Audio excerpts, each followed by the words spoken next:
This is a reading of a collection of lectures by Rudolf Steiner entitled The Arts and Their Mission, Lecture 1. Today I propose to carry further certain points made in recent lectures concerning the evolution of humanity since the time of Christ. Looking back in survey over the evolution of mankind, we see that the epochs described in anthroposophical spiritual science take their shape from the particular soul constitution of the human beings alive at any given time. This differs greatly from epoch to epoch. Today, however, there is little inclination to look beyond man's present-day makeup. Although civilization has developed in a way describable in outer documents, in general mankind is regarded as having always had the same soul nature. This is not true. It has changed, and we know the dates at which it underwent transformations externally plain and distinguishable. The last of these turning points has often been designated as the 15th century after Christ.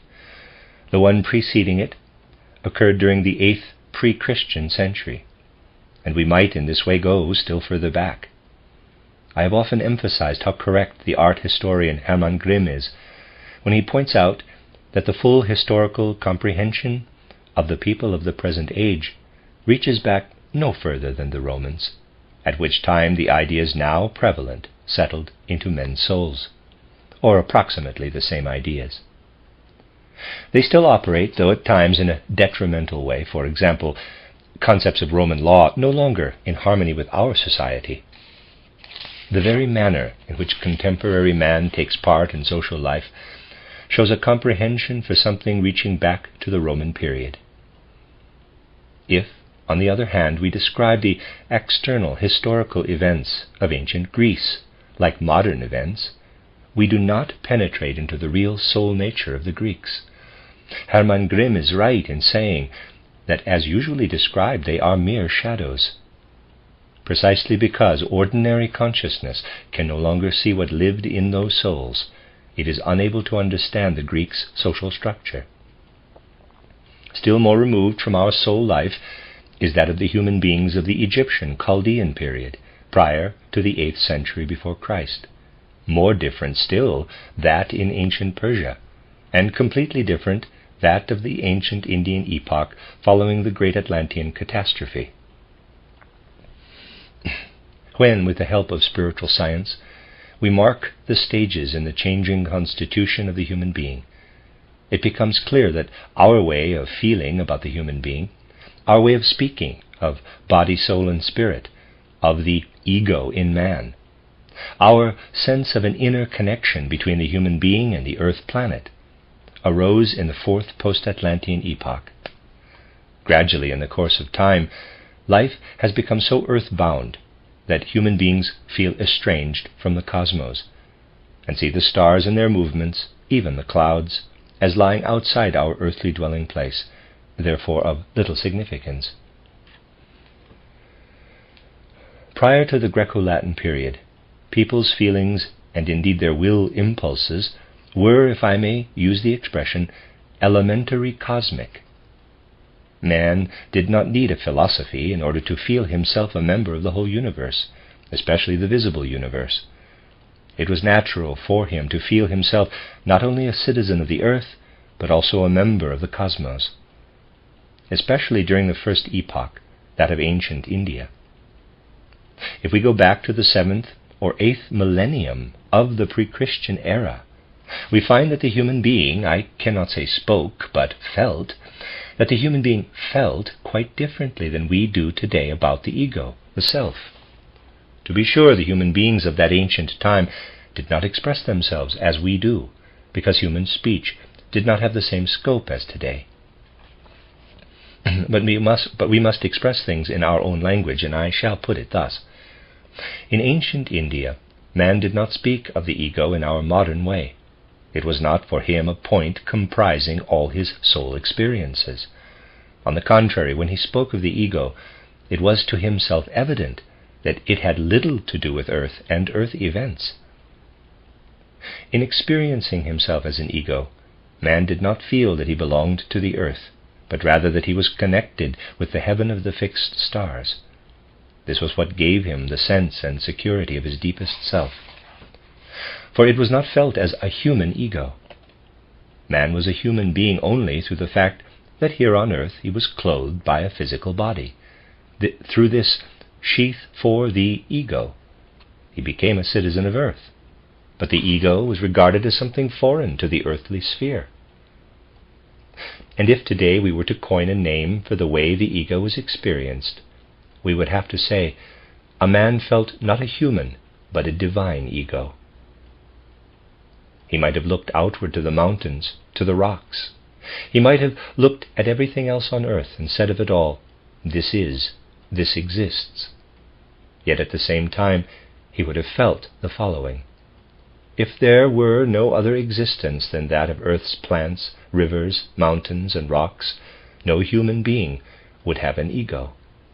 For what guarantees existence to earthly things and beings could never guarantee it to the ego. They are in different categories. To repeat, within himself man felt not a human but a divine ego, a drop from the ocean of divinity. And when he wanted to speak about his ego, I say this with the previously made reservations, he felt it as a creation of the fixed stars. The heaven of the fixed stars was the one sphere sharing its reality. Only because the ego has a similar existence is it able to say, I am. If it were able to say I am merely according to the level of existence of stone or plant or mountain, the ego would have no right to speak so. Only its star-like nature makes it possible for the ego to say, I am. Again, the human beings of this primeval epoch saw how the rivers flowed and the trees were driven by the wind. But if we regarded the human ego which dwells in the physical body and has an impulse to move about on the earth hither and thither, if we regarded this ego as the active force in movement, as wind is the active force in moving trees, or as anything else of earth is an active force, we would be wrong. The ego is not this kind of outer cause of motion. In ancient times, the teacher in the mysteries spoke to his pupils somewhat like this. You see how the trees sway, how the river water flows, how the ocean churns. But from neither the moving trees, the flowing rivers, nor the heaving ocean could the ego learn to develop those impulses of motion which human beings display when they carry their bodies over the earth. This the ego can never learn from any moving earthly thing. This the ego can learn only because it is related to the planets, to starry motion. Only from Mars, Jupiter, Venus, and so forth can the ego learn motion. When the ego of its own volition moves upon the earth, it achieves something made possible by its relation to the wheeling world of the stars. Further, it would have seemed incomprehensible to a man of this ancient epoch if somebody had said, "Look how thoughts arise out of your brain." Let us travel backward in time and imagine ourselves with the soul constitution we once had, for we have all passed through lives in ancient India. Then, confronted by the present-day soul condition, the one which makes people assume that thoughts arise out of the brain, all that modern man believes would appear as complete nonsense. For the ancient human being knew well that thoughts can never spring from brain substance, that it is the sun which calls forth thoughts, and the moon which stills them. It was to the reciprocal action of sun and moon that he ascribed his life of thoughts. Thus in the first post-Atlantean epoch, the ancient Indian time, the divine ego was seen as belonging to the heaven of the fixed stars, to the planetary movements, to the reciprocal action of sun and moon. And what came to it from the earth as transient, the essence of the ego being cosmic divine. In my book title, An Outline of Esoteric Science, I call the second epoch Ancient Persian. By then the perception of the cosmic ego had grown less vivid. It was subdued. but the people of that age had an intensive experience of the recurrent seasons. I have recently and repeatedly lectured on the year's course. Pictorially speaking, the modern human being has become a kind of earthworm, just living from day to day. Indeed, he is not even that, for an earthworm comes out of his hole when it rains, while the human being just lives along. He experiences nothing special, at best some abstract differences. In rain he is uncomfortable without an umbrella. He adjusts himself to snow in winter and sunshine in summer. He goes to the country and so forth. But he does not live with the course of the year. He lives in a dreadfully superficial way, no longer puts his whole humanness into living. In the ancient Persian epoch it was different. Man experienced the year's course with his whole being. When the winter solstice arrived, he felt, now the earth soul has united with the earth. The snow, which for present-day man is nothing but frozen water, was at that time experienced as the garment the earth dons in order to shut itself off from the cosmos and develop an individually independent life within that cosmos. The human being felt, now indeed the earth soul has so intimately united with the earth, man must turn his soul nature to what lives in the earth. In other words, the snow cover became transparent for man's soul. Below it he felt the elementary beings which carry the force of plant seeds through winter into spring. When spring arrived in ancient Persia, man experienced how the earth breathed out its soul, how it strove to open its soul to the cosmos. And with his feelings and sensations he followed this event. The attachment to the earth developed during the winter he now began to replace with the devotion to the cosmos. To be sure, man was no longer able to look up to the cosmos as he did during the immediately preceding epoch, no longer able to see in the cosmos all that gave existence, movement, and thought to his ego. He said, "What in winter unites me with the earth summons me in spring to raise myself into the cosmos." But though he no longer had so intensive a knowledge of his connection with the cosmos as formerly, he felt it as by divination. Just as the ego in the ancient Indian time experienced itself as a cosmic being, so in the ancient Persian time the astral element experienced itself as connected with the course of the year. Thus man lived with the changing seasons. When in winter his soul perceived the snow blanket below, his mood turned serious. He withdrew into himself, searched, as we express it today, his conscience. When spring returned, he again opened himself to the cosmos with a certain gaiety. At midsummer, the time we now associate with St. John's Day, he surrendered with rapture to the cosmos, not in the clear way of the ancient Indian time, but with the joy of having escaped from the body. Just as in winter he felt connected with the clever spirits of the earth, so in midsummer he felt connected with the gay spirits dancing and jubilating in the cosmos and flitting around the earth. I am simply describing what was felt. Later, during August and more especially September, the human soul felt it must now return to earth with the forces garnered from the cosmos during its summer withdrawal. With their help it could live more humanly during the winter season. I repeat, it is a fact that during those ancient times man experienced the year's course with his whole being, considered its spiritual side as his own human concern. He also felt the importance of training himself at certain points of the year in this intensive experience of the seasons, and such training bred impulses for the seasonal festivals. Later on, man would experience them only traditionally, only outwardly, but certain aspects would linger on. For example, the festivals of the summer and winter solstices would keep traces, but merely traces, of ancient, mighty, and powerful experiences. All this is connected with a revolution in the innermost consciousness of man. For ancient India, it was quite impossible to speak of a people, a folk. Today this seems paradoxical. We find it hard to imagine that the feeling for such a thing arose only gradually.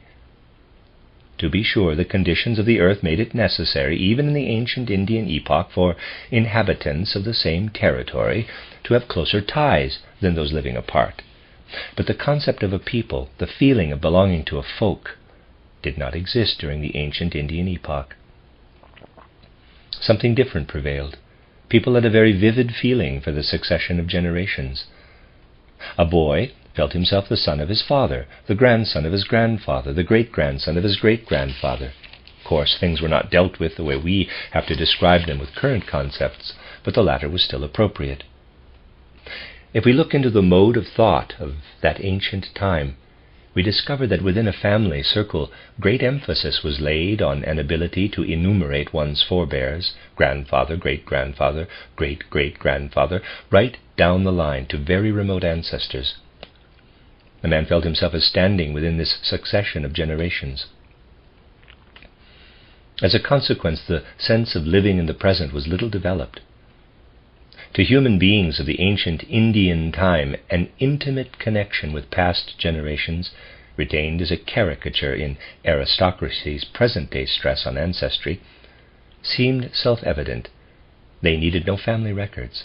Indeed, human consciousness itself, instinctively clairvoyant, made connections with a man's ancestry by remembering not merely his own personal experiences, but almost as vividly the experiences of his father and grandfather. Gradually these memories grew dim, but human consciousness would continue to experience them through the blood ties.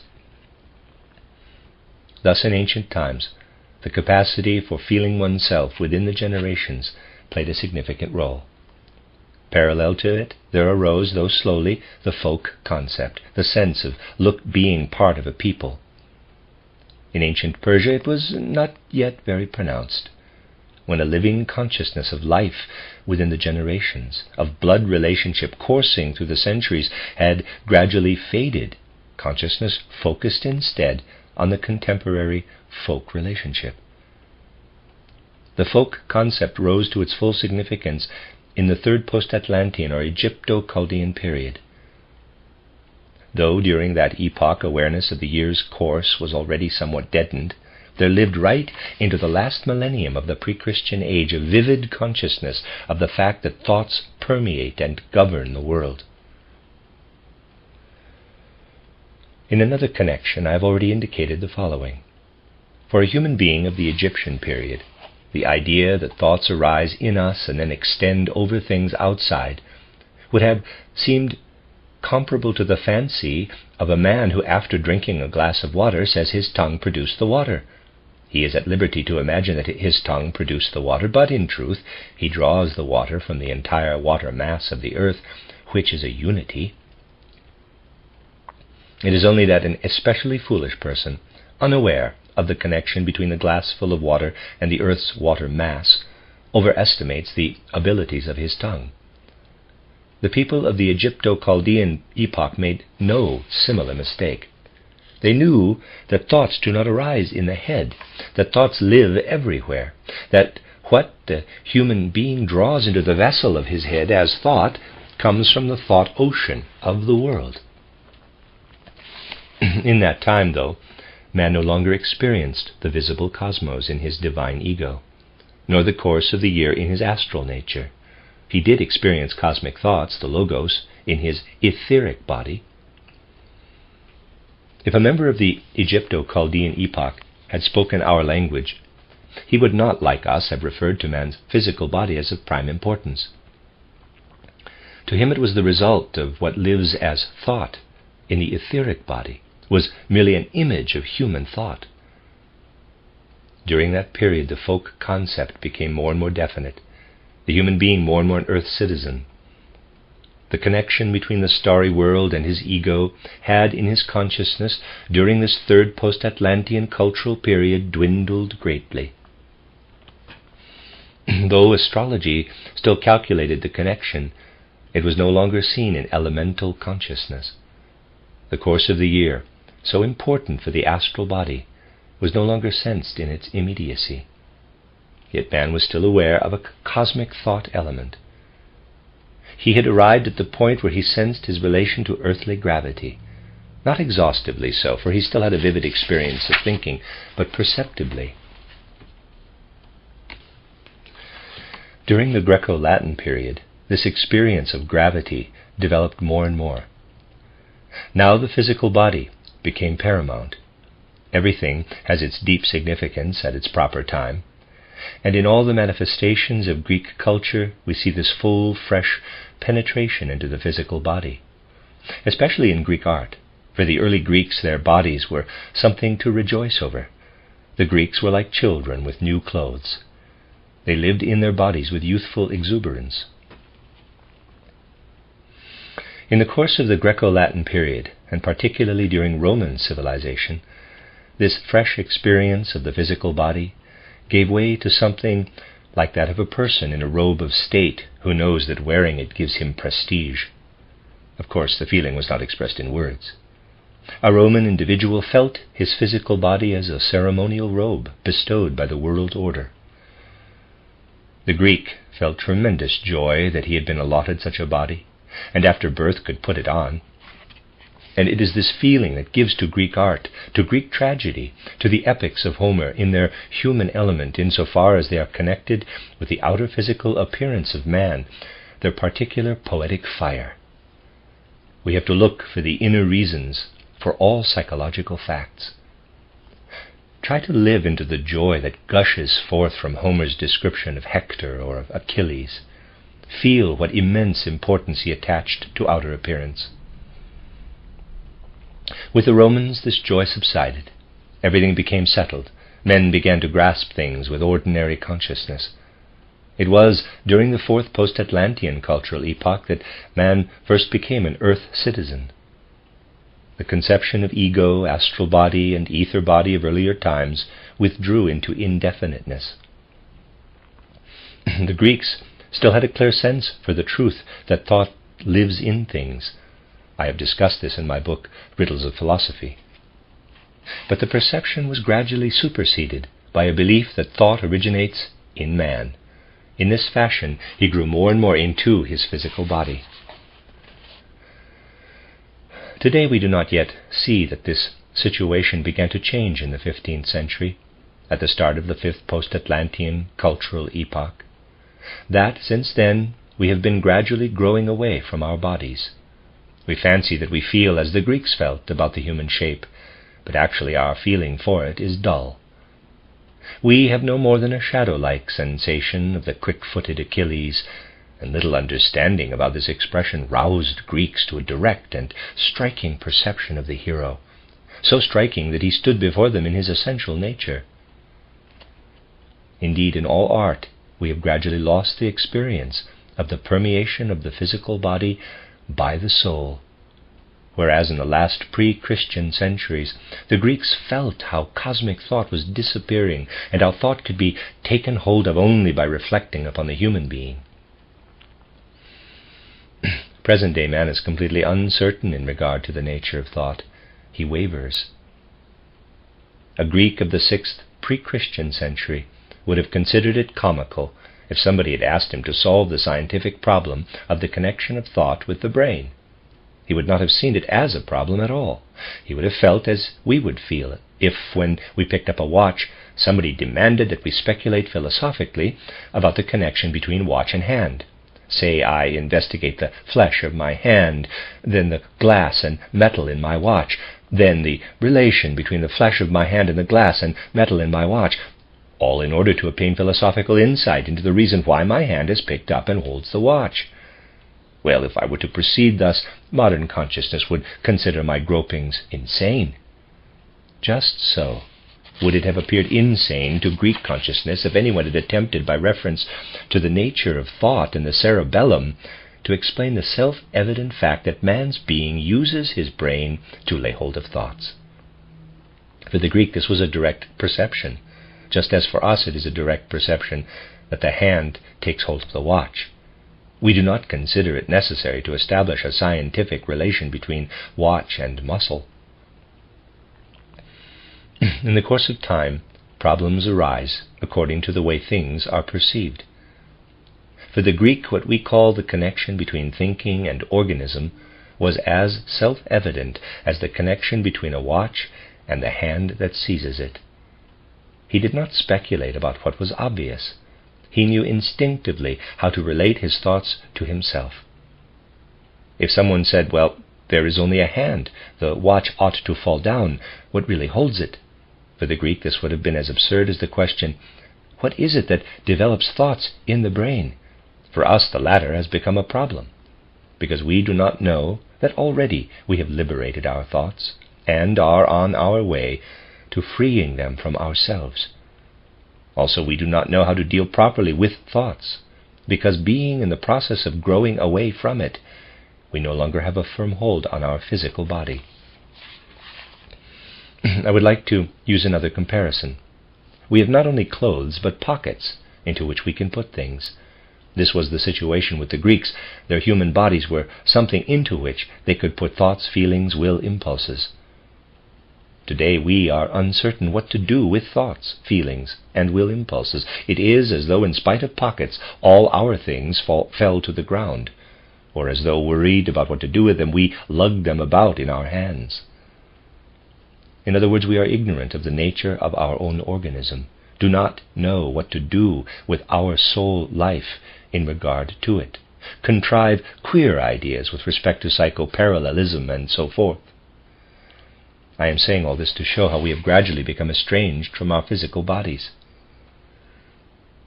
This fact is illustrated by the whole course of humanity's evolution. If we again turn our gaze to the ancient Indian time, when the human being looked back through the succession of generations to a distant ancestor, we see that he felt no need to search for the gods anywhere but within the generations.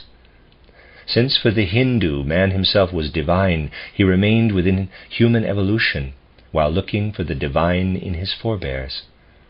Indeed, the field of his search was precisely mankind's evolution. There followed the time which culminated in the Egypto-Chaldean culture, when the folk concept rose to prominence and man beheld the divine in the various folk gods, in that which lived in blood relationships, not successively as before, but spatially, side by side. Then came the Greek period, when man no longer felt God-imbued, when he became an earth citizen.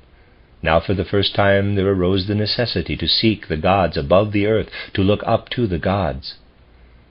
By gazing at the stars, ancient man knew of the gods. But the Greek needed, in addition to the stars, the involvement of his personality in order to behold those gods, and this need kept increasing within mankind. Today man must more and more develop the faculty of disregarding the physical starry sky, disregarding the physical course of the year, disregarding his sensations when confronting objects. For he can no longer behold his thoughts in matter. He must acquire the possibility of discovering the divine spiritual as something special, above and beyond the physical sense world, before he can find it again within the sense world. To emphasize this truth energetically is the task of anthroposophical spiritual science. Thus, anthroposophical spiritual science grows out of the entire earthly evolution of mankind.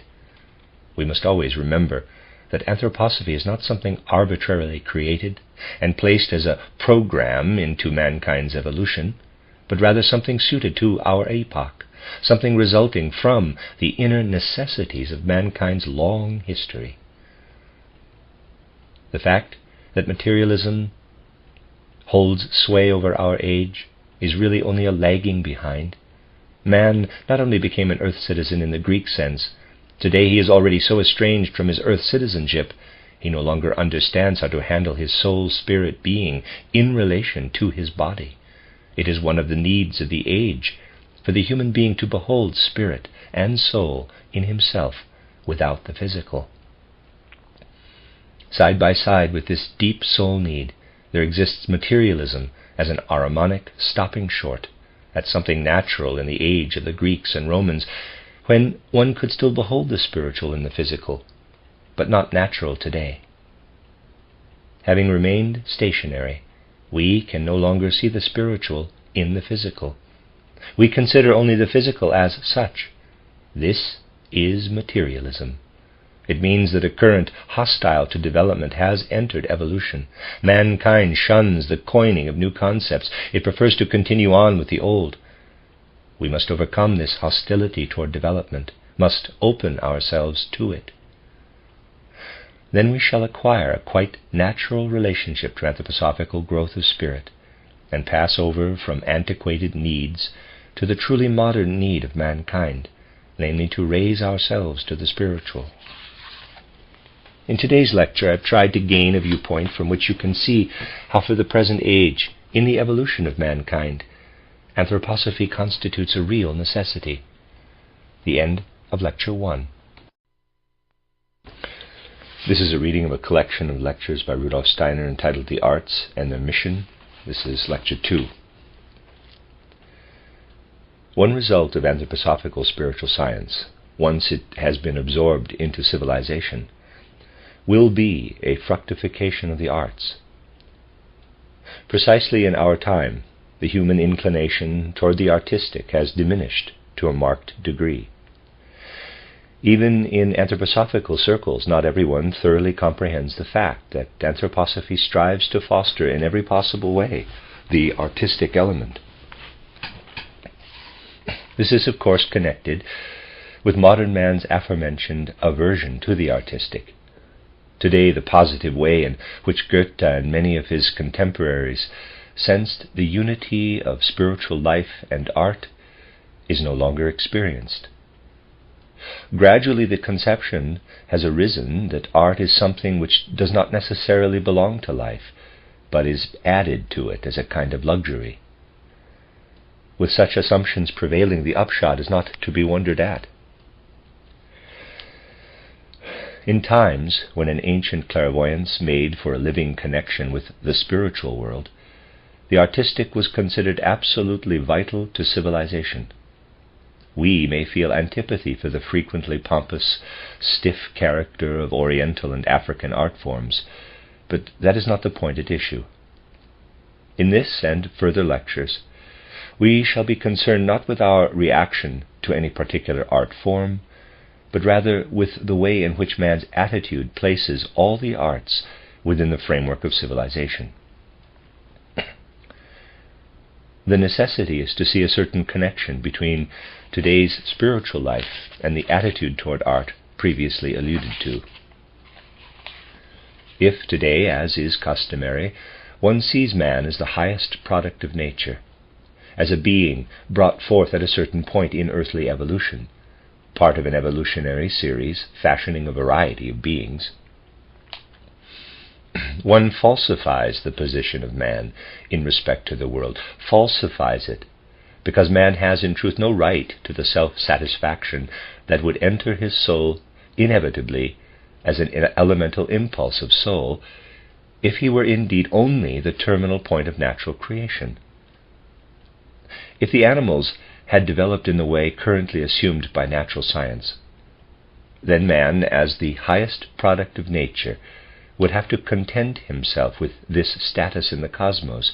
He would have no call whatsoever to create something transcending nature. For instance, if in art one wishes to create, as the Greeks did, an idealized human being, one has to be dissatisfied with what nature offers. For if satisfied, one could never inject into nature something which surpasses her. Similarly, if satisfied with the nightingale's and lark's song, one could never compose sonatas and symphonies. Such a combination of sounds would seem untrue, the true, the natural, being exhaustively expressed by the birds. The naturalistic world conception demands that those who wish to create something content themselves with imitations of the natural. For it is only when we envisage a world other than the natural one that we can see a transcending of nature as anything but dishonesty and sham. We must grasp this fact, but present-day human beings do not draw the logical conclusion from naturalism as it affects the arts. What would happen if they did? They would have to demand that people imitate nature, nothing else. Well, but if a Greek prior to Aeschylus had been shown a mere imitation of nature, he would have said something like this: why all that? Why, let actors speak as people do in everyday life. If you wish to hear such things, go into the street. Why present them on the stage? It is quite unnecessary. The street is a far better place to find out what people say to one another in ordinary life. In other words, only a person who participates in spiritual life has an impulse for a creative activity transcending the merely natural.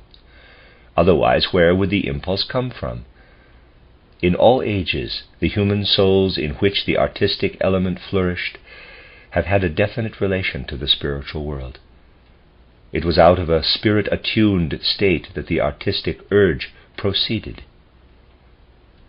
And this relation to the spiritual world will be, forever, the prerequisite for genuine creativity. Any age strictly naturalistic must, to be true to itself, become inartistic, Philistine. Unfortunately, our own age has an immense talent for Philistinism. Take the individual arts. Pure naturalism can never create an artistic architecture, a high art of building. Today, the art of building leads away from art.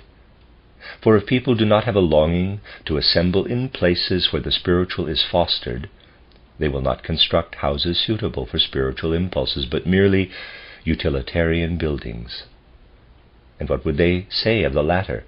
Well, they would say, we build in order to shelter our bodies, to protect the family, otherwise we would have to camp out in the open. The idea of utility being primary. Though such an attitude is not, perhaps, because of embarrassment, generally admitted, it is admitted in particular cases. Today many people are offended by the architect of a residence Today many people are offended if the architect of a residence sacrifices anything of expediency to the principle of the beautiful, the aesthetic. And one often hears the statement, to build artistically is too expensive. People did not always think like that, certainly not in those ages when human souls experienced a kinship with the spiritual world. Then the feeling about man and his relation to the universe found expression in words somewhat like these: here I stand in the world, but as I stand here with a human form in which dwell soul and spirit, I carry within me something which has no existence in purely natural surroundings. When soul and spirit leave this body, then the relation between it and my physical environment will become manifest. This environment will consume my corporeal part. Only on a corpse do the laws of nature take effect.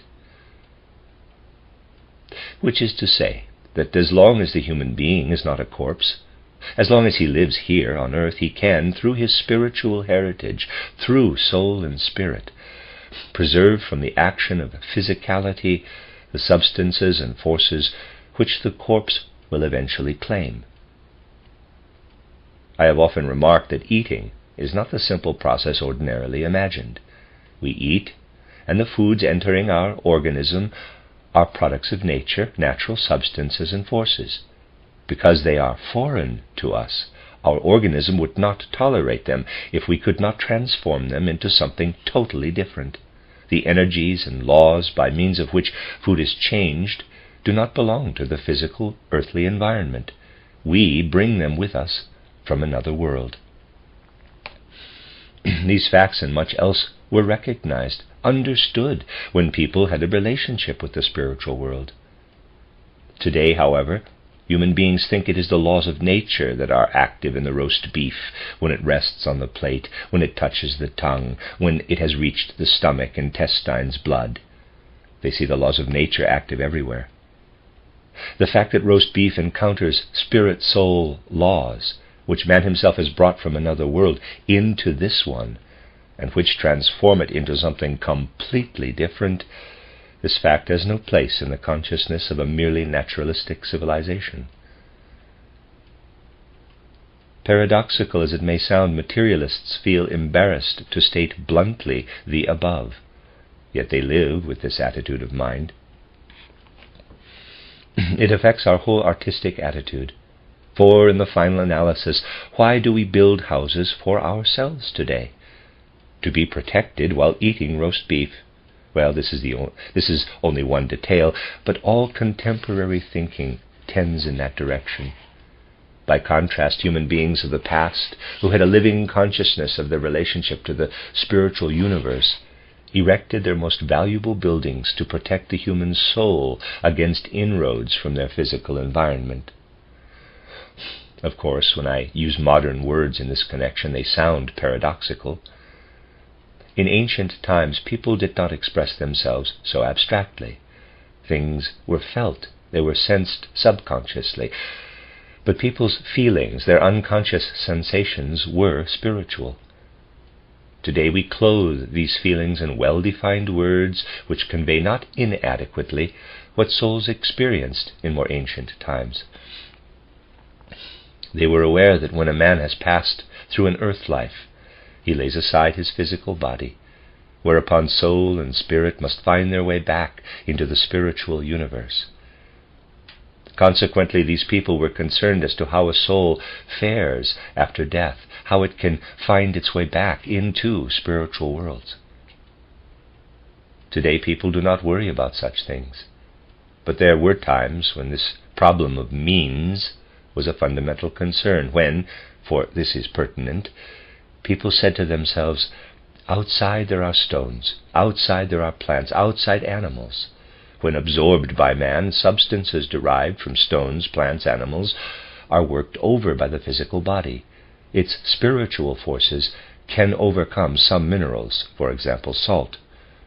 Similarly, it possesses the spirit-soul forces necessary for the overcoming of purely plant constituents, and can transform the animal element into the human element. All of which points up the fact that the physical body is a mediator between the human being who comes down from spiritual worlds and this so alien earth. Thanks to the physical body, we can stand upon this earth, can exist among minerals, plants, and animals.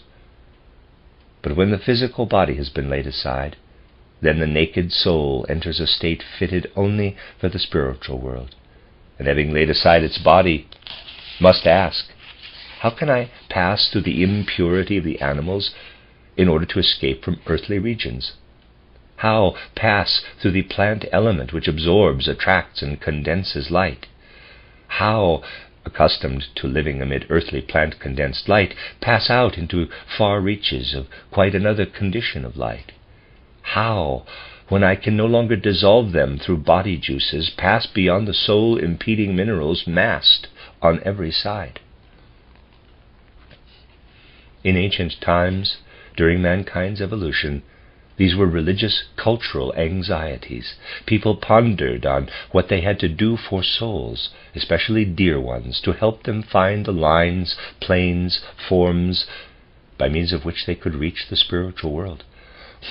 Thus was developed the art of erecting burial vaults, monuments, mausoleums, which embodied in their forms, their lines and planes, that which the discarnate soul requires, if it is to be unimpeded by animals, plants, and minerals, when ready to find its way back to the spiritual world. These edifices took their characteristic forms directly from the cult of the dead, and if you wish to comprehend how they arose, we must try to understand how the soul, deprived of its body, finds its way back to the spiritual world of its origin. The belief prevailed that because the soul has a certain relation to the discarded body, it can find the path out into the world of spirit through the architectural forms vaulting above it. This conviction was one of the fundamental impulses behind the development of ancient architectural forms. Insofar as these forms were artistic and not merely utilitarian, they took their rise from edifices for the dead. In other words, artistic construction was intimately connected with the cult of the dead, or as in the case of Greece, with the fact that each temple was built for Athena, Apollo, or some other god. For just as the human soul was thought to be incapable of unfolding amid minerals, plants, and animals, so the divine spiritual natures of Apollo, of Zeus, of Athena, were thought to be incapable of unfolding amid external nature, unless the spirit of man created for them certain congenial forms. Only if we study the way the soul is related to the cosmos can we understand measurements and proportions in the complicated architectural forms of the ancient Orient, forms which are living proof of the fact that the human beings from whose imaginations they sprang said to themselves, "Man in his inner being does not belong to the earth. He is of another world, therefore needs forms which belong to him in his character as a native of that other world." No true historical art form can be understood from merely naturalistic principles. To understand, we must ask, what lies behind and is inherent in it? For example, here is the human body, the indwelling human soul. The soul, through its inherent nature, desires to unfold in all directions. And the way it would unfold, disregarding the body, the way it desires to carry its being out into the cosmos, becomes an architectural form. O soul, if you wish to leave the physical body in order to regain a relationship with the cosmos, what aspect will you take on? This was the question. The forms of architecture were, so to speak, answers. Within the evolution of mankind, this impulse toward outer expression of inner needs continued to work for a long time. But of course today, during the age of abstractions, everything takes on a different appearance. What does it mean that we should wish to retrieve the past, only to understand it? Another custom of the past, though not a very ancient past, asking to be understood, churches surrounded by graves. Not every person could have an individual tomb. The church was the common mausoleum. Therefore it was the church which had to answer through its form the ancient question of the soul: how unfold, how escape in the right way from the body connecting me with the physical world? Ecclesiastical architecture bodies forth, as it were, the desire of the soul for its right after-death form. To repeat, past cultural elements can be understood only in connection with the feelings and intuitions which people had out of the spiritual world. To understand a cemetery surrounding church, we must develop a sense for the feelings which lived in the original builders when they asked, "Dear souls, leaving us in death, what forms do you wish us to erect, so that while still hovering near your body you can take them on and be helped?" The answer was ecclesiastical architecture, the artistic element in which was directed toward the end of life, earth life. Let me read that again. The answer was ecclesiastical architecture, the artistic element in which was directed toward the end of earth life. Certainly all this undergoes a metamorphosis. What proceeds from the cult of the dead can become the highest expression of life, as in what we attempted for the Goetheanum. But one must understand things, must understand that architecture unfolds out of the principle of the soul's escape from the body, out of the principle of the soul's growing beyond the body after passing through the portal of death. And if we look in the opposite direction, toward birth, toward man's passage from the spiritual world into the physical world, then I must tell you something which may make you smile a little inwardly. Or perhaps you won't smile, in which case I would say thank goodness. For what I am going to say is true. You see, when the soul arrives on earth in order to enter its body, it has come down from spirit-soul worlds in which there are no spatial forms. Thus the soul knows spatial forms only after its bodily experience, only while the after effects of space still linger on. But though the world from which the soul descends has no spatial forms or lines, it does have color intensities, color qualities. which is to say that the world man inhabits between death and a new birth, and which I have frequently and recently described, is a soul-permeated, spirit-permeated world of light, of color, of tone, a world of qualities, not quantities, a world of intensities rather than extensions. Thus, in certain primitive, almost forgotten civilizations, he who descended and dipped into a physical body had the sensation that through it he entered into relation with the physical environment, grew into space. To him the physical body was completely attuned to space, and he said to himself, "This is foreign to me. It was not so in the spirit-soul world. Here I am under the joke of 3 dimensions, dimensions which had no meaning before my descent into the physical world. But color, tone harmonies, tone melodies have very much meaning in the spiritual world." In those ancient epochs when such realities were sensed, man had a strong desire not to take into his being what was essentially foreign to him. At his most perceptive, he sensed that his head had been given him by the spiritual world. For as I have often remarked, our trunk and limbs in one life become our head in the next, and so on, from life to life. Ancient man felt the adjustment of his lower body to gravity, to the forces circling the earth, felt its imprisonment in space, and felt that what entered his physical body from his environment did not befit him as a human being bearing within an impulse from spiritual worlds. He must do something to bring about a harmonization with his new home. That was why he carried down from spiritual worlds the colors of his garments.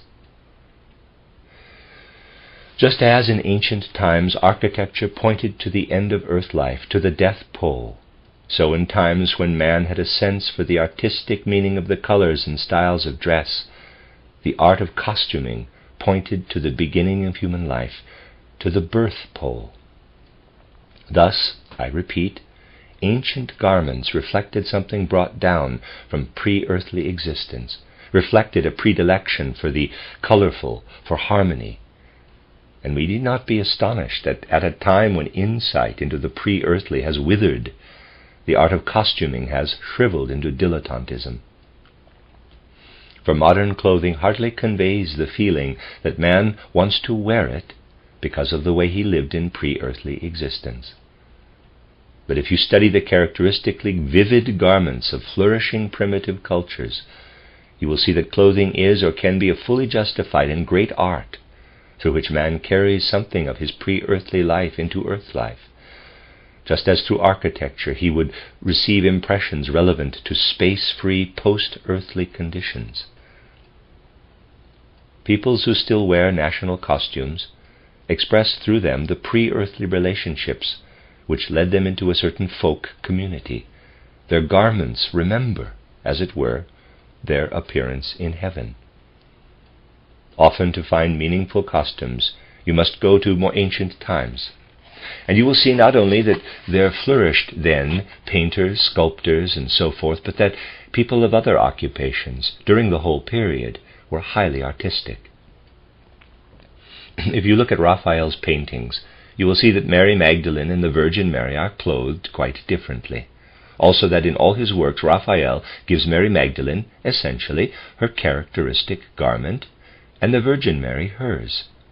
He did this because he still experienced in living tradition the fact that a soul-spirit being brought down from heaven expresses himself through his garments. Here lies the meaning of costuming. Modern man may say that clothes derive significance through the fact that they provide warmth. Well, certainly that is one of their materialistic meanings, but it creates no aesthetic forms. Artistic arises always and only through a relation to the spiritual. This mode in which things stand to the spiritual must be found again if we would penetrate to the truly artistic. And since anthroposophy takes hold of the spiritual in its immediacy, it can have a fructifying influence upon art. The great secrets of the world and of life, which must be revealed out of anthroposophical research, will prove to be artistic, will culminate in art. In this connection, we must perceive something anatomical, already referred to. That part of the human organism which was not head during one earth life transforms itself dynamically into head in the subsequent life. Then, this is self-evident, it is filled out with earth substance. I have often explained that we must not make the silly objection, the physical body having perished, how can a head arise from it? The other objections brought against anthroposophy are not, as a rule, much more clever, and this one is really cheap. But we are not concerned here with the physical filling out, only with a force relationship which can pass through the spiritual world. The relationship of forces which today inheres in all parts of our physical organism below the head, whether those forces move vertically or horizontally, whether they are held together or expand, has a spherical tendency, becoming thereby the force relationship of our head in our next earth life. When the metamorphosis of legs, feet, and so forth into head takes place, the higher hierarchies cooperate, for all heavenly spirits work together. Small wonder, then, that the top of the head appears as an image of the vast space arching spherically above us, and that the adjacent area is an image of the atmosphere circling round the earth, of atmospheric forces. One might say, in the upper part of the head we have a faithful image of the heavens, in the middle an adaptation of the head to forces which triumph in the chest, to all that encircles the earth. For in our chest we need the earth encircling air, need the light weaving round the earth, and so forth. The whole organism below the head has no form relationship to the head's spherical form. It has a relationship of substance, not of form. But our chest has a definite relationship to our nose, indeed to everything pertaining to the middle part of the head. And if we descend to the mouth, we find that it is related to the third member of the human threefoldness, namely to the organism devoted to digestion, nutrition, and motion. We see how it has passed through the heavens to become head on earth out of the previous headless body formation, is in its majestic spherical form adapted to the heavens, whereas the middle part comes from what man is through earth-encircling orbits, and the mouth's formation from what earthly man is through earthly substance and the power of gravity. Thus, in terms of European mythology, the head of the human being contains above, as it were, Asgard, the castle of the gods. In its middle part, Midgard, man's earthly home, and below what also belongs to the earth, Jotunheim, home of the giants. These interrelationships do not become clear through abstract concepts. They become clear only if we perceive the human head artistically in relation to its spiritual origin, only when we see in it heaven, earth, and hell. Not hell as the abode of the devil, hell is the home of the giants, Jotunheim.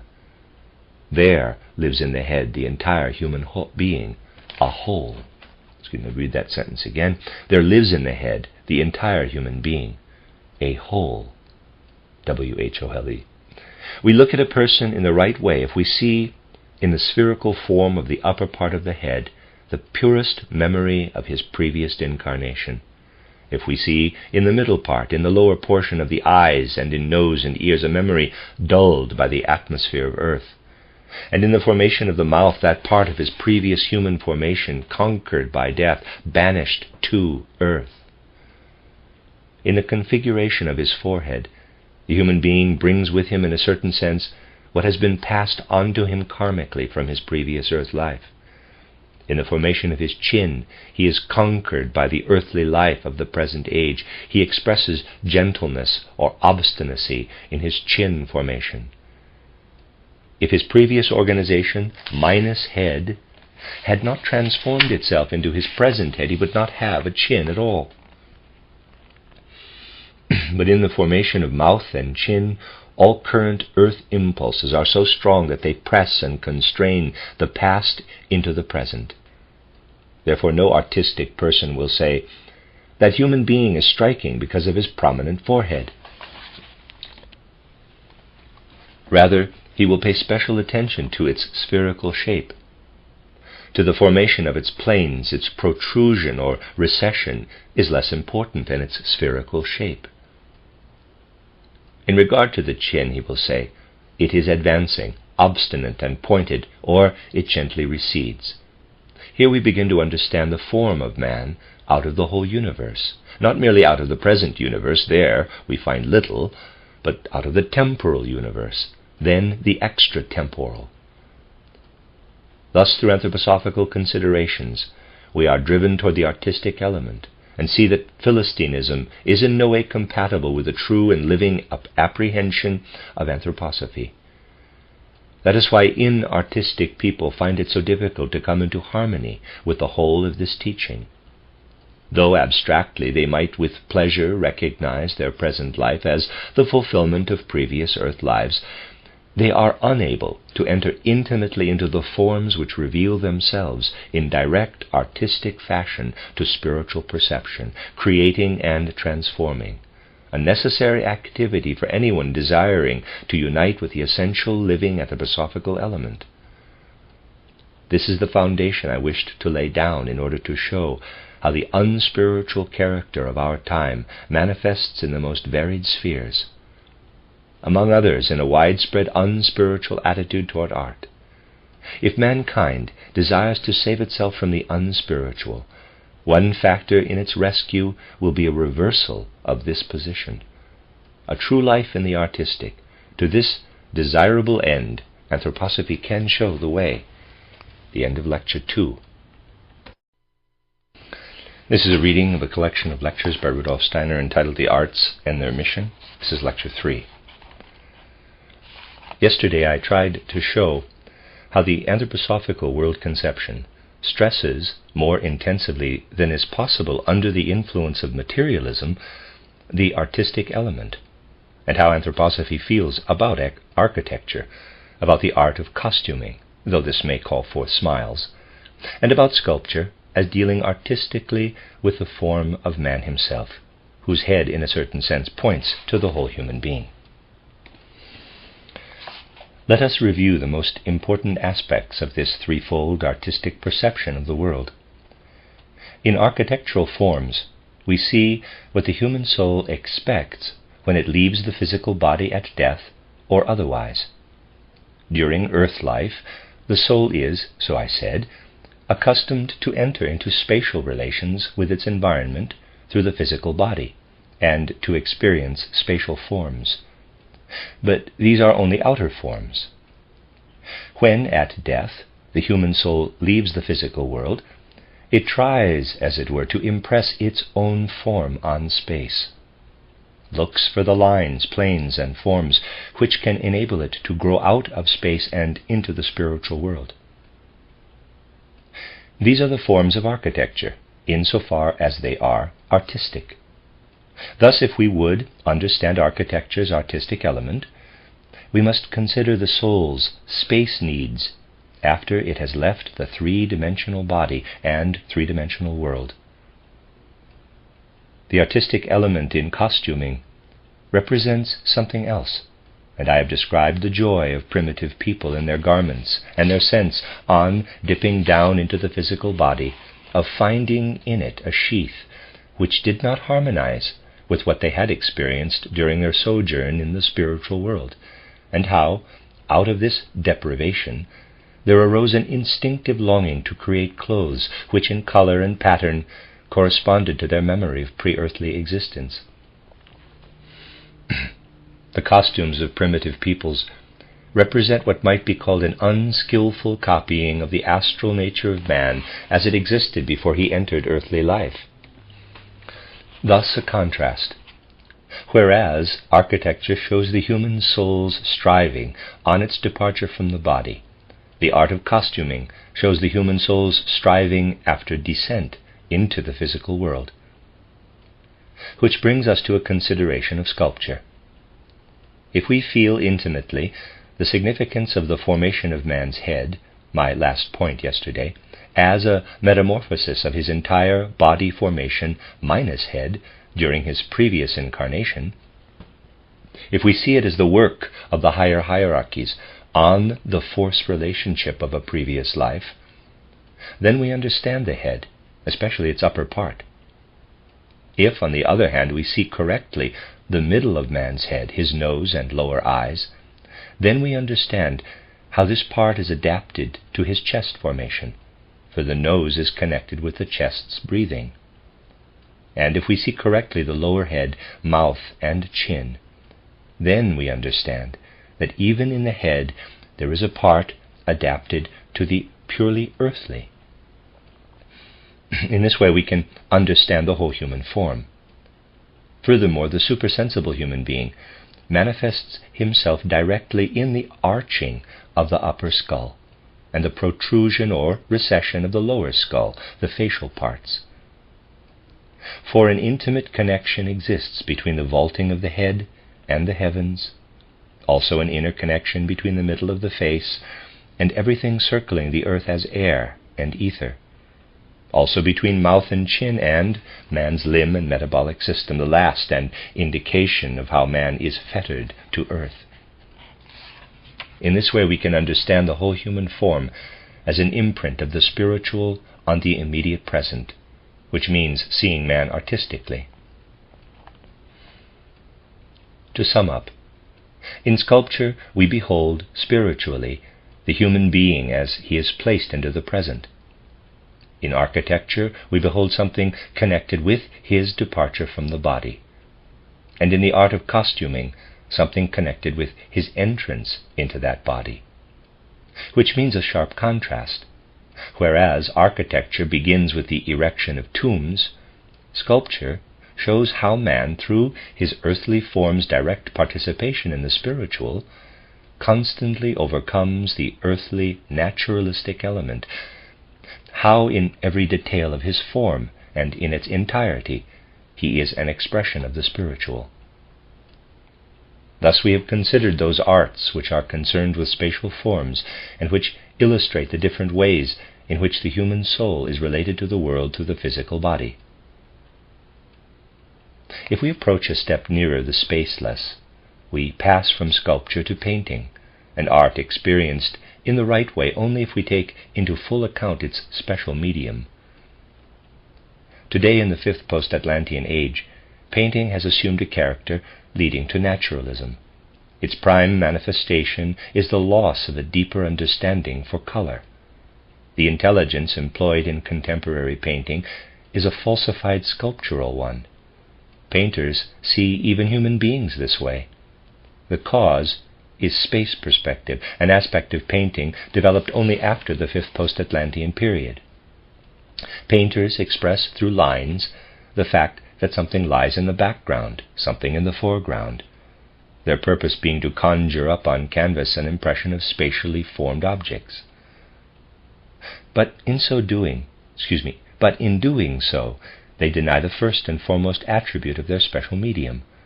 A true painter does not create in space, but on the plane, in color, and it is nonsense for him to strive for the spatial. Please do not believe me so fantastic as to object to a feeling for space. In the evolution of mankind, the development of spatial perspective on the plane was a necessity.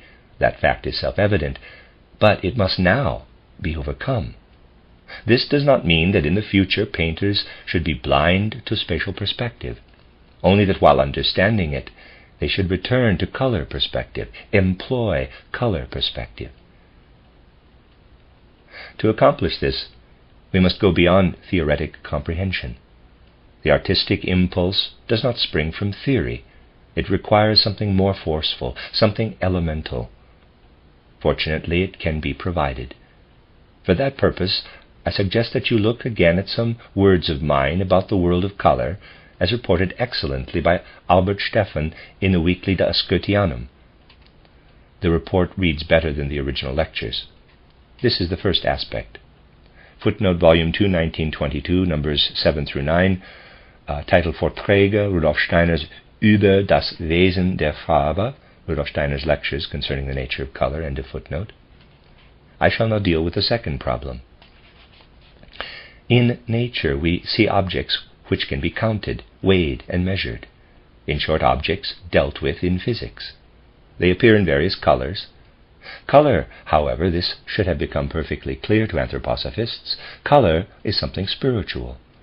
Now, we do see colors in certain natural entities which are not spiritual, that is, in minerals. Recent physicists have made matters easier for themselves by saying that colors cannot inhere in dead substances because colors are mental. They exist within the mind only.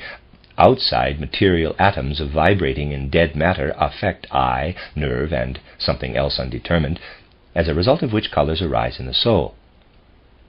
This explanation shows physicists at a loss in regard to the problem of color. To throw light on it, let us consider from a certain aspect the colorful, dead mineral world. As pointed out, we do see colors in purely physical things, which can be counted, measured, weighed on scales. But what is perceived in physics does not give us colors. We may employ number, measure, and weight to our heart's content. We will not arrive at color. That is why physicists say that color exists only in the mind.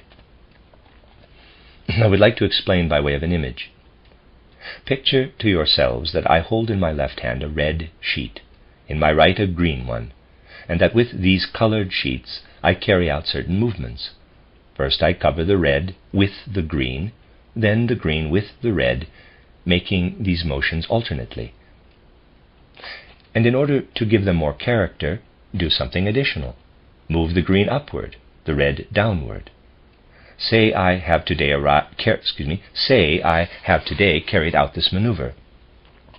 Now let 3 weeks pass, at which time I bring before you not a green and red sheet, but 2 white sheets, and repeat the movements. You immediately remember that, contrary to my present use of white sheets, 3 weeks ago I produced certain visual impressions with a red and a green sheet. For politeness' sake, let us assume that all of you have such a vivid imagination that in spite of my moving white sheets, you see before you, through recollecting fantasy, the colored phenomenon of 3 weeks ago. Forget all about the white sheets, and because I carry out the same motions, see the same color harmonies called forth 3 weeks ago with the red and green. Because I carry out the same gestures, by association you see what you saw 3 weeks ago. The case is similar when we see in nature, for instance, a green precious stone. Only the jewel is not dependent on this moment's soul fantasy. It appeals to a fantasy concentrated in our eye, EYE, for this human eye, with its blood and nerve fibers, is in truth constructed by fantasy. It is the result of an effective imagination. And inasmuch as our eye is an organ imbued with fantasy, we cannot perceive a green gem in any other way than that in which, in the immeasurably distant past, it was spiritually constructed out of the green color of the spiritual world. The moment we confront a green precious stone, we transport our eye back into ages long past, and green appears because at that time divine spiritual beings created this substance through a purely spiritual green. The moment we see green, red, blue, yellow, or any other color in a precious stone, we look back into an infinitely distant past. For, to repeat, for emphasis, in beholding colors we do not merely perceive what is contemporary, we look back into distant time perspectives. Thus it is quite impossible to see a colored jewel merely in the present, just as it is impossible while standing at the foot of a mountain to see in close proximity the ruin at its top. Being removed from it, we have to see it in perspective. In confronting a topaz, say, we look back into time perspective, look back upon the primal foundation of earthly creation before the Lemurian epoch of evolution, and see this precious stone created out of the spiritual. That is why it appears yellow. Physics, I have characterized a recent stand, does something absurd. It places behind the world swirling atoms which are supposed to produce colors within us, when all the time it is divine spiritual beings, creative in the infinitely distant past, who call forth, through colored minerals, a living memory of primeval acts of creativity. And we can press on to the plant world. Every spring, when a green carpet of plants is spread over the earth, whoever is able to understand this emergence of greenness sees not merely the present, but also the ancient sun existence, when the plant world was created out of the spiritual in greenness. We see both mineral and plant colors in the right way, when they stimulate us to see in nature the God's primeval creative activity. This requires an artistic living with color, which involves experiencing the plane as such. If someone covers the plane with blue, we should sense a retreat, a drawing back.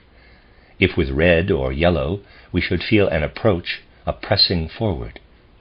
In other words, we acquire color perspective instead of linear perspective, a sense for the plane, for the withdrawal and surging forward of color. In painting, the linear perspective, which tries to create an impression of something essentially sculptural upon the plane, falsifies. What must be acquired is a sense for the movement of color, intensive rather than extensive.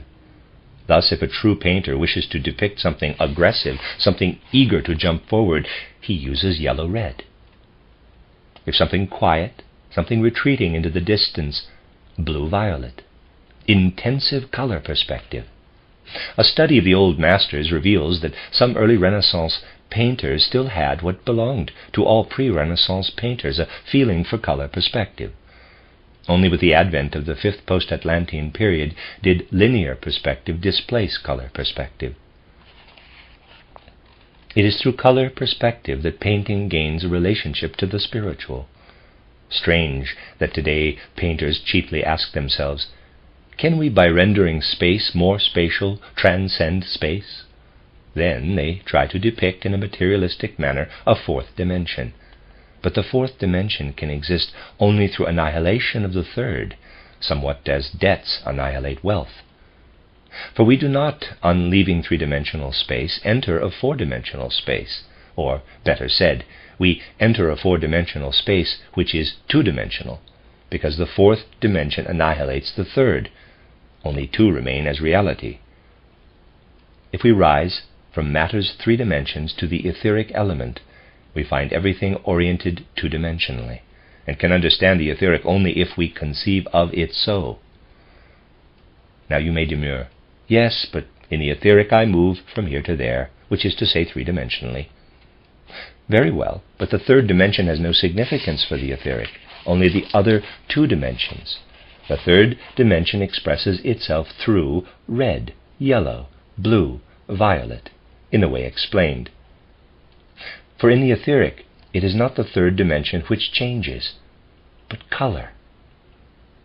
Regardless of where the plane is placed, the colors change accordingly. Only then can we live with and in color. Live two-dimensionally, rise from the spatial arts to those which, like painting, are two-dimensional. We overcome the merely spatial. Our feelings have no relation to the three space dimensions, only our will. By their very nature, feelings are bound within two dimensions. That is why they are best represented by two-dimensional painting. You see, we have to struggle free from three-dimensional matter if we would advance from architecture, costuming as an art, and sculpture. Painting is an art which man can experience inwardly. Whether he creates as a painter or just lives in and enjoys a painting, it is a soul event. S-O-U-L. He experiences inner by outer, experiences color perspective. We cannot say, as in the case of architecture, that the soul is striving to create the forms it needs when it gazes back into the body, nor, as in the case of sculpture, that the soul is trying to depict man's shape in such a way that it is placed into space full of present meaning. None of this concerns painting. It makes no sense in painting to speak of anything as inside or outside, of the soul as inside or outside. In experiencing color, the soul is within the spiritual. Really, What is experienced in painting, despite the imperfections of pigments, is the soul's free moving about in the cosmos. With music it is different. Now, we do not merge inner with outer, but enter directly into that which the soul experiences as the spiritual or psychospiritual. Leave space entirely. Music is line-like, one-dimensional, is experienced one-dimensionally in the line of time. In music, man experiences the world as his own. Now, the soul does not assert something it needs upon descending into or leaving the physical. Rather, it experiences something which lives and vibrates here and now on earth in its own soul-spirit nature. Studying the secrets of music, we can discover what the Greeks, who knew a great deal about these matters, meant by the lyre of Apollo. What is experienced musically is really man's hidden adaptation to the inner harmonic, melodic relationships of cosmic existence out of which he was shaped. His nerve fibers, ramifications of the spinal cord, are marvelous musical strings with a metamorphosed activity. The spinal cord culminating in the brain and distributing its nerve fibers throughout the body is the lyre of Apollo. Upon these nerve fibers, the soul, spirit, man, is played within the earthly sphere. Thus man himself is the world's most perfect instrument, and he can experience artistically the tones of an external musical instrument to the degree that he feels this connection between the sounding of strings of a new instrument, for example, and his own coursing blood and nerve fibers. In other words, man as nerve man is inwardly built up of music, and feels it artistically to the degree that he feels its harmonization with the mystery of his own musical structure. Thus, in devoting himself to the musical, man appeals to his earth-dwelling, soul-spirit nature. The discovery by anthroposophical vision of the mysteries of this nature will have a fructifying effect, not just on theory, but upon actual musical creation. In discussing the various arts, I have not been theorizing. It is not theorizing when I say, in beholding the lifeless material world in color, we stir cosmic memory. And through anthroposophical vision, learn to understand how in precious stones, in colored objects of all kind, we call to mind the creative acts of the primordially active gods. And feel, therefore, the enthusiasm which only an experience of the spiritual kindles. This is no theorizing. This permeates the soul with inner force. Nor does any theory of art emerge therefrom. Only artistic creation and enjoyment are stimulated.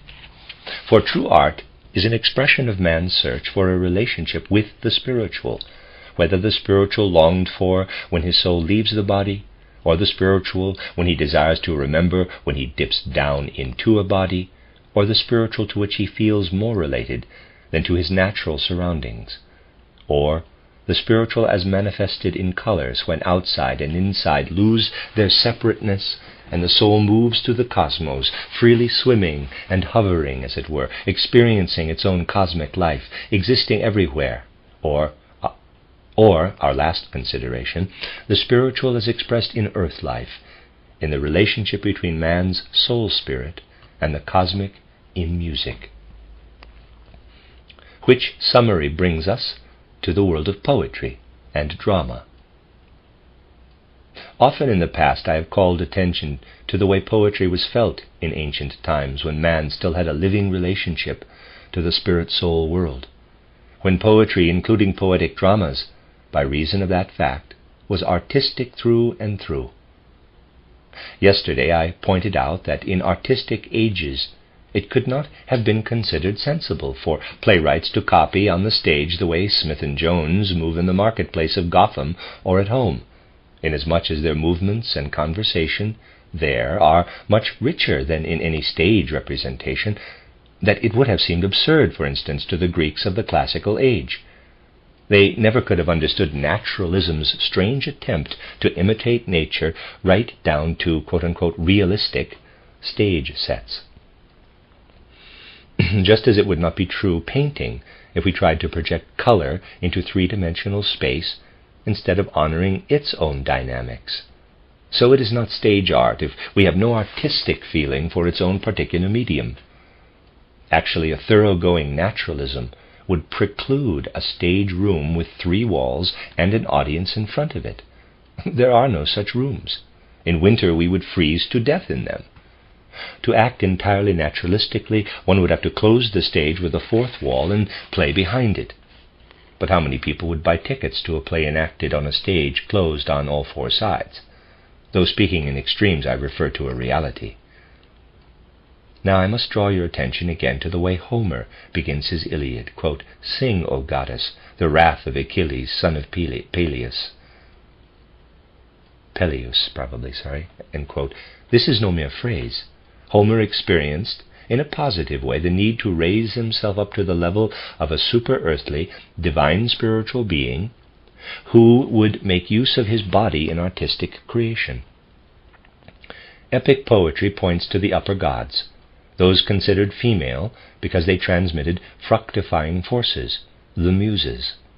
Homer had to offer himself up to these upper gods in order to bring to expression in the events of his great poem the thought element of the cosmos. Epic poetry always means letting the upper gods speak, means putting one's person at their disposal. Homer begins his Odyssey this way, quote, "Tell me, O Muse, of that ingenious hero who wandered afar," unquote, meaning Odysseus. Never would it have occurred to him to impose upon the people something which he himself had seen or thought out. Why do that? Why do what everybody can do for himself? Homer put his organism at the disposal of the upper divine spiritual beings, that they might express through him how they perceived earthly human relationships. Out of such a collaboration arises epic poetry. And the art of the drama. It originated, we need only to think of the period prior to Aeschylus, from a presentation of the god Dionysus working up out of the depths. At first it was Dionysus alone, then Dionysus and his helpers.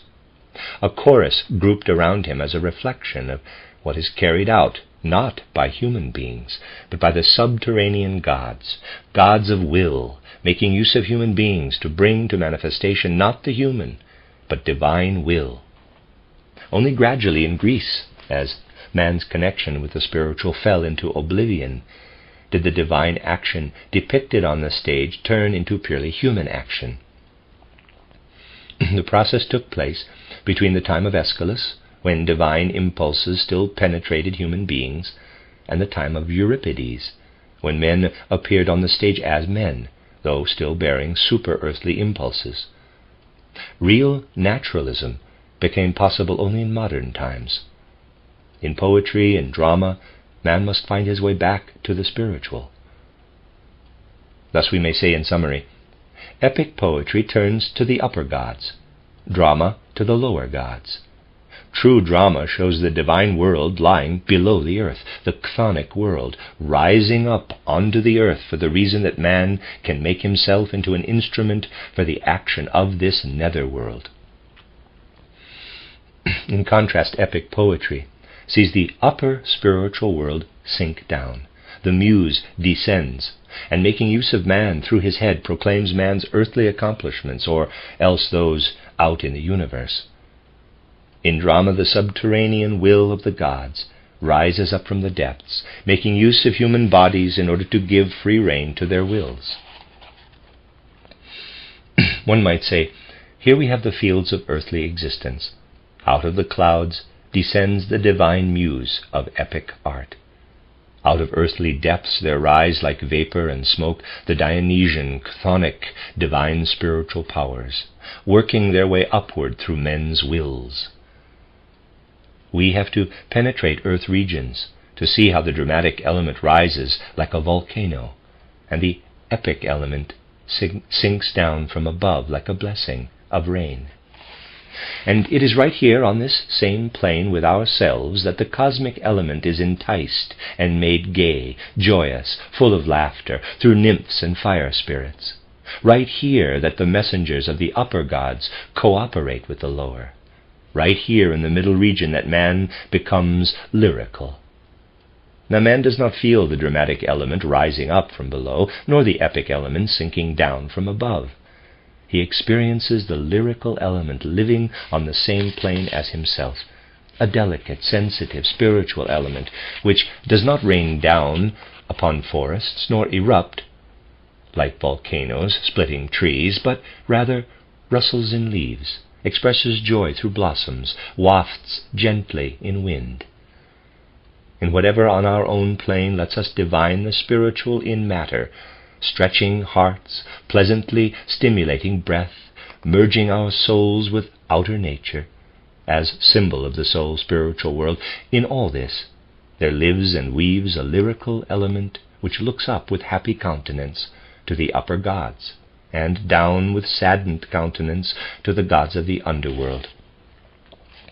The lyrical can tense up into the dramatic lyrical, or quiet itself down into the epic lyrical.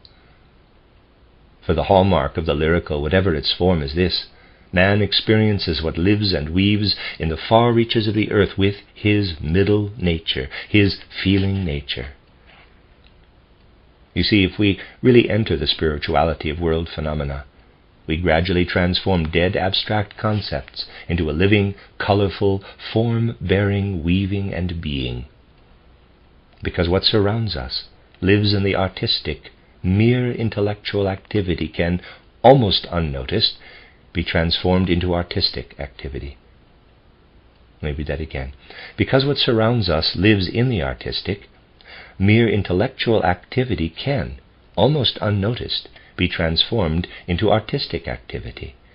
That is why we constantly feel a need to enliven impertinently abstract conceptual definitions, physical body, ether body, astral body, all such concepts, these impertinently rigid, philistine, and horribly scientific formulations into artistic color and form. This is an inner, not merely outer need of anthroposophy.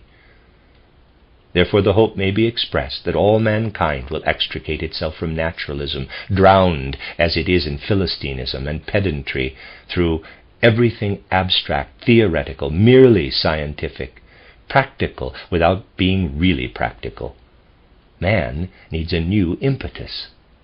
Without this impulse, this swing, anthroposophy cannot thrive. In an inartistic atmosphere it goes short of breath. Only in an artistic element can it breathe freely. Rightly understood, it will lead over to the genuinely artistic without losing any of its cognitional character. The end of Lecture 3. This is a reading of a collection of lectures by Rudolf Steiner entitled The Arts and Their Mission. Lecture 4. The last 2 lectures concentrated on artistic feeling and creation. I wished to call attention to the fact that anthroposophical contemplation leads to a particular manner of beholding the world, which must lead, in turn, to an inner vitalization of the arts, present and future. At the end of yesterday's lecture, I stressed the fact that by gaining a direct relation to the spiritual, a person can acquire the forces necessary for the creation out of his innermost core of true art. It has always been so. For true art stands beside real knowledge, on the one hand, and on the other, genuine religious life. Through knowledge and religion, man draws closer to the spiritual element in thought, feeling, and will. Indeed, it is his inward experience of knowledge and religion during an earth life that brings about a sense of the validity of all that I discussed during the last 2 lectures. Looking at the physical surroundings akin to his physical body, he comes to realize that physicality is not the whole of his humanness. In all artistic and religious ages, he has recognized this truth, saying to himself, "Though I stand within earth existence, it contradicts that part of my human nature which was imaged forth from worlds quite different from the one in which I live between birth and death." Let us consider this feeling I have just described in respect to cognition. Through thinking, man strives to solve the riddles of existence. Modern man is very proud of the naturalistic knowledge which for 3 or 4 centuries now, while marvelous relationships in nature were traced out, has been accumulating. But precisely in regard to these relationships, present-day natural science must say to itself on reflection with all intensity, what can be learned through the physical senses leads to a door which locks out world mysteries and cosmic riddles. And we know from anthroposophical contemplation that to pass this door, to enter the realms where we may perceive what lies behind the outer world, we must overcome certain inner dangers. If a human being is to tread the path leading through this door, he must first attain in his thoughts, feelings, and will a certain inner steadiness. That is why entering this door is called passing the guardian of the threshold. If real knowledge of the spiritual divine foundation of the world is to be acquired, attention must be called not only to the dangers mentioned, but also to the fact that no person penetrates this door in the state of consciousness brought about between birth and death by merely natural conditions. Here we should consider the tremendous seriousness of cognition. Also, the abyss lying between the purely naturalistic world and the world we must seek if we would enter our true home and discover what bears a relationship to our inmost being. For in the merely naturalistic world, we find ourselves strangers in regard to this inmost being. On entering physical existence at birth, inevitably we carry with us our eternal divine being. But if its source is to be recognized, we must first become aware of the abyss lying between earth life and the regions of cognition which we must enter in order to know our own being. An understanding of cognition highlights, on the one hand, the gravity of the search for a true relationship with the spiritual world. On the other, it helps us to recognize that if earthly existence were immediately satisfactory, if what modern naturalism dreams to be the case were so, namely that man is merely the highest pinnacle of natural phenomena, there would exist no religious human beings. For in such circumstances man would have to be satisfied with earthly existence. Religion aims at something entirely different. It presents a reality which reconciles man to earthly existence, or consoles him beyond earthly existence, or perhaps awakens him to the full meaning of earthly existence by making him aware that he is more than anything which earthly existence implies. Thus, the anthroposophical world conception is capable of giving a strong impetus to cognition, as well as to religious experience. In the case of cognition, it stresses the fact that one must travel a road of purification before passing the gate to the spiritual world. On the other hand, it stresses the truth that religious life leads far beyond the facts observable by a person with only ordinary earthly consciousness. For anthroposophy recognizes that the mystery of Golgotha, the earth life of Christ Jesus, though placed among historical events, comprehensible to the senses, can be comprehended in its fullness only supersensibly. Fortunately, the abyss on the edge of which man lives, the abyss opening out before him in religion and cognition, can be bridged, but not by contemporary religion, nor yet by a cognition, a science derived wholly from the earth. It is here that art enters. It forms a bridge across the abyss. That is why art must realize that its task is to carry the spiritual divine life into the earthly, to fashion the latter in such a way that its forms, colors, words, tones act as a revelation of the world beyond. Whether art takes on an idealistic or realistic coloring is of no importance. What it needs is a relationship to the truly, not merely thought out, spiritual. No artist could create in his medium if there were not alive in him impulses springing from the spiritual world. This fact points to the seriousness of art, standing alongside the seriousness of cognition and religious experience. It cannot be denied that our materialistically oriented civilization diverts us, in many ways, from the gravity of art. But any devoted study of true artistic creation reveals it as an earnest of man's struggle to harmonize the spiritual divine with the physical earthly. This became evident at that moment of world evolution, when human beings were faced, in all seriousness, with the great question of art, became evident in the grand style during the time of Goethe and Schiller. A glance at their struggles will corroborate this statement. Much that is pertinent here has already been quoted in past years in other connections. Today, to provide a basis for discussion, I shall cite only a few instances. During the 18th century, there emerged a guiding idea which Goethe and Schiller themselves accepted, namely the differentiation between romantic and classical art.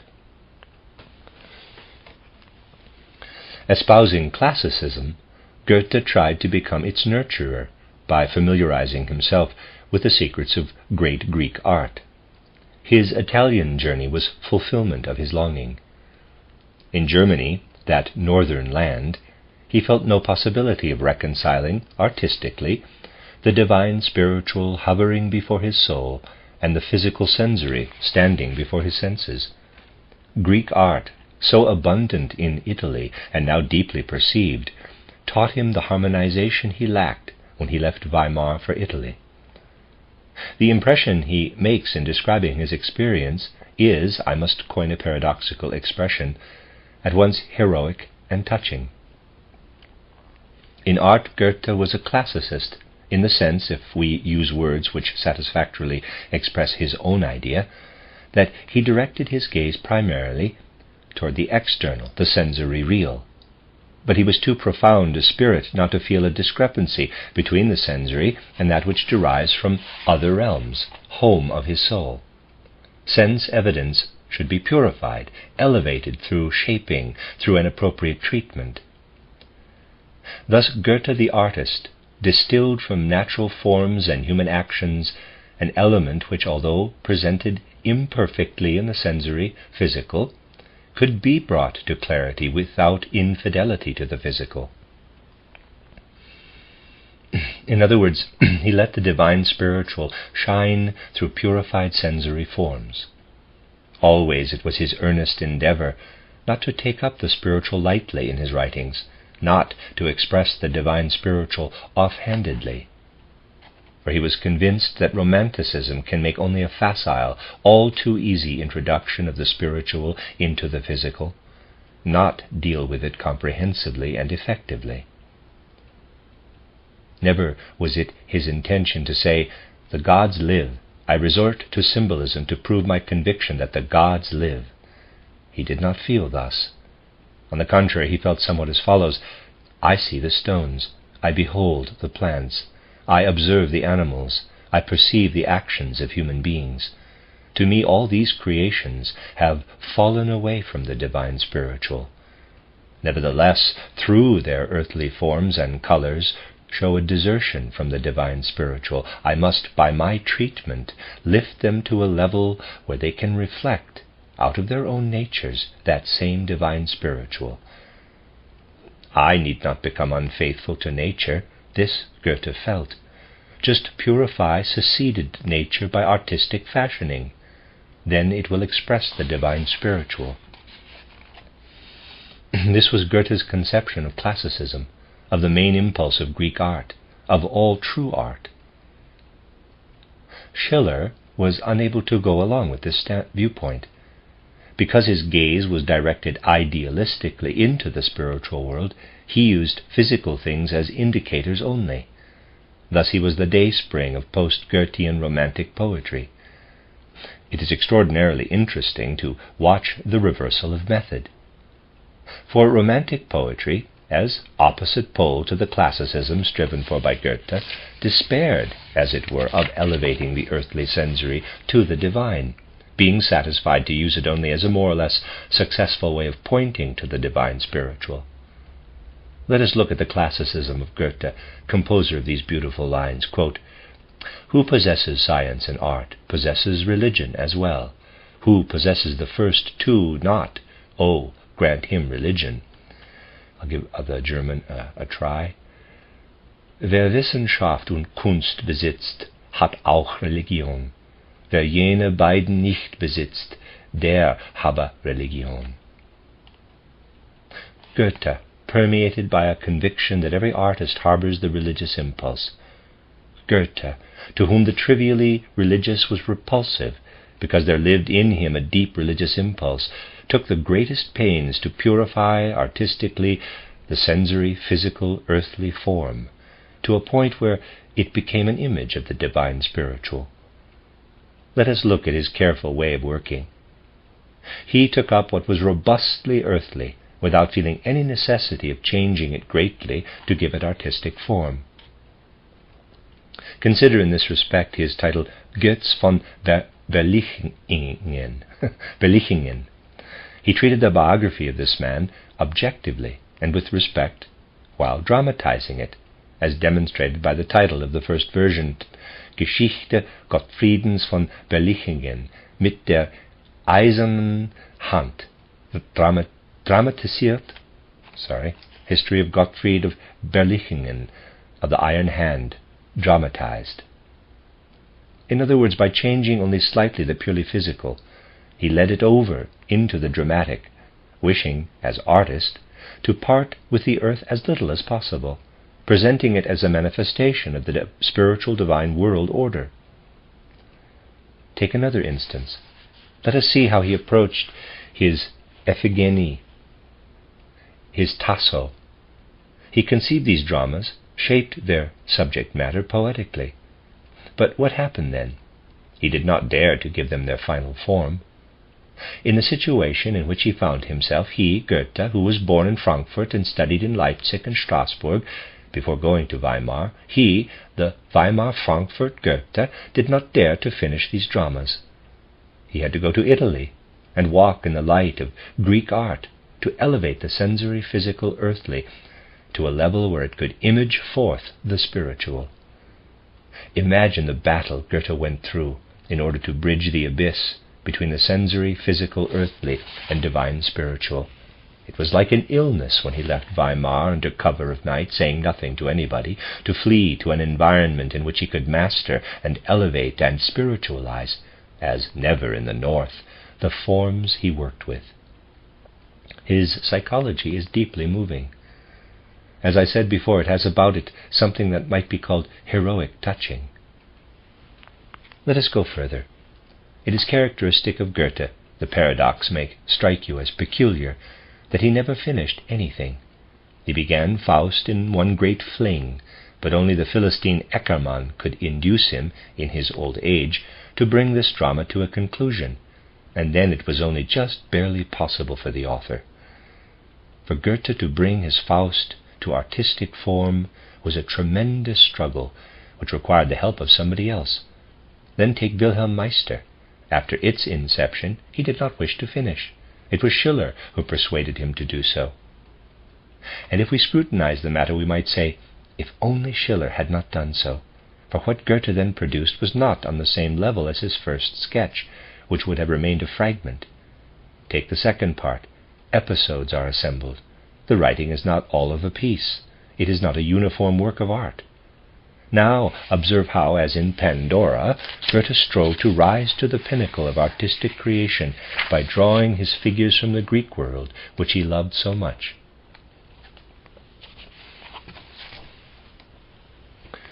Pandora remained a fragment. He could not complete it. The project was too vast for him to round it out. The serious, difficult task of the artist weighed upon his soul, and when he tried to idealize human life, to present it in the glory of the divine spiritual, he could complete only the first part of the trilogy, the first drama, Die natürliche Tochter. Thus, in every possible way, Goethe shows his predilection for the classical, always endeavoring in his works to purify the earthly physical to the point where it could spread abroad the radiance of the divine spiritual. He struggled and strove, but the task was such that apprehended deeply enough it surpassed human forces, even Goethe's. We must say, therefore, that precisely in such a personality, the arts with their grave world mission appear in their full grandeur and power. What appeared later in Romanticism is all the more characteristic when considered in the light of Goethe. Last Thursday was the 150th birthday of Ludwig Tieck, who was born on May 31st, 1773, and died on April 28th, 1853. Tieck, unfortunately little known today, was in a certain respect a loyal pupil of Goethe. He grew out of Romanticism, out of what at the University of Jena during the 90s of the 18th century was regarded as the modern Goethe problem. In his youth he had experienced the publication of Werther and of the first part of Faust. At Jena, together with Novalis, Fichte, Schelling, and Hegel, he struggled to solve the riddles of the world. In his immediate environment, Ludwig Tieck felt the breath of Goethe's striving toward the classical, and in him we can see how spiritual life was still active at the end of the 18th and during the first half of the 19th century. With Schlegel, Tieck introduced Shakespeare into Germany, and as a personality he illustrates how Goethe's tremendous efforts were reflected in certain of his prominent contemporaries. Tieck felt the grandeur and dignity of art as a mighty cultural ideal. He looked about. He did not gather his life experiences in a narrowly circumscribed spot. After sitting at the feet of Fichte, Schelling, and Hegel at the University of Jena, he journeyed through Italy and France. Then, after becoming acquainted with the world and philosophy, he strove in a true Goethean manner artistically to bridge the abyss between earthly and heavenly existence. Of course, he could not compete with Goethe's power and impetus. But let us look at one of Tieck's works, titled Franz Sternbald's Wanderungen, Franz Sternbald's Journeys, written in the form of Wilhelm Meister. What are these Sternbald journeys? They are journeys of the human soul into the realm of art. The question pressing heavily upon Sternbald is this: how can I raise sense reality to the radiance of the spiritual? At the same time, Tieck, whose 150th birthday we ought to be celebrating, felt the seriousness which streams down upon art from the region of cognition and that of religious life. Great is the light which falls from there upon Ludwig Tieck's artistic creations. A novel which he wrote comparatively early in life bears the title William Lovell, and this character is under Tieck's own impression, received while sitting at the feet of Schelling and Fichte in Jena, of the extreme seriousness of the search for knowledge. Imagine the effect of such teachings upon a spirit as receptive as Tieck's. Differently, though not less magnificently, they influenced Novalis. In his younger years, Tieck had passed through the rationalistic free spirit training of Berlin's supreme Philistine Nicolai. It was therefore an experience of the very greatest importance when he saw how in Fichte and Schelling the human soul relinquished, as it were, all connection with outer physical reality, and solely through its own power endeavored to find a path through the door to the spiritual world. In William Lovell, Tieck depicts a human being who, entirely out of the forces of his own soul, subjectively seeks access to the spirit. Unable to find in the physical sensory the divine for which Goethe constantly strove through his classical art, William Lovell seeks it nevertheless, relying entirely on his own forces, and thereby becoming confused, perplexed in regard to the world and his own personality. Thus William Lovell loses his hold on life through something sublime, that is, through the philosophy of Fichte and Schelling. In a peculiar way, the book points out the dangers of cognition, through which, of necessity, men must pass. Tieck shows us how the cognitionally serious can infuse the artistically serious. In his later years, Ludwig Tieck created the poetic work Der Aufruhr in den Quenen, the uprising in the Quenes. What is his subject matter? Demonic powers which approach man, nature spirits which lay hold of him, possess him, drive him into religious fanaticism, and cause him to lose his way through the world. Oh, this Ludwig Tieck certainly felt what it means, on the one hand, to be dependent solely upon one's own personality, and on the other to fall prey to elementals, gods of the elements. Hence overtones of gripping power in Tieck's works, for example in the Dichterleben, Life of the Poet, in which he describes how Shakespeare, as a thoroughly poetic nature, enters the world, how the world puts obstacles in his path, and how he stumbles into pitfalls. In Dichterleben, Tieck discusses a poet's birth and all that earthly life gives him on a purely naturalistic basis. Entitled Tod des Dichters, Death of the Poet, which deals with the last days of the Portuguese poet Camões, he describes a poet's departure from life, his path to the gate of death.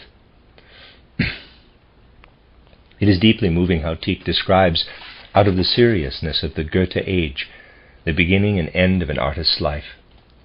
What was great in Tieck was not his own personality, but rather his reflection of Goethe's spirit.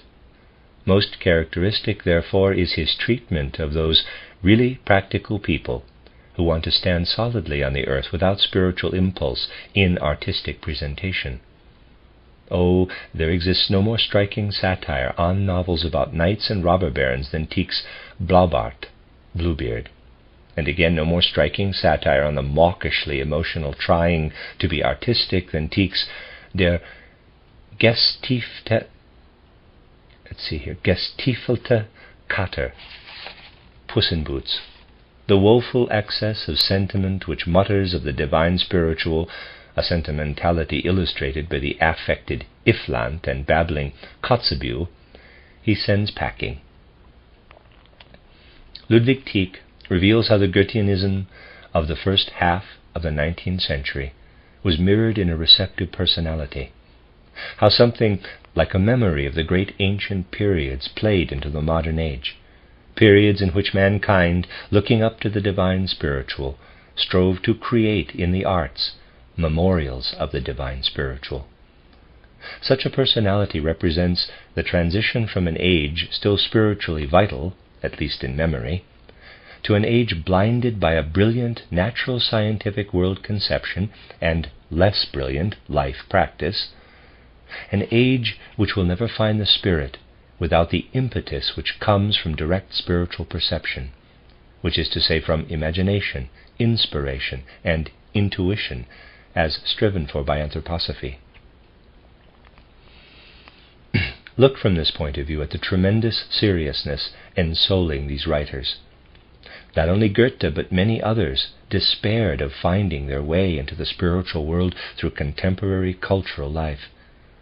Goethe did not rest until in Italy he had acquired an understanding of the way the Greeks penetrated the secrets of existence through their works of art. I have often quoted Goethe's statement, quote, "It seems to me that in creating their works of art, the Greeks proceeded according to nature's own laws, which I am now tracing," unquote. Clearly he believed that in their art the Greeks received from the gods something which enabled them to create higher works of nature, images of divine spiritual existence. The followers of Goethe, still under his direct influence, felt compelled to return to ancient times, at least to ancient Greece, to attain to the spirit.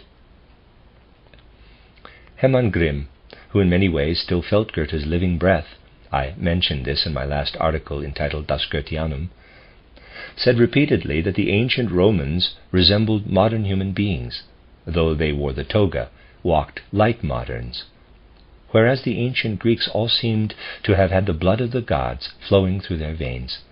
A beautiful, artistically felt statement. Indeed, it was only after the 15th century, I have often mentioned this, that man entered into materialism. It was necessary. We must not berate what the modern age brought. Had things stayed as they were, man would have remained deterministically dependent upon the divine spiritual world. if he was ever to become free, his passage into a purely material civilization was an historical necessity. In the book titled Philosophy of Spiritual Activity, I have described modern man's attitude in this respect. But the evening glow of the ancient spiritual life was still lighting up the sky in Goethe's time, indeed right up to the middle of the 19th century.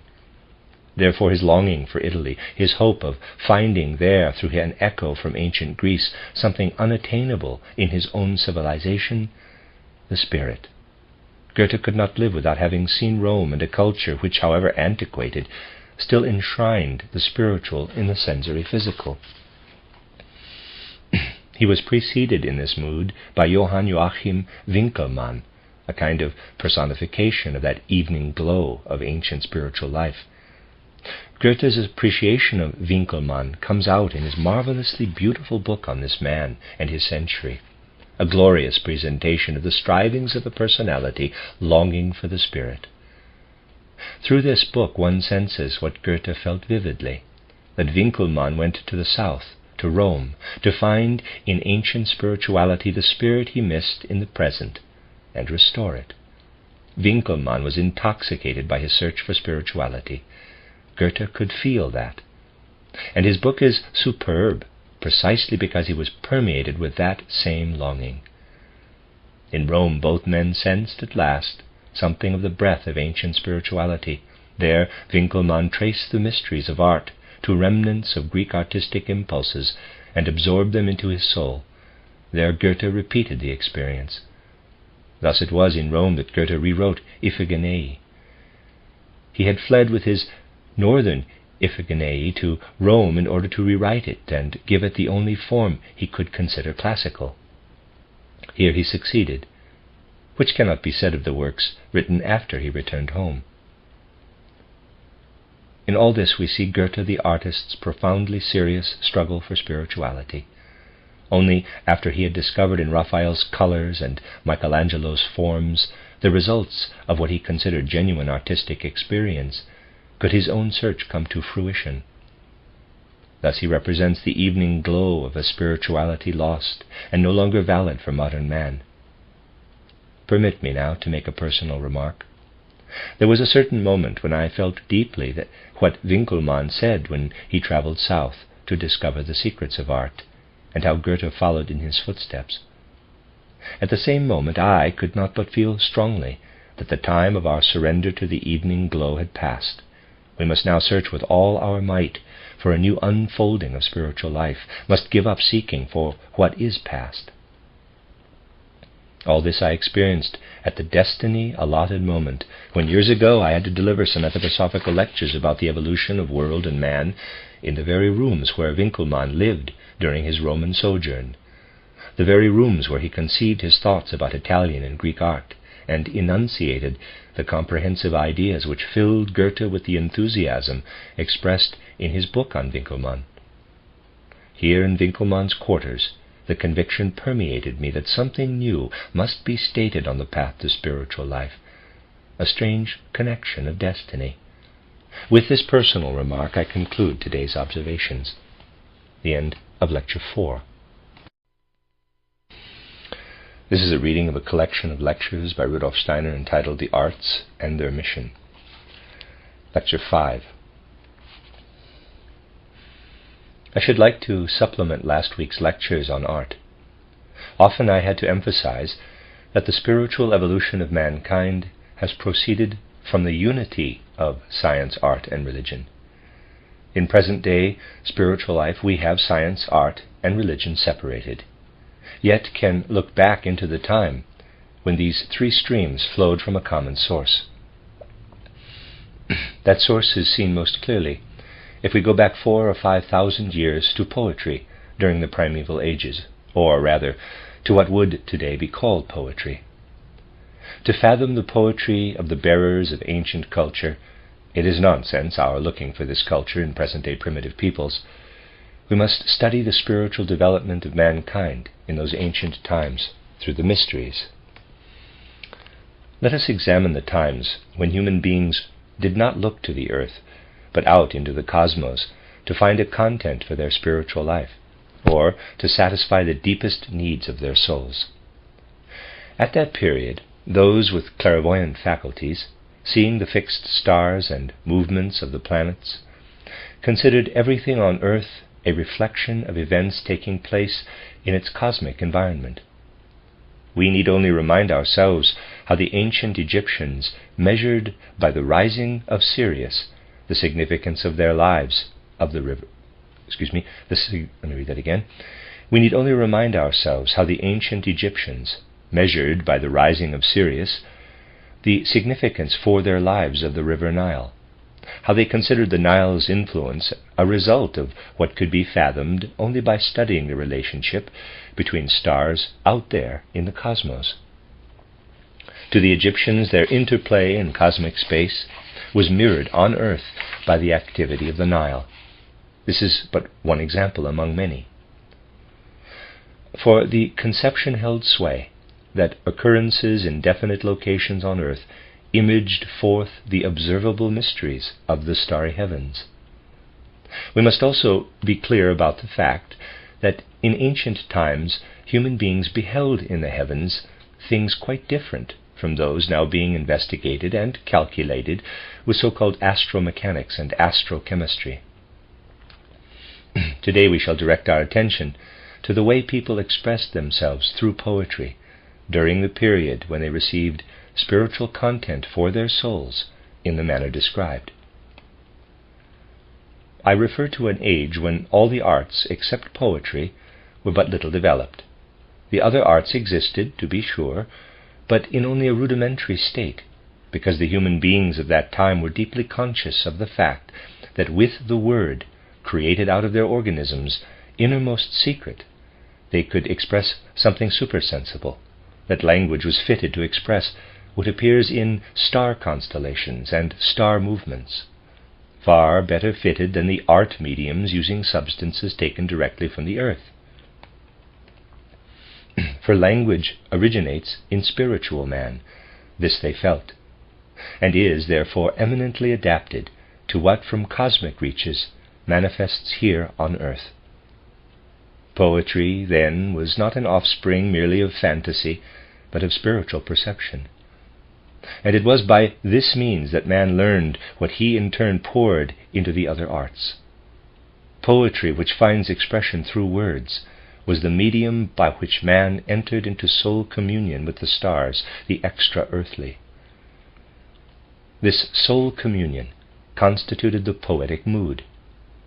Through it man saw how thoughts, not yet separated from objects, gain pictorial expression in his vault-like head, a head resembling the firmament, how thought represents a spiritual firmament, a celestial vault, how thought is inherent throughout the cosmos. Individual thoughts were expressed through the relative positions of the stars, by the way the planets moved past each other.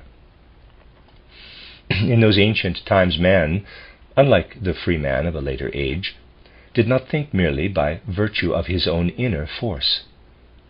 In every thought movement he felt the after-image of some star movement. In every thought form the after-image of a constellation. Thus his thinking transported him into stellar space. The sunlight which illumined the day and which would seem to be blinding out in the cosmos was not considered the guide to wisdom, not the guiding force of thought, but rather sunlight as reflected by the moon. The following is ancient mystery wisdom. During the day we see light with the physical body. At night we do more. We see it gathered up by the silver chalice of the moon.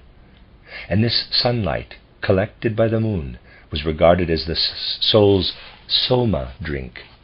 Inspirited thereby, the soul could conceive those thoughts which were the result, the image of the starry heavens. Thus man, as thinker, felt as though the force of his thinking were located not in his earthly organism, but out where the stars were circling and forming constellations.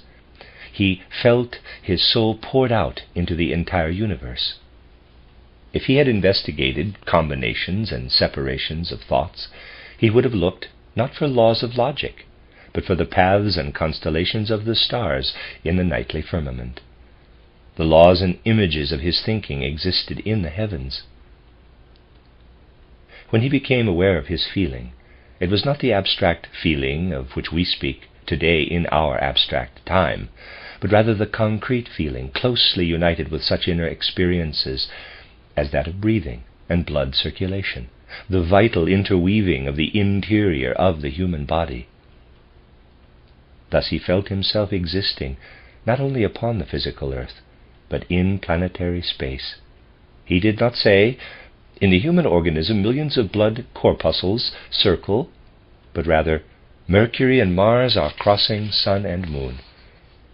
To repeat, he felt his soul poured out into the universe, felt that, while with his thoughts he abode among the fixed stars and their constellations, with his feelings he lived within the sphere of the moving planets.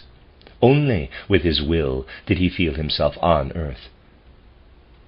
Considering the terrestrial an image of the cosmic, he said to himself, when the forces of Jupiter, Moon, Venus, and Sun strike the earth, and penetrate its soil in the solid, liquid, and aeriform elements, then from these elements will impulses penetrate into the human being, just as thought impulses penetrate into him from the fixed stars, and feeling impulses from the planetary movements. By such awareness, man could transplant himself into the time of the beginnings of primeval art. What is primeval art? It is nothing other than speech itself, a fact little understood today. For our speech is fettered to the material earthly. It no longer manifests what it was when human beings, feeling transported into the zodiac, incorporated into themselves from zodiacal constellations the 12 consonants, and from the movements of the planets past the fixed star constellations, the vowels. At that time, human beings did not intend to express through speech what they experienced upon earth, but rather what the soul experienced when it felt transported into the cosmos, which is why, in ancient times, speech flowered into poetry. The last remnants of such poetry are contained in the Vedas and, more abstractly, in the Edda. These are after images of what in greater glory, in much greater sublimity and majesty, had arisen directly out of the formation of languages during those ages when human beings could still feel their own soul life intimately united with cosmic movement and experience. What is felt of all this in present-day poetry? Poetry would not be poetry, and in our time much poetry is no longer poetry, if certain aspects of man's communion with the cosmos had not been kept. What remains is whatever in speech formation passes beyond the prose meanings of words into rhythm, rhyme, and imagination. For true poetry never consists of what is stated literally. Into the prose content of a poem, whether written down or, better, recited or declaimed, there must sound, rhythm, beat, imagination. This points to elements not contained in prose, to a background which in every true poetic work cannot be understood, but must be guessed at, divined. It is only the prose content which can be understood by the mind. The fact that poetry conveys something lying outside its words, for which the words are but a means, the fact that poetry's aura of mood echoes cosmic harmony, melody, imagination, this fact even today makes poetry poetry. We still can divine what it meant for Homer when he said, "Sing, O Muse, the wrath of Achilles, son of Peleus." It was not the poet singing. It was the soul which has communion with cosmic movements singing through him. In the planets live the muses. The epic muse lives in one particular planet. It was into this planet that Homer felt transported. Sing, O Muse, resound for me, celestial melody of the planets. Relate the deeds of earthly heroes, Agamemnon, Achilles, Odysseus, Idomeneus, Menelaus. Sing of how events appear, not from the limited standpoint of earth, but when the gaze is directed from stellar space. Could one ever believe that the magnificent, comprehensive images of the Iliad stemmed from a frog perspective? No, they have not even air perspective. They have star perspective. For that reason, the Iliad story could not be told as though man had solely to do with man, for the gods influence actions. Side by side with human agents, they perform their deeds.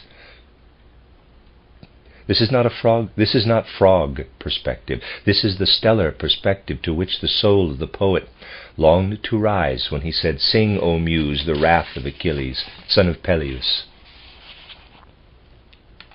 From all this, it can be clearly seen that the earthly medium which art, in the present case poetry, makes use of, is only a means to an end. The artistic element comes from treating the medium in such a way that the spiritual background, the spiritual worlds, may be divined. Word, color, tone, form, being but pathways. If we wish to reawaken in mankind the true artistic mood, we must, to a certain degree, transport ourselves back into those ancient times when the celestial, the poetic mood lived in the human soul. Then we will carry an impression of how best to use other media to carry art to the world of the spirit, which is what must happen if art wants to be art. Today our feeling has coarsened. We no longer sense what, in the not-so-distant past, has made art what it is. For example, say that we see a mother carrying a little child, an elevating sight. We are familiar with the fact that the immediate form impression received therefrom is fixed only for a moment. The very next moment the mother's head position changes. The child in the mother's arms moves. What we have before us in the physical world is never still very long. Now let us look at Raphael's Sistine Madonna, the mother and child. Now, an hour from now, a year from now, it remains what it was. Nothing has changed. Neither child nor mother move. The moment has been fixed. That which in the physical world is still only a moment is here, so to speak, paralyzed. But it only seems so.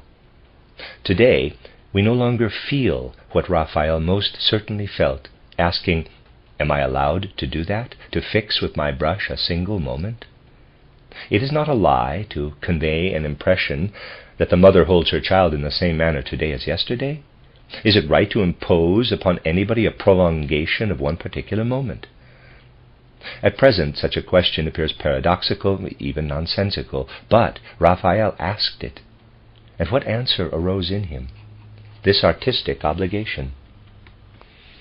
You must atone in a spiritual way for your sin against reality, must lift the moment out of time and space, for within time and space it is a palpable untruth, must, through what you paint on the plane of your canvas, bestow eternity, arouse feelings which transcend the earthly plane. This is what is called today abstractly Raphael's idealistic painting. His idealism is his justification for so unnaturally fixing the moment. What he invokes through the depths of his colors, through color harmony, he attains by precluding, spiritualizing, the third dimension.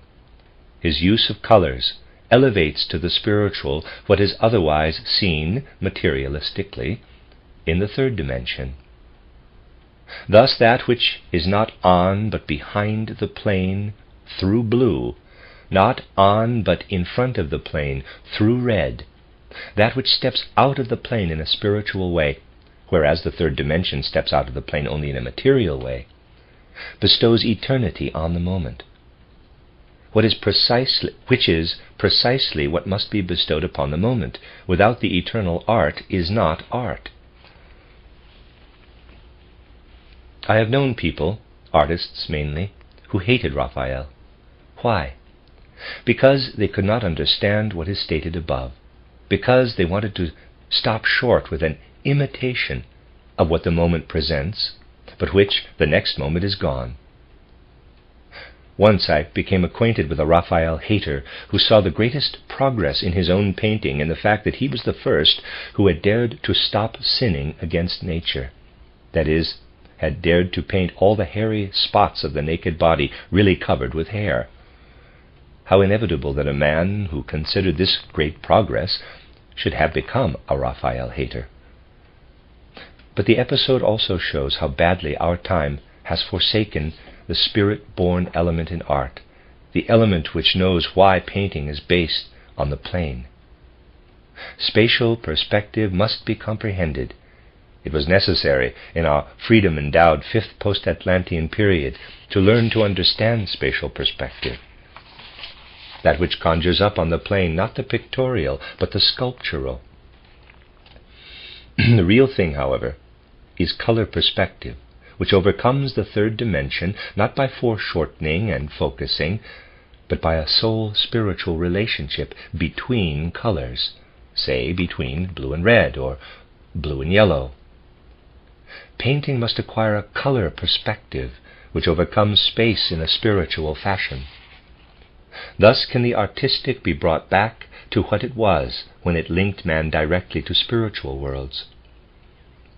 At that time, man felt the harmony between science, religion, and art. This perception must again be aroused. An echo of it lived in Goethe. That was what made him so great.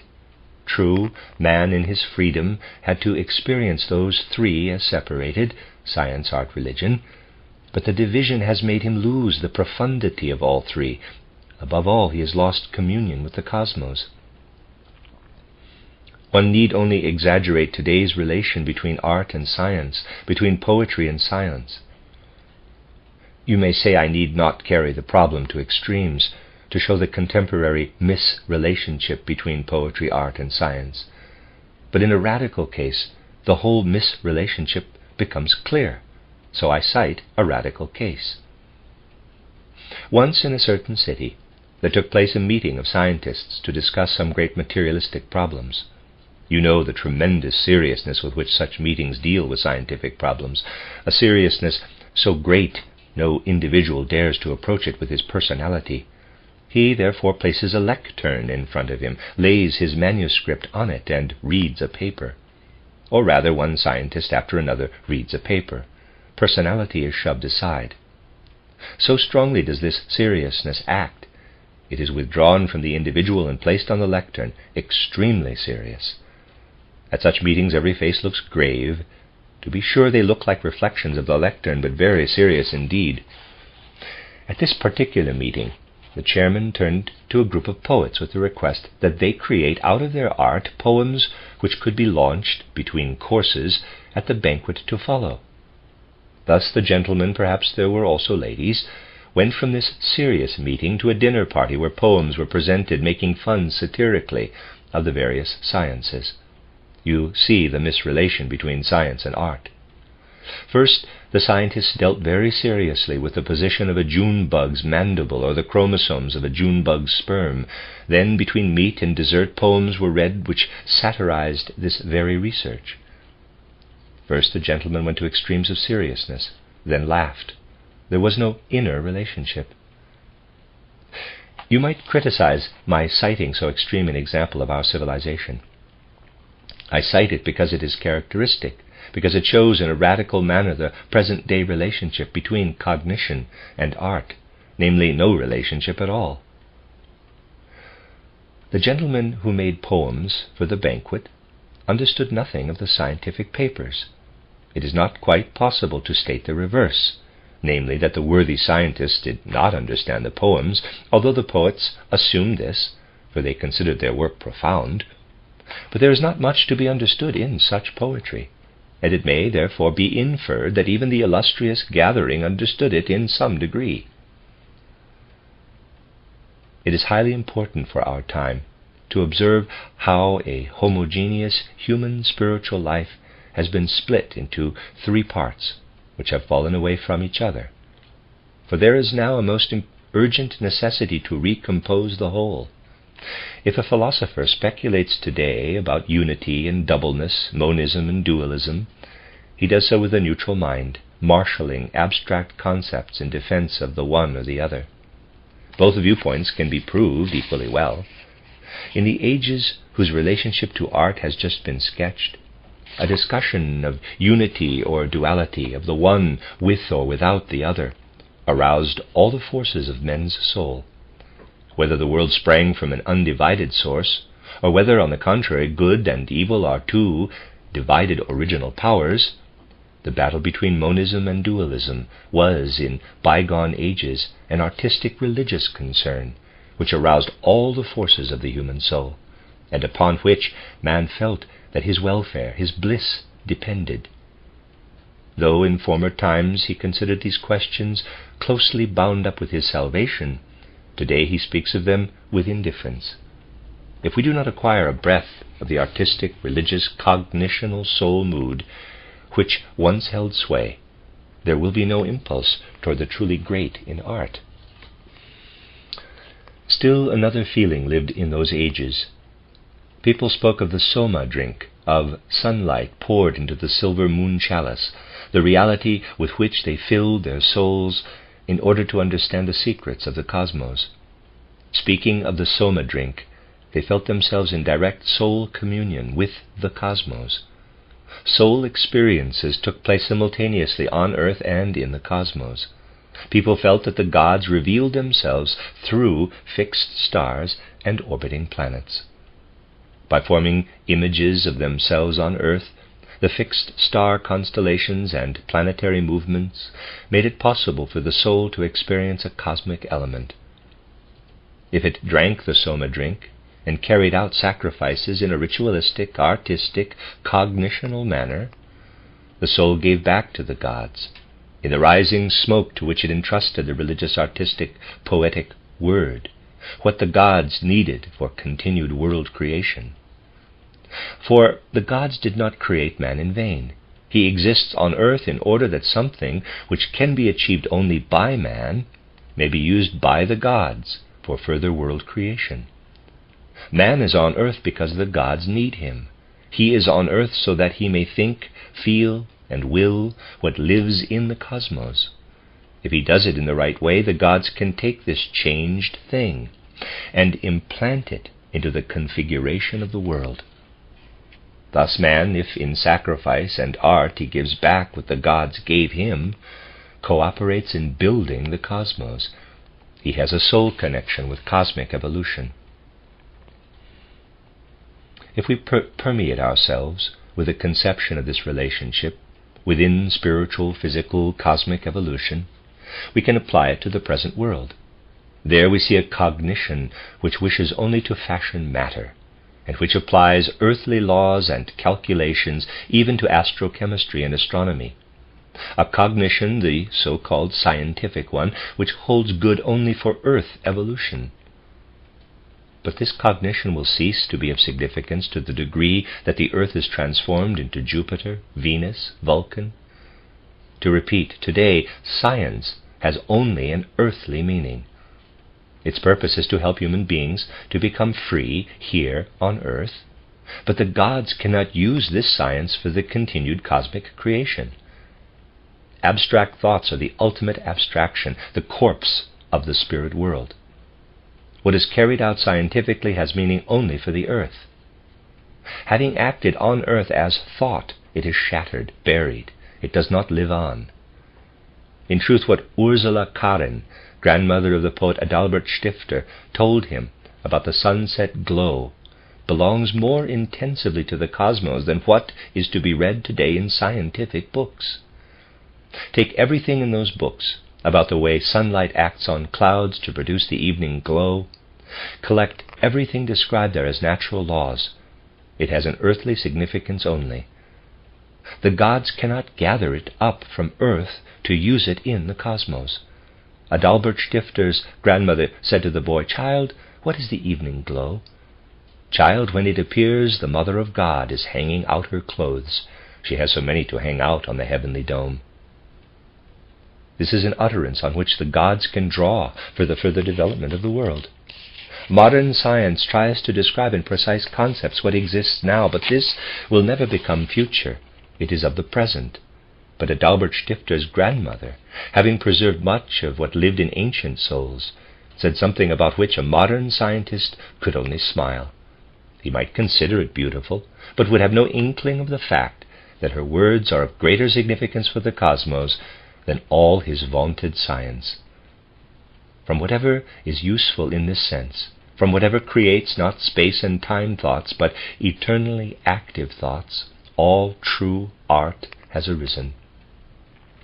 Just as the imagination of Adalbert Stifter's grandmother, which made him a poet, is related to a dry, materialistic conception, so Raphael's Sistine Madonna, which transcends the moment, which seizes the moment for the eternal, is related to any mother with her child seen here on the physical earth. This is what I wished to add to our previous considerations, hoping to deepen them. The end of Lecture 5. This is a reading of the book of the collection of lectures, by Rudolf Steiner, entitled The Arts and Their Mission. This is Lecture 6.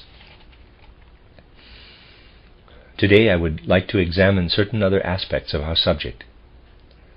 I have often dealt with the genius of language, and you know from my book titled Theosophy that we refer to real spiritual entities when we speak of spiritual beings in an anthroposophical context.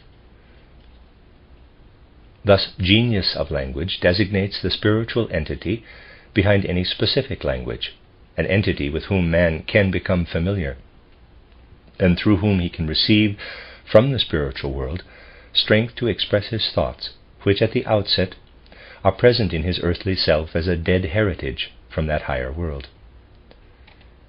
It is therefore appropriate for anthroposophical students to seek in the formation of language a meaning which is independent of man, because rooted in the spirit. I have already drawn attention to the peculiar way the German language designates the beautiful and its opposite. We speak of the opposite of the beautiful, das Schöne, as the ugly or hateful, das Hässliche. Were we to denote the beautiful in the same way, we would call it, since the opposite of hate is love, the lovely or loving. As it is, we make a significant difference. In German, the word beautiful, das Schöne, is related to shining, das Scheinende. Das Scheinende. The beautiful shines, brings its inner nature to the surface. It is the distinguishing quality of the beautiful, not to hide itself, but to carry its essence into outer configuration. Thus beauty reveals inwardness through outer form. A shining radiates outward into the world. If we were to speak in this sense of beauty's opposite, we would call it the concealed or non-radiant, that which holds back its being, refusing to disclose it in any outer sheath. To put it another way, the beautiful designates something objective. If we were to treat its opposite just as objectively, we would have to speak of concealment, of something whose outer aspect belies what it really is. But here subjectivity enters, for we cannot love what conceals itself, showing a false countenance. We must hate it. In this way, the ugly calls up quite a different emotional reaction than the beautiful. We do not respond to it out of the same recesses of our nature. Thus the genius of language reveals itself. And we should ask, what in the broadest sense we strive, when in the broadest sense we strive for the beautiful in art, what is our goal? The very fact that the German word for beautiful proceeds outward, as its opposite suggests a remaining within our emotions, our hate, means that the beautiful bears a relation to the spiritual outside us. For what shines, what we apprehend with our senses, does not need to shine for us, it exists. It is the spiritual that shines, radiating into the sensory, proclaiming its being even in the sensory. By speaking objectively of the beautiful, we take hold of it as a spiritual element which reveals itself in the world through art. The task of art is to take hold of the shining, the radiance, the manifestation of that which as spirit weaves and lives throughout the world. All genuine art seeks the spirit. Even when art wishes to represent the ugly, the disagreeable, it is concerned not with the sensory disagreeable as such, but with the spiritual which proclaims its nature in the midst of unpleasantness. If the spiritual shines through the ugly, even the ugly becomes beautiful. In art, it is upon a relation to the spiritual that beauty depends. Proceeding from this truth, let us consider one of the arts, painting. Recently we dealt with it insofar as it reveals the spiritual essence through shining color. In ancient times, man, by surrendering in the right way to the genius of language, showed his inner knowledge of color in his vocabulary. When an instinctive clairvoyance prevailed, he felt that metals revealed their inner natures in their colors, therefore gave him not earthly names, but names connecting them with the planets. Otherwise people would have felt ashamed, for man looked upon color as a divine spiritual element, bestowed upon earthly substances only in the sense of our recent lectures. Perceiving the gold in gold's color, he saw not merely the earthly in that metal, but the sun proclaiming itself from the cosmos in its gold color. Indeed, from the very start, man saw something transcending the earthly in the colors of earthly objects. But it was only to living things that particular colors were ascribed, for living things approach the spirit in such a way that the spiritual shines forth. Animals were felt to have their own colors, because in them the spirit-soul element manifests directly. In ancient times, when man's artistic sense was not outward but inward, he painted not at all. To paint a tree green is not true painting, for the reason that however well one imitates her, nature is still the essential thing. Nature is still more beautiful, more vital. It needs no copy. A real painter never imitates. He uses an object as a recipient or focus of the sun, or to observe a color reflex in that object's surroundings, or to catch above it an interweaving of light and darkness. In other words, the thing painted is merely an inducement. For example, we never paint a flower standing in front of a window. We paint the light, which shining in at the window is seen through the flower. We paint the sun's colored light, catch the sun. In the case of a person, this can be done still more spiritually. To paint a human forehead the way one believes it should look is nonsense. This is not painting. But to observe how the sun rays strike that forehead, how color shows up in the ensuing radiance, how light and darkness intermingle, to capture with one's paintbrush all that interplay, this is the task of the painter. Seizing what passes in a moment, he relates it to the spiritual. If, with a sense for painting, we look at an interior view, the matter of most importance is not the figure or figures therein. I once accompanied a friend to an exhibition where we saw a painting of a man kneeling before an altar, his back toward us. The painter had given himself the task of showing how sunlight, falling through a window, struck the man's back. My friend remarked that he would much rather see a front view. Well, this was only material, not artistic interest. He wanted the painter to show the man's character and so forth. But one is justified in doing this only if one expresses all perceptions through color. If I wish to paint a human being sick in bed with a certain disease, and study his facial color in order to apprehend how illness shines through the sensory, this may be artistic. If I want to show, in totality, the extent to which the whole cosmos manifests in the human flesh color, this may also be artistic.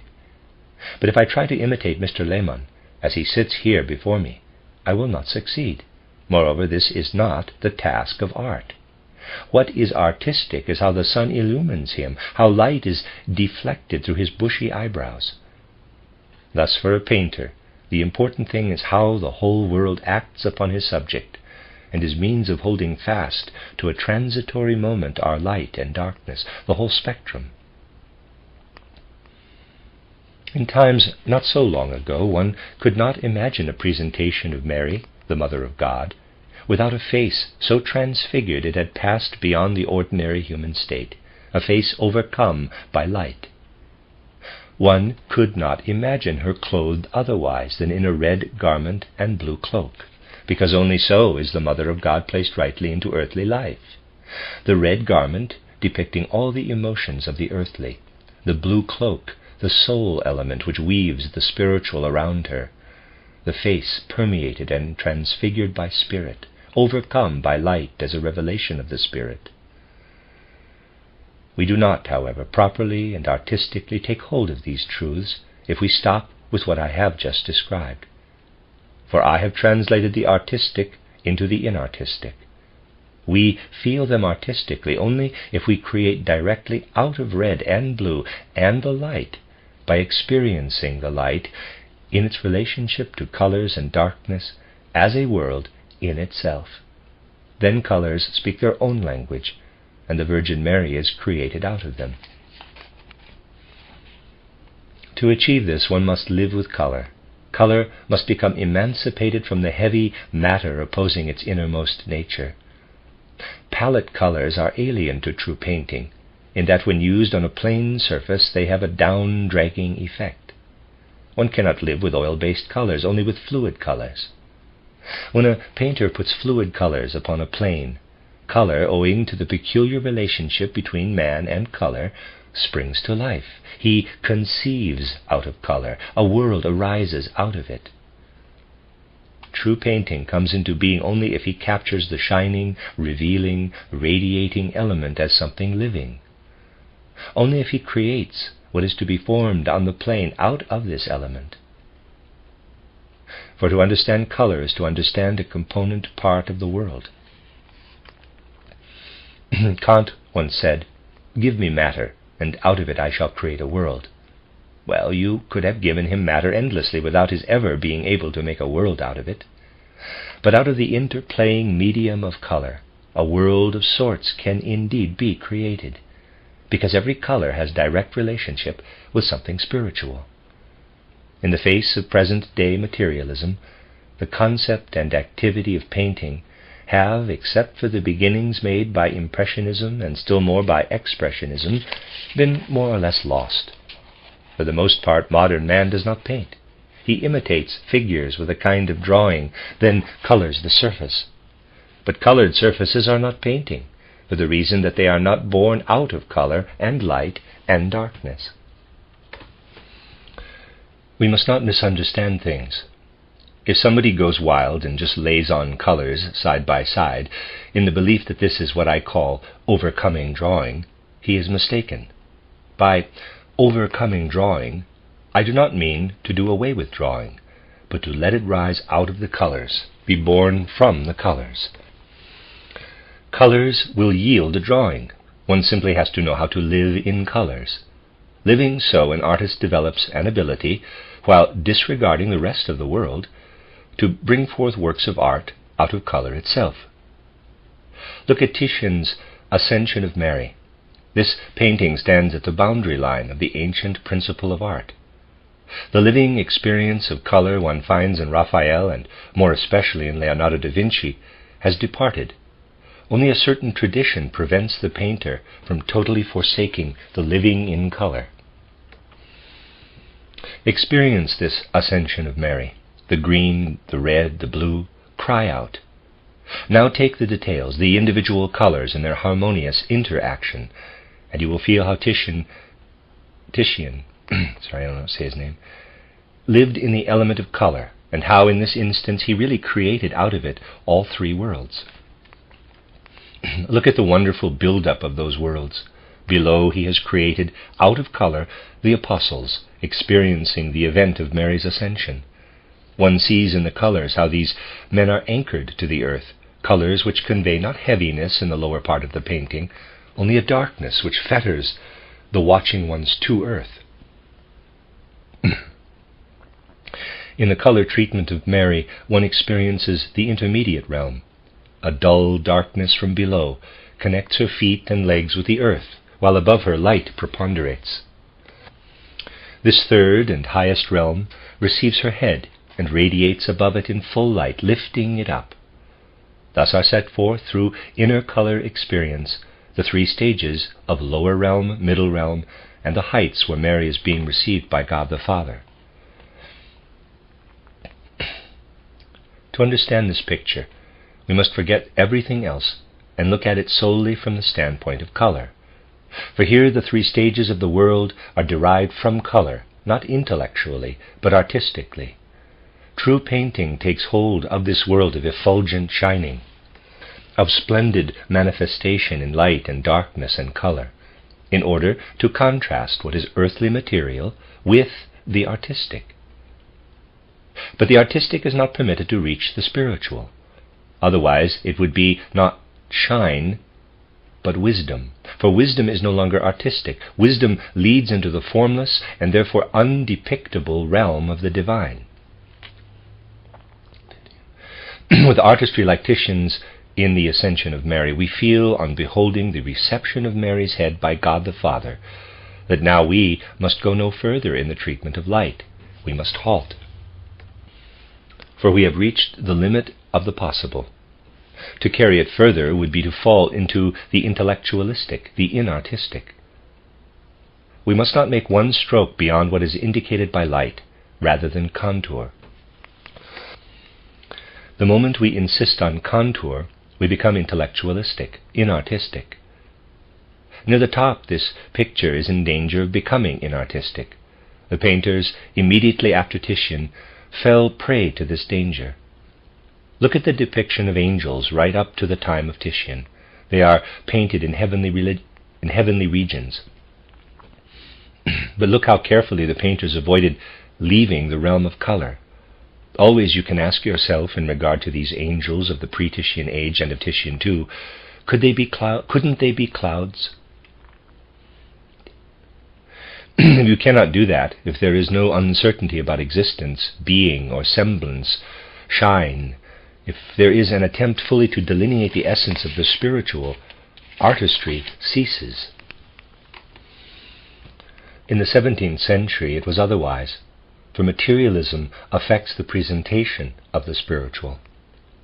Now angels began to be painted with all kinds of foreshortenings, and one can no longer ask, couldn't that be clouds?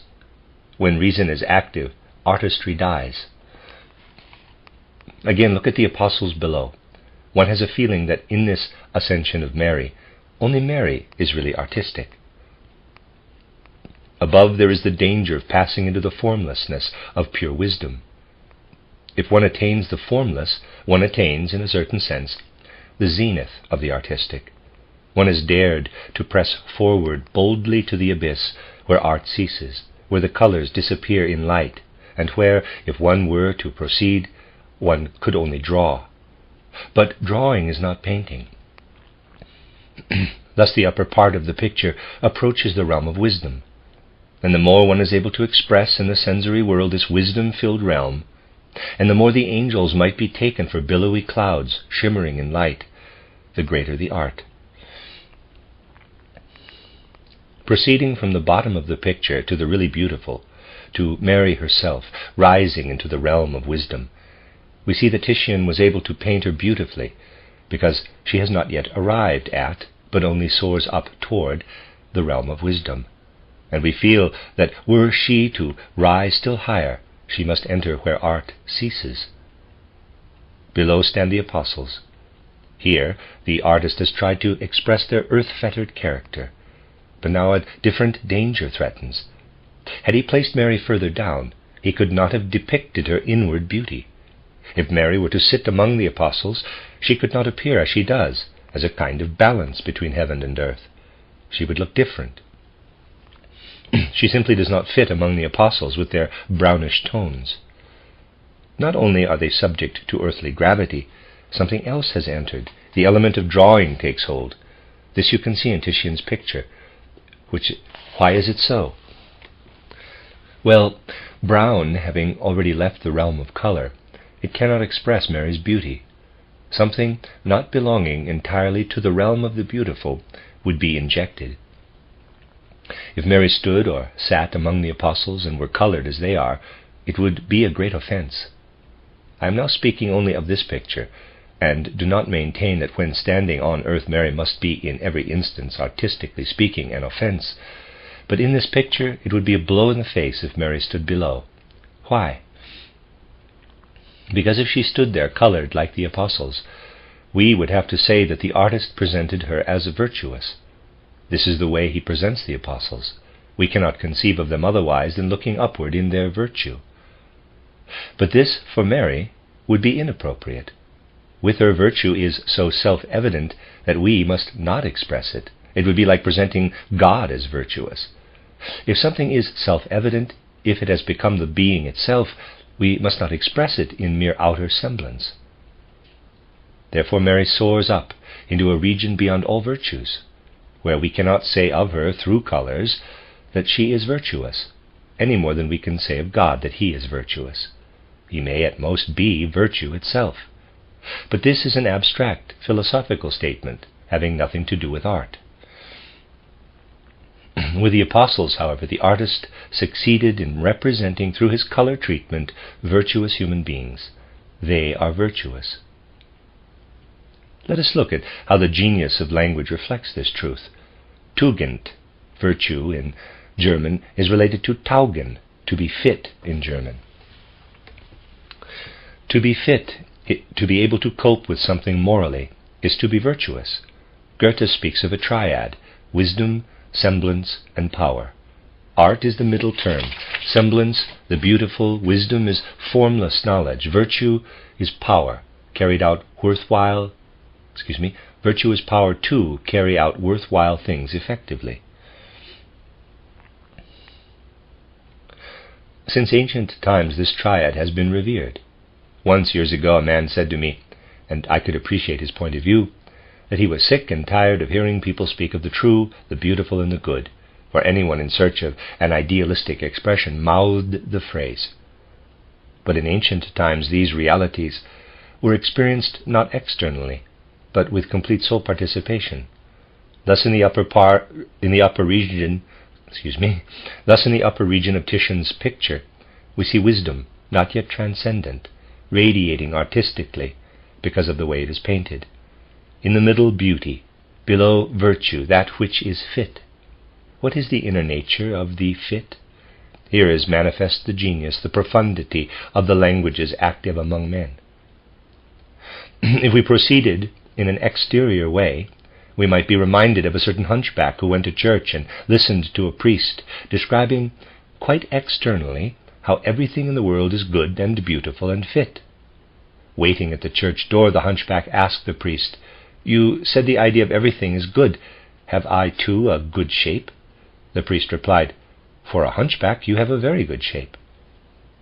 If things are considered as externally as this, we shall never penetrate to the depths. In many fields, modern observation proceeds so. Filled with external characteristics and definitions, men do not know that their ideas turn round and round in circles.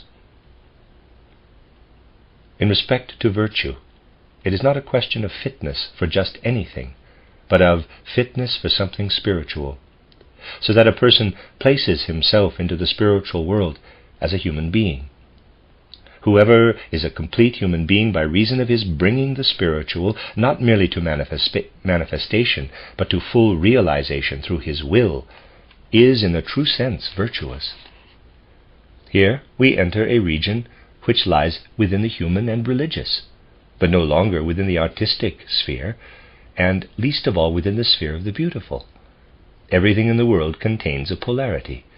Thus we can say of Titian's picture, above Mary, he is in danger of passing beyond the beautiful, there where he reaches the abyss of wisdom.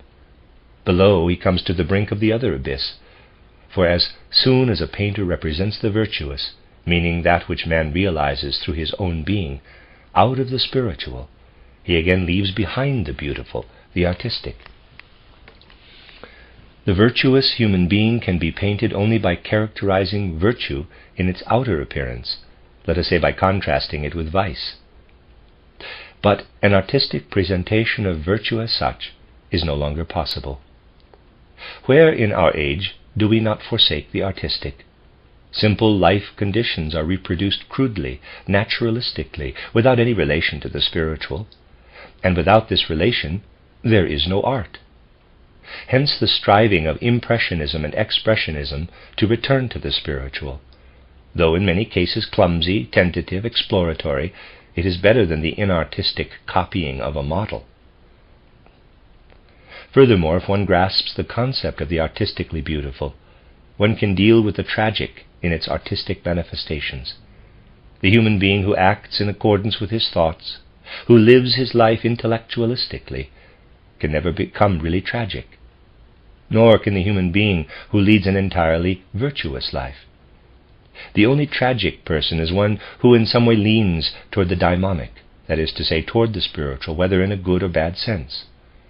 Today, in this age when man is in the process of becoming free, daimonic man, that is, man under the influence of tutelary spirits, is an anachronism.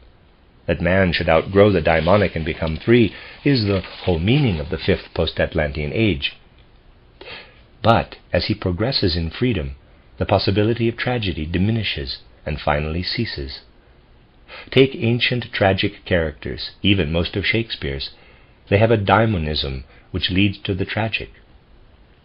Wherever man had the appearance of the daimonic spiritual, wherever the daimonic spiritual radiated and manifested through him, wherever he became its medium, tragedy was possible.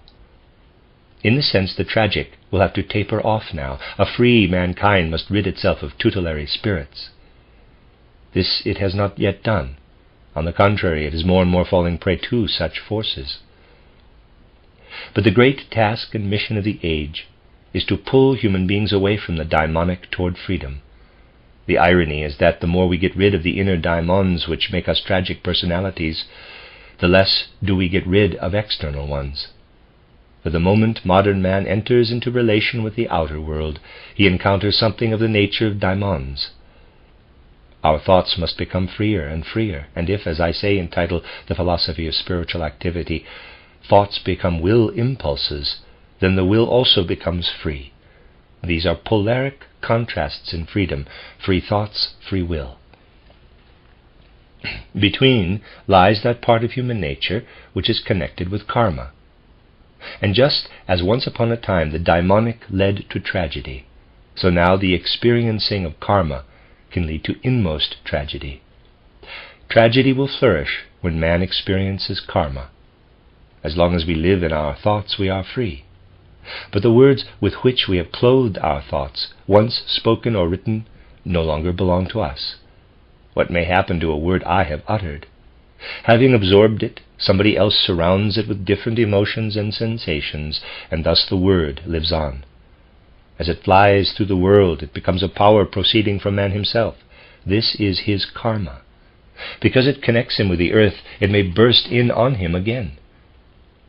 Even the word which leads its own existence, because it belongs not to us, but to the genius of language, may create the tragic. Just in our present time we see mankind at the inception of tragic situations through an overestimation of language, of the word. People's wish to separate themselves according to language, and their desire provides the basis for the gigantic tragedy which during this very century will break in upon the earth. This is the tragedy of karma. If past tragedy is that of daimonology, future tragedy will be that of karma. Art is eternal, its forms change, and if in everything artistic there is some relationship to the spiritual, you will understand that with the artistic we place ourselves, creatively or through enjoyment, in the spirit world. A real artist may create his picture in a lonely desert. He does not worry about who will look at his picture or whether anybody at all will look at it, for he creates within a divine spiritual community. Gods look over his shoulder. He creates in their company. What does he care whether or not anybody admires his picture? A person may be an artist in complete loneliness. Yet he cannot become one without bringing, by means of his creation, something spiritual into the world, so that it lives in the spirituality of the world. If one forgets this basic connection, art becomes non-art. To create artistically is possible only if the work has a relationship to the world. Those ancient artists who painted pictures on the walls of churches were conscious of this fact. They knew that their murals stood within earth life insofar as this is permeated by the Spirit, that they guided believers. One can hardly imagine anything worse than painting for exhibitions. It is horrible to walk through a picture or sculpture gallery where completely unrelated subjects appear side by side. Painting lost meaning when it passed from something for church or home to an isolated phenomenon. If we paint or view a picture in a frame, we can imagine ourselves looking out through a window. But to paint for exhibitions, this is beyond discussion. An age which sees value in exhibitions has lost its connection with art. By this can be seen how much waits to be done in culture if we would find our way back to the spiritual artistic. Exhibitions must be overcome. Of course, some individual artists detest exhibitions. But today we live in an age when the individual cannot achieve very much unless his judgment grows out of a world conception permeating fully free human beings. Just as world conceptions permeating people in less free ages led to the rise of genuine cultures. Today we have no real culture. Only a spiritual world conception can build up true culture, the indubitably artistic. The end of Lecture 6. This is a reading of a collection of lectures by Rudolf Steiner, entitled The Arts and Their Mission. Lecture 7. We must emphasize again and again that the anthroposophical world conception fosters a consciousness of the common source of art, religion, and science. During ancient periods of evolution, these three were not separated. They existed in unity. The mysteries which fostered that unity were a kind of combination art institute, church, and school. For what they offered was not a one-sided sole dependence upon language. The words, uttered by the initiate as both cognition and spiritual revelation, were supported and illustrated by sacred rituals, unfolding before listening spectators in mighty pictures. Thus, alongside the enunciation of earthly knowledge, religious rituals imaged forth what could be divined and perceived as events and facts of the supersensible worlds. Religion and cognition were one. Moreover, the beautiful, the artistic, had its place within the mysteries. Ritual and image, acting together, produced a high art. In other terms, the religiously oriented rituals which fired man's will and the knowledge-bearing words which illumined him inwardly had both a strong ally in the beautiful, the artistic. Thus, consciousness of the brotherly unity of religion, science, and art must today be ever present in anthroposophical world research, an interlinkage brought about not artificially, but in a self-evident natural way.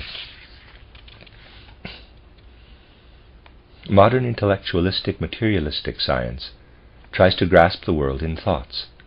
As a result, certain ideas give conceptual form to the phenomena of nature and its creatures. We translate natural laws into thoughts. During the recent materialistic age, it was characteristic of those preoccupied with cognition that they gradually lost artistic sensibility. Acceptance of modern science means yielding to dead thoughts and looking for them in nature. Natural history, that proud achievement of our science, consists of dead thoughts, corpses of what constituted our soul before we descended from supersensible into sensory existence. Anyone looking at the corpse of a human being can see by his form that he could not have achieved this state through any mere laws of nature as we know them. He had first to die. A living person became a corpse by dying. Similarly, anyone with real cognition knows that his thoughts are corpses of that vital soul being within which he lived before incarnation. Our earth thoughts are actually corpses of our pre-earthly soul life. and they are abstract precisely because they are corpses. As people during the last few centuries became more and more enamored of abstractions, of these thoughts which insinuated themselves into practical life, they came more and more to resemble them in their higher soul life, especially people with a scientific education. This estranged them from art. The more one surrenders to purely abstract thoughts, dead thoughts, the more one becomes a stranger to art, for art desires and is centered on the living. As soul seriously occupied with anthroposophical cognition, a soul seriously occupied with anthroposophical cognition enters the opposite state, whereas intellectuality approaches everything from the standpoint of logic and tries to explain even the arts according to logical rules. In anthroposophical thinking there arises at a certain moment a great longing for art. For this different type of cognition leads to a realization that thoughts are not the whole living reality. Something else is needed. Since the entire soul life now remains living instead of being killed by dead thoughts, one comes to need to experience the world artistically. For if one lives in abstract dead thoughts, art is only a luxury formed out of man's dreams and illusions, an addition to life. But, to repeat, the anthroposophical method of knowledge brings one to a realization that thoughts are not the living reality. They are dead gestures which merely point to that reality. And at a certain stage one feels that to attain reality one must begin to create, must pass over to art. Ideas alone simply cannot present the world in its rich, full content.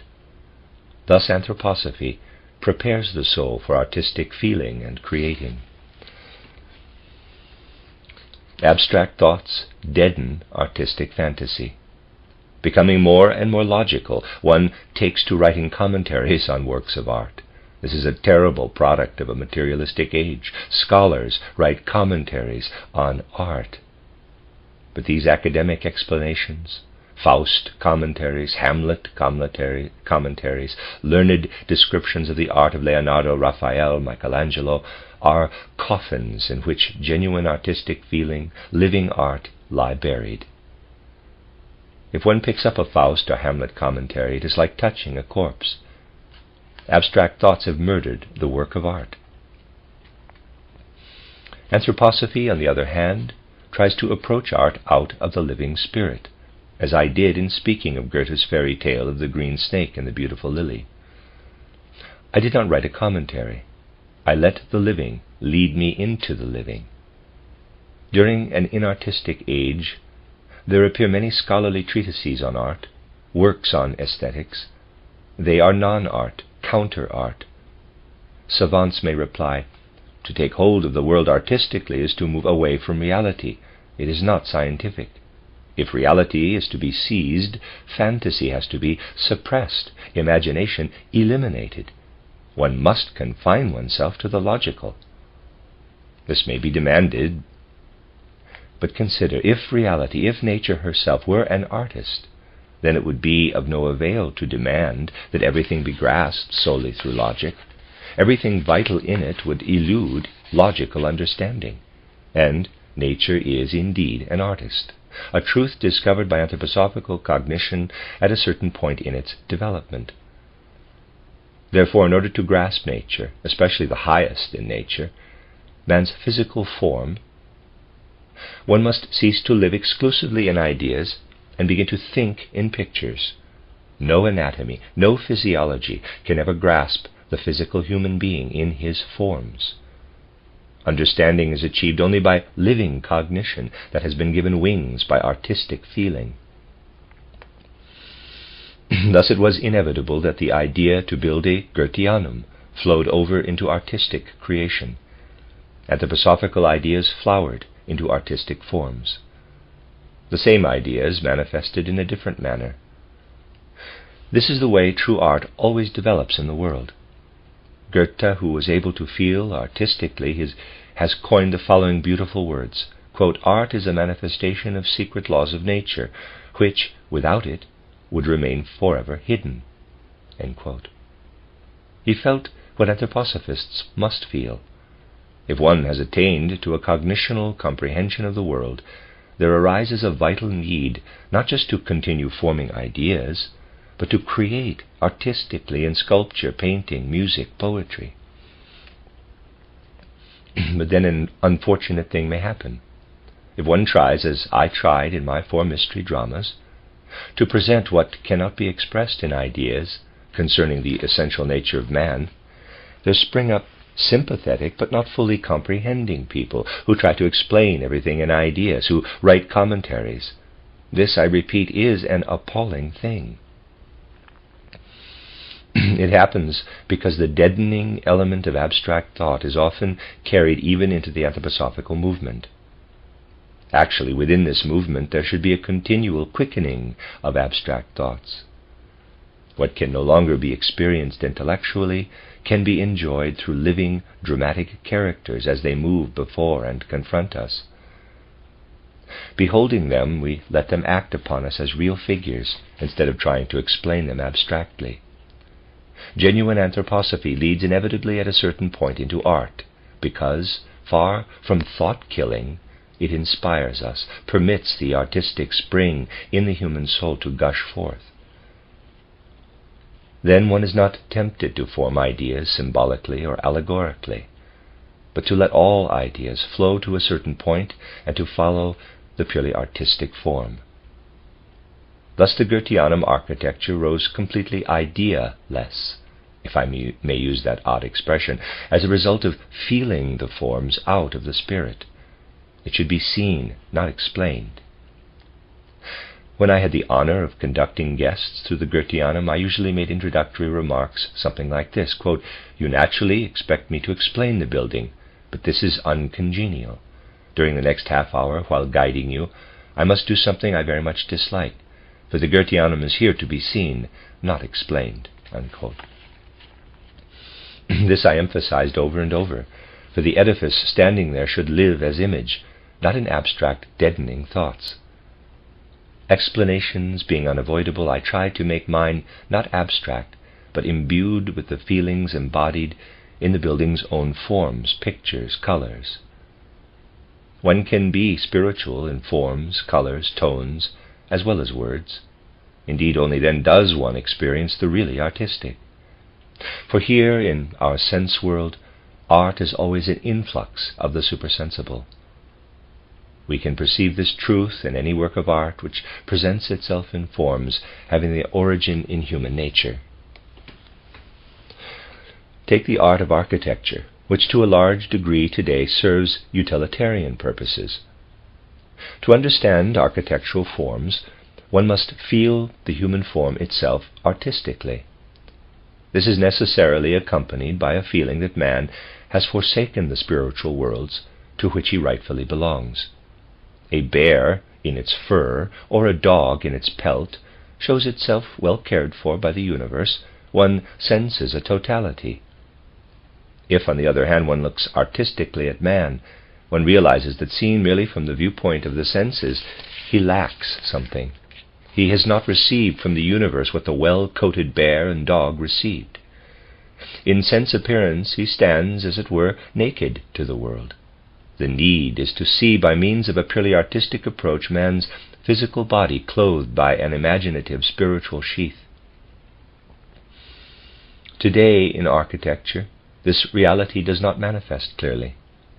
But take the pinnacle reached by architecture when it created protective covers for the dead. As noted earlier, the monuments erected above graves at the starting point of architecture had great meaning. Primeval instinctive clairvoyance perceived that after forsaking its physical body, its earthly prison, the naked soul shrinks from being released into cosmic space, without first being enveloped by those forms by which it wants to be received. People held that the soul must not simply be turned loose into the chaotically interacting weather currents, they would tear it apart. The soul desires to expand into the universe through regular spatial forms. For this reason it must be surrounded by tomb architecture. It cannot find its bearings in the storms of weather and wind which rush toward it, only in the artistic forms of the monument above the grave. Here paths into the cosmic reaches are formed, an enveloping sheath such as man, unlike plants and animals, never receives through sensory natural elements, is given the soul out of the supersensible. Let me read that again. An enveloping sheath such as man, unlike plants and animals, never receives through sensory natural elements, is given the soul out of the supersensible. Awkward sentence. Thus one can say, originally architecture expressed the manner in which man wants to be received by the cosmos. In a house the forms should be similarly artistic. The planes, the lines, why are they there? Because the soul wishes to look out into space in those directions and to be protected from inrushing light.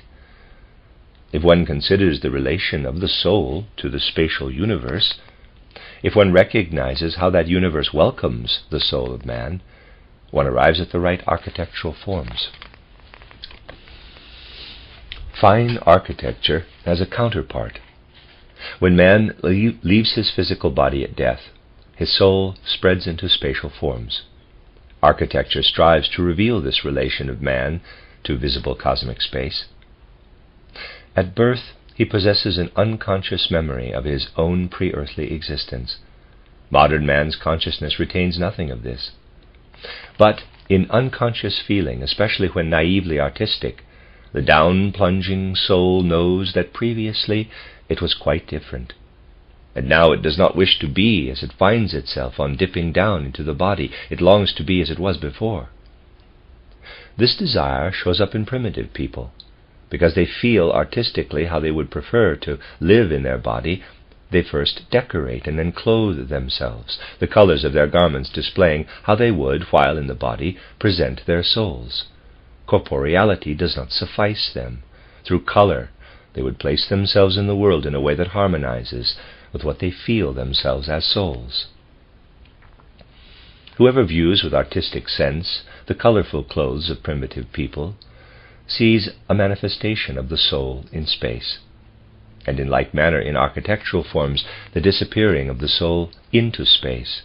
Here we have the impulses at work in two arts, architecture and costuming. This art of costuming merges with the other arts. It is not without meaning that in ages with more artistic feeling than ours, say the Italian Renaissance, painters gave Mary Magdalene a color of gown different from that of Mary. Compare the yellow so often used in the robes of Mary Magdalene with the blue and red in those of Mary, and you see the soul difference perceived by a painter living wholly in his medium. We who love to dress gray in gray simply show the world the deceased image of our soul. In our age we not only think abstractly, we dress abstractly. And this is said parenthetically.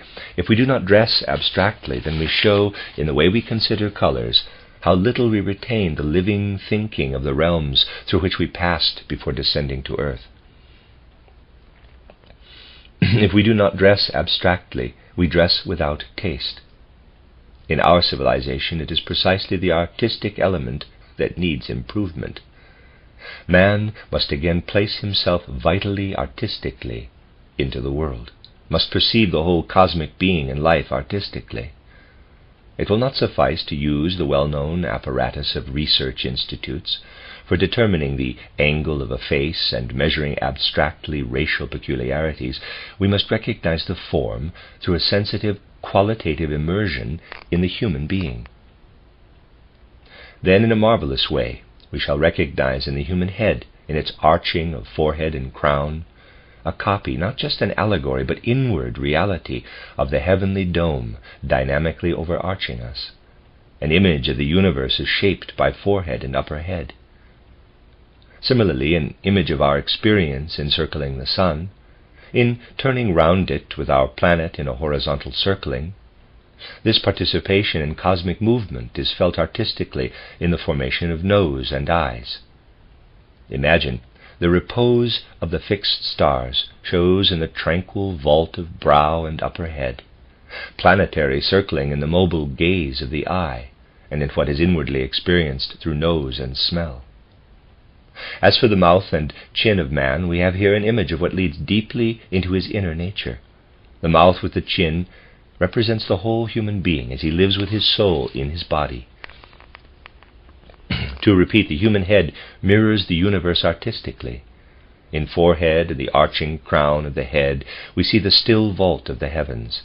In eye, nose, and upper lip, planetary movement. In mouth and chin, a resting within oneself.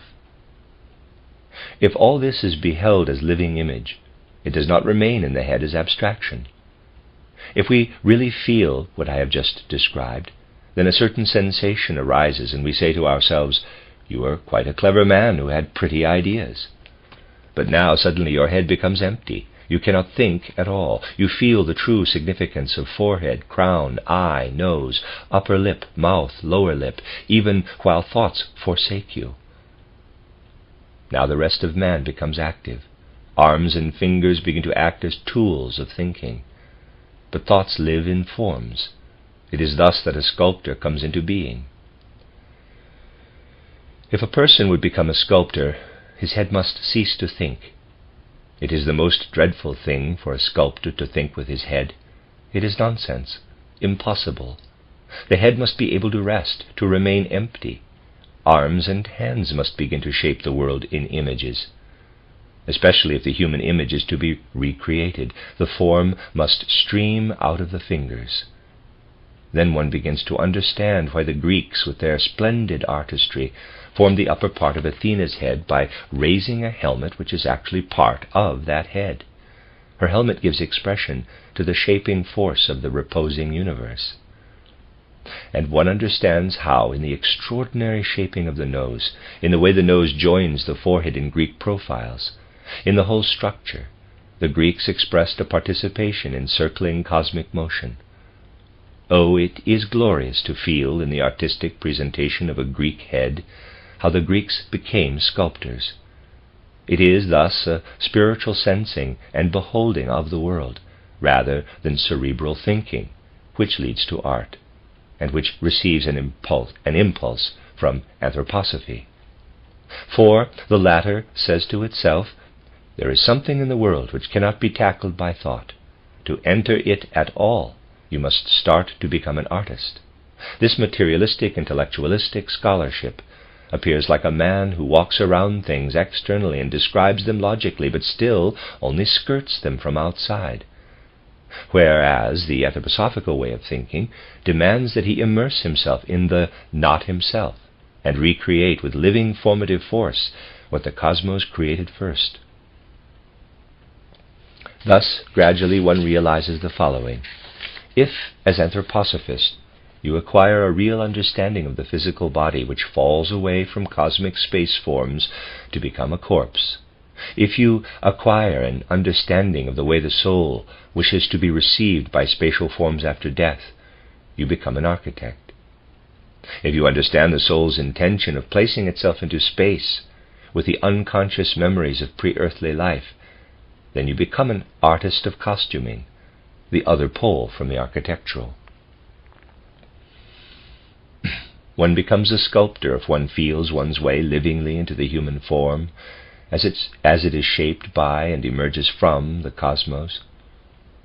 If one understands the physical body in all its aspects, one becomes artistically an architect.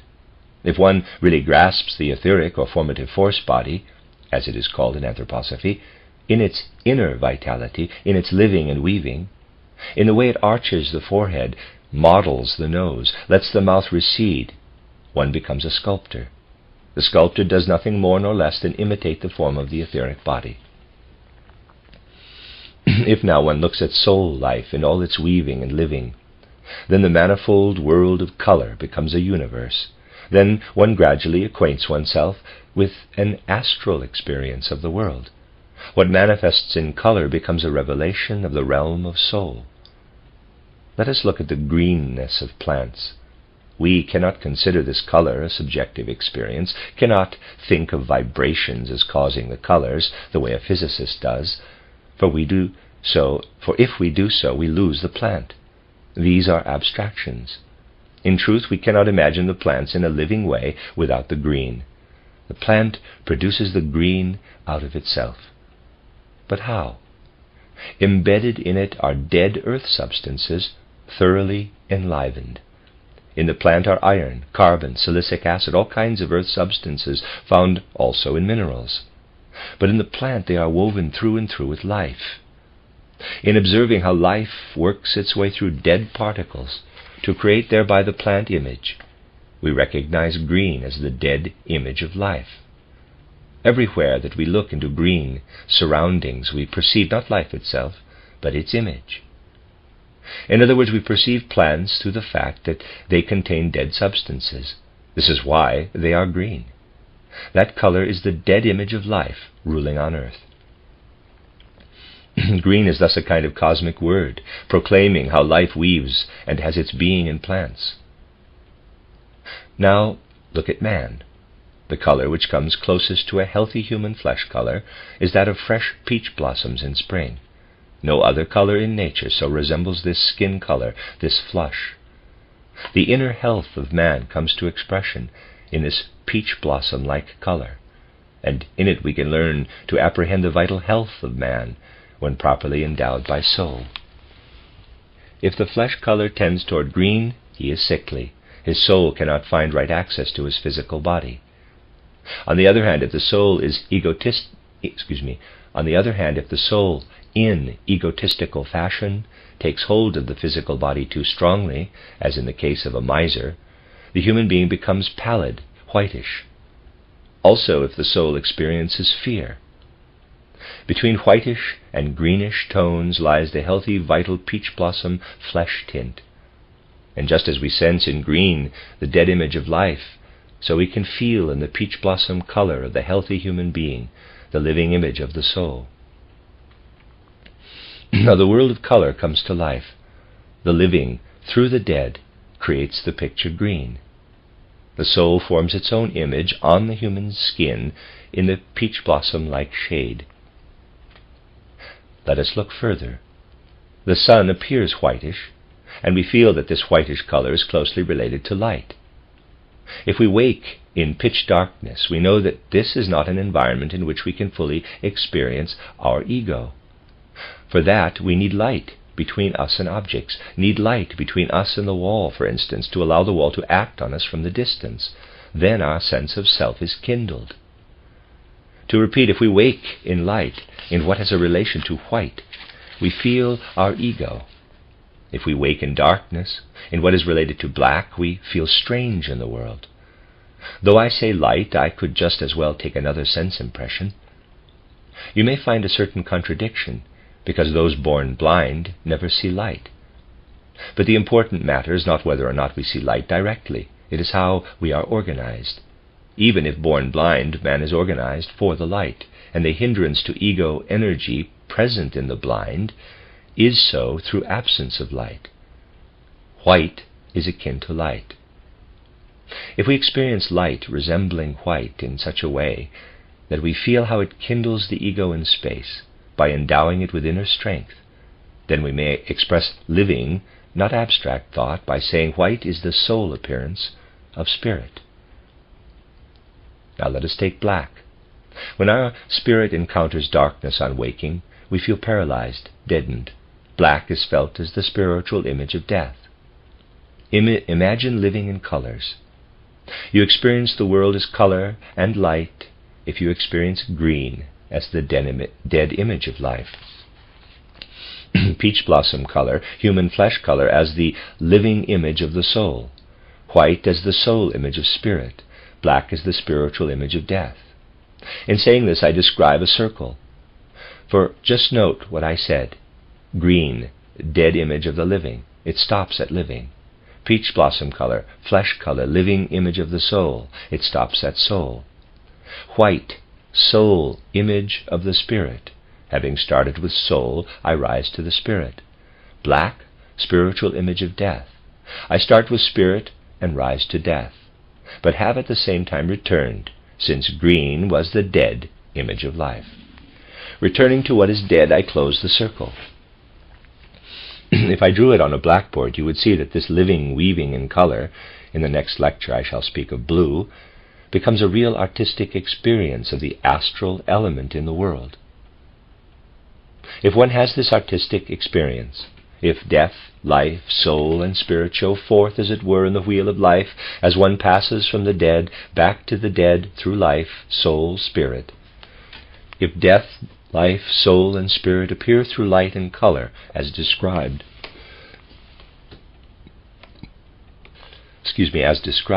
then one realizes that one cannot remain in three-dimensional space. One must adopt the plane surface, solve the riddle of space on the plane, lose the space concept. Just as sculptors, we abandoned head thinking, so now we lose the concept of space. When everything wants to change into light and color, we become painters. The very source of painting opens up. With great inner joy, we lay one color alongside another. Colors become revelations of life, death, soul, spirit. By overcoming dead thought, we attain to the point where we no longer feel impelled to speak in words, no longer to think in ideas, no longer to mold in forms, but use color and light to represent life and death, spirit and soul, as they have their being in the universe. In this way, anthroposophy stimulates creation. Instead of weaning us away from life, as does abstract, idealistic, empirical cognition, it gives us back to life. But so far we have remained outside man, considering his surface, his healthy peach blossom tones, his pale whitish color when his spirit plunges too deeply into the physical body, and his greenish shade when, because of sickness, his soul cannot fill that body. We have remained on the surface. If we now enter man's inner nature, we find something set against the external world configuration, a marvelous harmony between the breath rhythm and blood rhythm. The rhythm of breathing, a normal human being breathes 18 times per minute, is transferred to man's nerves, becomes motion. Physiology knows very little about this process. The rhythm of breathing is contained in a delicate psychospiritual manner in the nerve system. As for the blood rhythm, it originates in the metabolic system. In a normal adult, 4 pulse beats correspond to 1 breath rhythm, 72 pulse beats per minute. What lives in the blood, that is, the ego, the sun-like nature in man, plays upon the breathing system, and through it upon the nervous system. If one looks into the human eye, EYE, one finds there some extremely fine ramifications of blood vessels. Here the blood pulsation meets the currents of the visual nerve spread through the eye. A marvelously artistic process takes place when the blood circulation plays upon a visual nerve that moves 4 times more slowly. Now look at the spinal cord, its nerves extending in all directions. Observe the blood vessels, and become aware of an inward playing of the whole sun-implanted blood system upon the earth-given nervous system. The Greeks, with their artistic natures, were aware of this interrelation.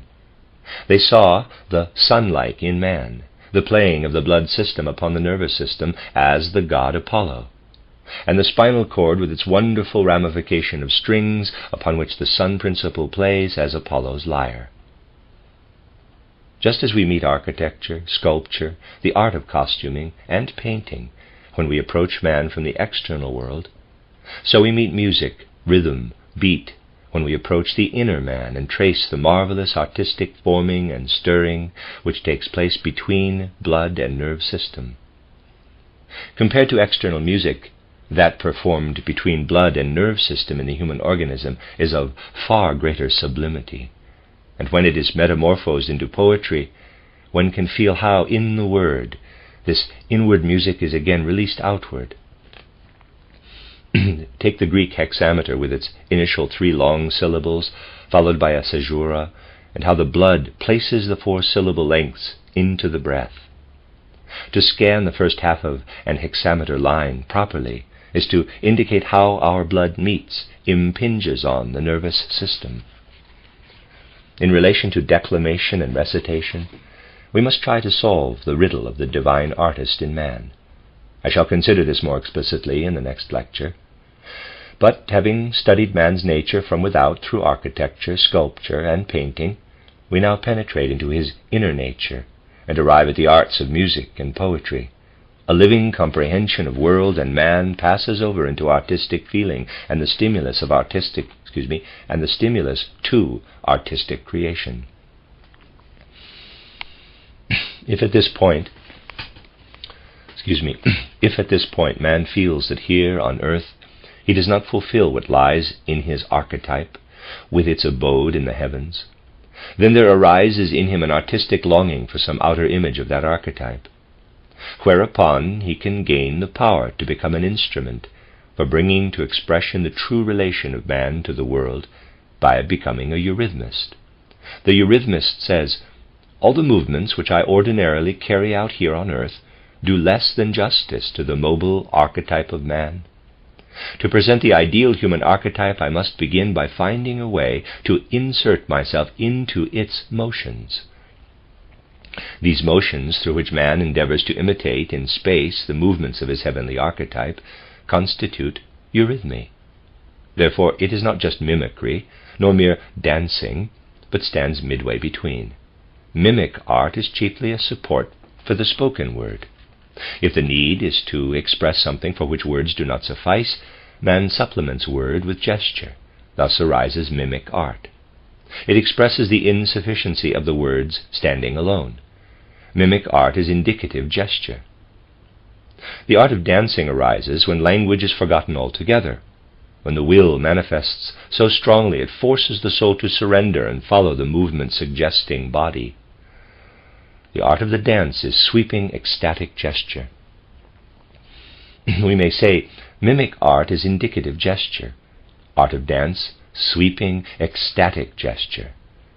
Between the two stands the visible speech of eurythmy, which is neither indicative nor sweeping, but expressive gesture, just as the word itself is expressive gesture. For a word is really a gesture in air.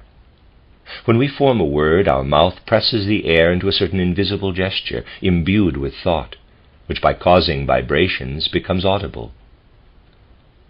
Whoever is able with supersensory vision to observe what is formed by the speaking mouth, sees in air the invisible gestures being made there as words. If one imitates these gestures with the whole body, one has eurythmy, an expressive visible gesture. Eurythmy is the transformation of an air gesture into a visible expressive gesture of the limbs. I shall touch on all this in my coming lecture on anthroposophy and poetry. Today I wish chiefly to indicate how anthroposophical, in contrast to intellectualistic, materialistic knowledge, does not kill with its thoughts, does not turn a person into a commentator on art who thereby buries it, but rather causes an artistic spring, a fountain of fantasy to well up, turns him into an enjoyer or creator of art, verifies what must be emphasized over and over again, namely that art, religion, and science are sisters, who once upon a time became estranged, but who must again enter into a sisterly relationship if man is to function as a complete human being. Thus, scholars will cease haughtily to acknowledge a work of art only if they can write a commentary on it and otherwise reject it, but will say, what I interpret as thought engenders a need to fashion it artistically by means of architecture, sculpture, painting, music, poetry. Goethe's saying that art is a kind of knowledge is true, because all other forms of knowledge, taken together, do not constitute a complete world knowledge. Art, creativity, must be added to what is known abstractly if we are to attain to world knowledge. This union of art and science will produce a religious mood. Because our Dornach building strove for this balance, friends of nationalities other than German petitioned to call it the Goetheanum, for it was Goethe who said, quote, "Who possesses science and art possesses religion as well. Who possesses the first two not, oh, grant him religion." Unquote. For if true art and true science flow together livingly, the result is a religious life. Conversely, religion, far from denying science or art, must strive toward both with all possible energy and vitality. The end of Lecture 7. This is a reading of the collection of lectures by Rudolf Steiner entitled The Arts and Their Mission. This is Lecture 8, the last lecture in this book. Day before yesterday, I tried to show that the anthroposophical knowledge which accompanies an inner life of the soul does not estrange one from artistic awareness and creation. On the contrary, whoever takes hold of anthroposophy with full vitality opens up within himself the very source of such activity. And I indicated how the meaning of any art is best read through its own particular medium. After discussing architecture, the art of costuming, and sculpture, I went on to explain the experience of color in painting, and took pains to show that color is not merely something which covers the surface of things and beings, but radiates out from them, revealing their inner nature. For instance, I pointed out that green is the image of life, revealing the life of the plant world. Though it has its origin in the plant's dead mineral components, it is yet the means whereby the living shows forth in a dead image. It is fascinating that life can thus reveal itself. In that connection, consider how the living human figure appears in the dead image of sculpture, how life can be expressed through dead, rigid forms. In green, we have a similar case in that it appears as the dead image of life without laying claim to life itself. I shall repeat still other details from the last lecture in order to show how the course of the world moves on, then returns into itself, and shall do this by presenting the colors which make up its various elements: life, soul, spirit. I said I would draw this complete circle of the cosmic in the world of color.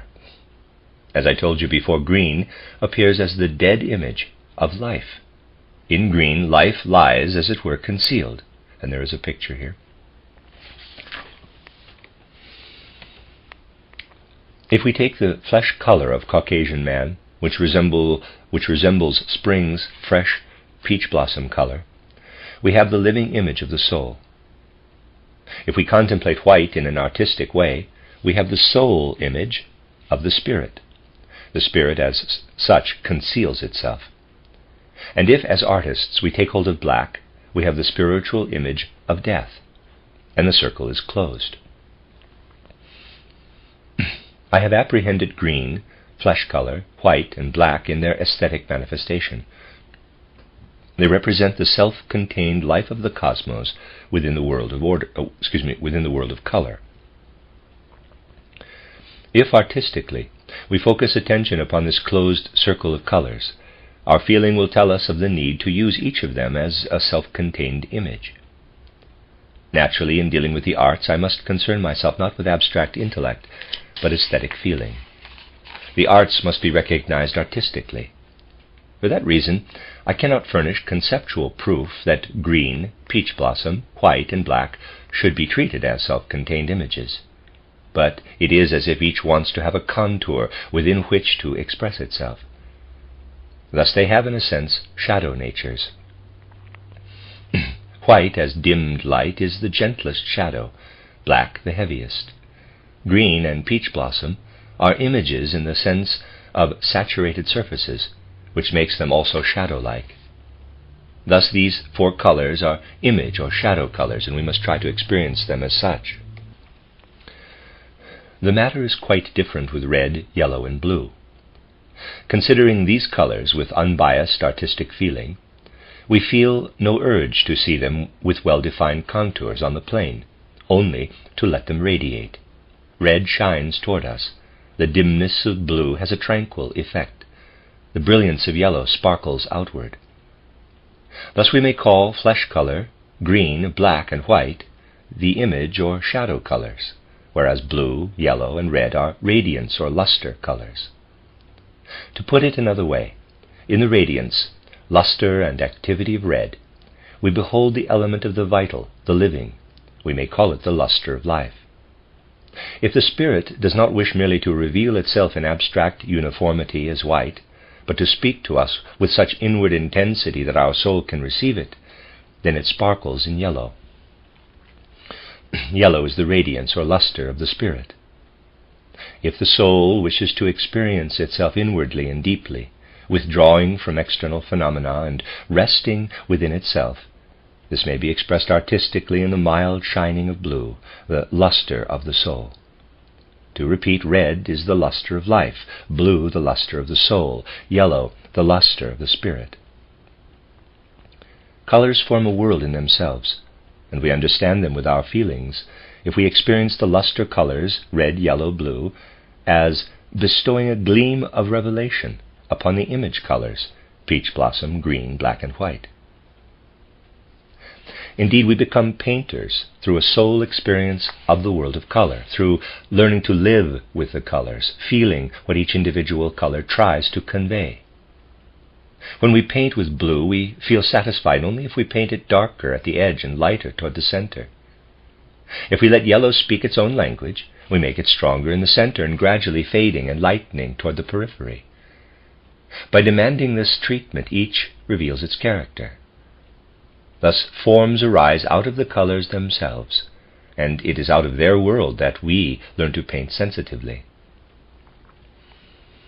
If we wish to represent a spiritually radiant figure, we cannot do otherwise than paint it a yellow which decreases in strength toward its edge. If we wish to depict the feeling soul, we can express this reality with a blue garment, a blue which becomes gradually lighter toward its center. From this point of view, one can appreciate the painters of the Renaissance, Raphael, Michelangelo, even Leonardo, for they still had this color experience. In the paintings of earlier periods, one finds the inner or color perspective of which the Renaissance still had an echo. Whoever feels the radiance of red sees how it leaps forward, how it brings its reality close, whereas blue retreats into the distance. When we employ red and blue, we paint in color perspective. Red brings subjects near, blue makes them retreat. Such color perspective lives in the realm of soul and spirit. During the age of materialism, there arose spatial perspective, which takes into account sizes in space. Now distant things were painted not blue, but small. Close things not red, but large. This perspective belongs to the materialistic age, which living in space and matter prefers to paint in those elements. Today we live in an age when we must find our way back to the true nature of painting. The plain surface is a vital part of the painter's media. Above everything else, any artist, must develop a feeling for his media. It must be so strong that, for instance, a sculptor working in wood knows that human eyes must be dug out of it. He focuses on what is concave, hollows out the wood. On the other hand, a sculptor working in marble or some other hard substance does not hollow out. He focuses his attention on, say, the brow jutting forward above the eye, takes into consideration what is convex. Already in his preparatory work in plasticine or clay, he immerses himself in his material. The sculptor in marble lays on, the woodcarver takes away, hollows out. They must live with their material, must listen and understand its vital language. The same is true of color. The painter feels the plane surface only if the third spatial dimension has been extinguished. And it is extinguished if he feels the qualitative character of color as contributing another kind of third dimension, blue retreating, red approaching. Then matter is abolished, instead of, as in spatial perspective, imitated. Certainly I do not speak against the latter. In the age which started with the 15th century, it was natural and self-evident and added an important element to the ancient art of painting. But today it is essential to realize that, having passed through materialism, it is time for painting to return to a more spiritual conception, to return to color perspective. In discussing any art, we must not theorize, but, I repeat, abide feelingly within its own particular medium. In speaking about mathematics, mechanics, or physics, we must kill our feeling and use only intellect. In art, however, real perception does not come by way of intellect, art historians of the 19th century notwithstanding. Once a Munich artist told me how he and his friends in their youth went to a lecture of a famous art historian to find out whether or not they could learn something from him. They did not go a second time, but coined an ironical, derogatory phrase for all his theorizing. What can be expressed through the vital weaving of colors can also be expressed through the living weaving of tones. But the world of tones has to do with man's inner life, whereas the sculptor in three-dimensional space and the painter on a two-dimensional plane express what manifests etherically in space. With a musical element we enter man's inner world, and it is extremely important to focus attention upon its meaning within the evolution of mankind.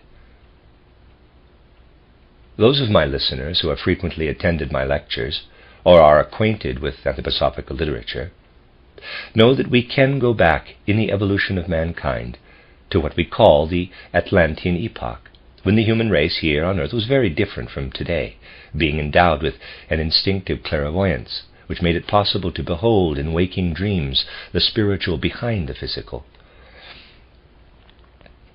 Parallel to this clairvoyance, man had a special experience of music. In those ancient days, music gave him a feeling of being lifted out of the body. Though it may seem paradoxical, the people of those primeval ages particularly enjoyed the chords of the seventh. They played music and sang in the interval of the seventh, which is not today considered highly musical. It transported them from the human into the divine world. During the transition from the experience of the seventh to that of the pentatonic scales, this sense of the divine gradually diminished. Even so, in perceiving and emphasizing the fifth, a feeling of liberating the divine from the physical lingered on. But whereas with the seventh man felt himself completely removed into the spiritual world, with the fifth he reached up to the very limits of his physical body, felt his spiritual nature at the boundary of his skin, so to speak, a sensation foreign to modern ordinary consciousness. The age which followed the one just described, you know this from the history of music, was that of the third, the major and minor third. Whereas formerly music had been experienced outside man in a kind of ecstasy, now it was brought completely within him. The major and minor third, and with them the major and minor scales, took music right into man. As the age of the fifth passed over into that of the third, man began to experience music inwardly, within his bounding skin. We see a parallel transition. On the one hand, in painting, the spatial perspective which penetrates into space; on the other, in music, the scales of the third which penetrate into man's etheric physical body, which is to say, in both directions, a tendency toward naturalistic conception. In spatial perspective we have external materialism. In the musical experience of the third, internal naturalism. Let me read that again. In spatial perspective we have external naturalism. In the musical experience of the third, internal naturalism. To grasp the essential nature of things is to understand man's position in the cosmos. The future development of music will be toward spiritualization and involve a recognition of the special character of the individual tone. Today we relate the individual tone to harmony or melody in order that together with other tones it may reveal the mystery of music.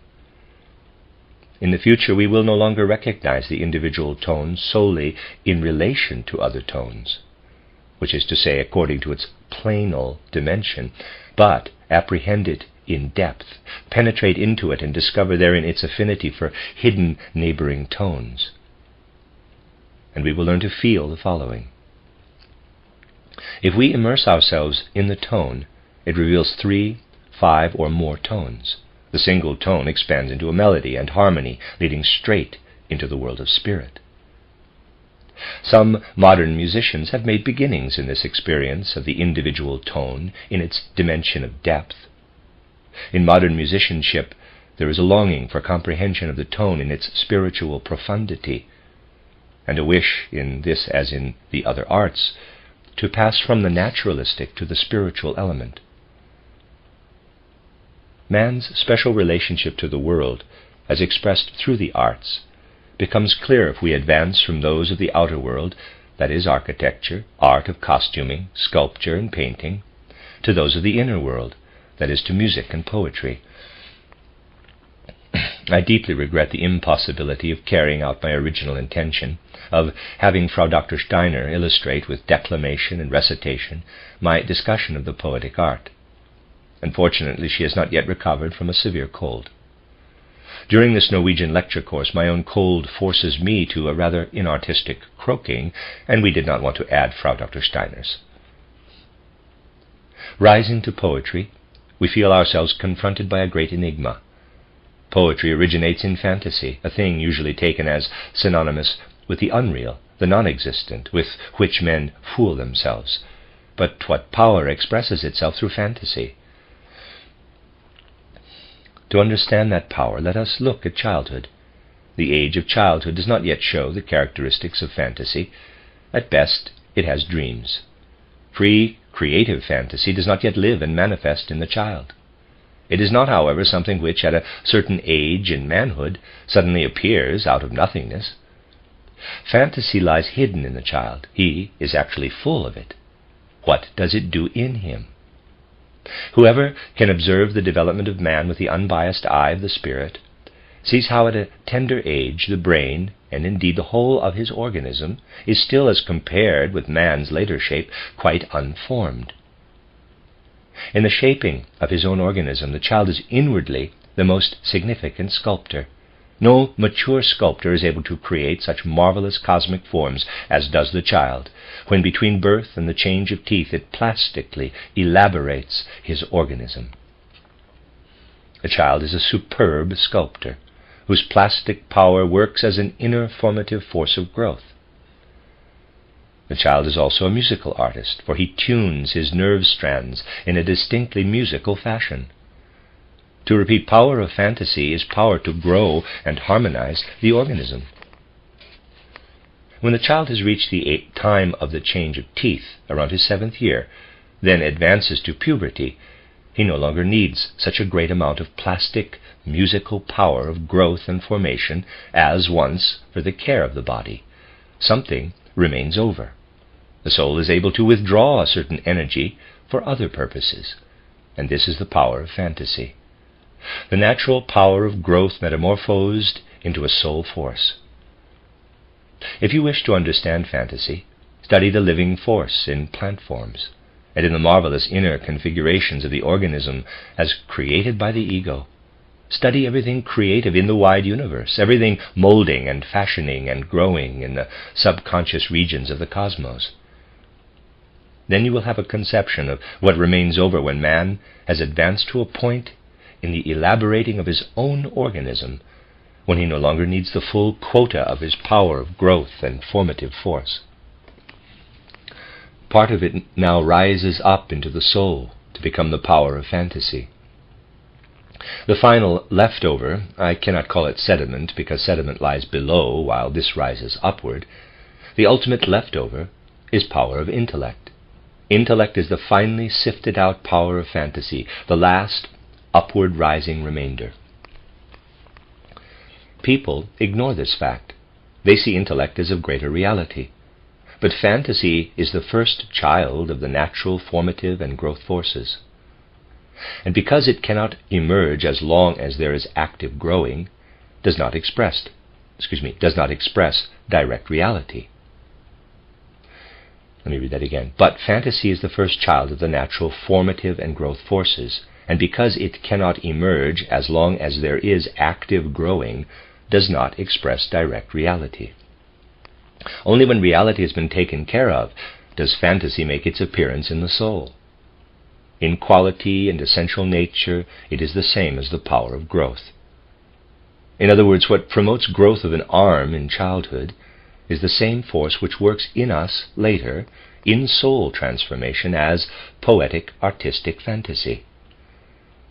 This fact cannot be grasped theoretically. We must grasp it with feeling and will. Only then will we be able to experience the appropriate reverence for fantasy, and under certain circumstances the appropriate humor.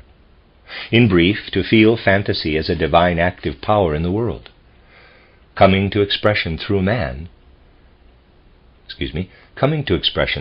it was a primary experience for those human beings of ancient times of whom I spoke in the last lecture, when art and knowledge were unity, when knowledge was acquired through artistic rites rather than the abstractions of laboratory and clinic, when physicians gained their knowledge of man not from the dissecting room but from the mysteries, where the secrets of health and disease, the secrets of the nature of man, were divulged in high ceremonies.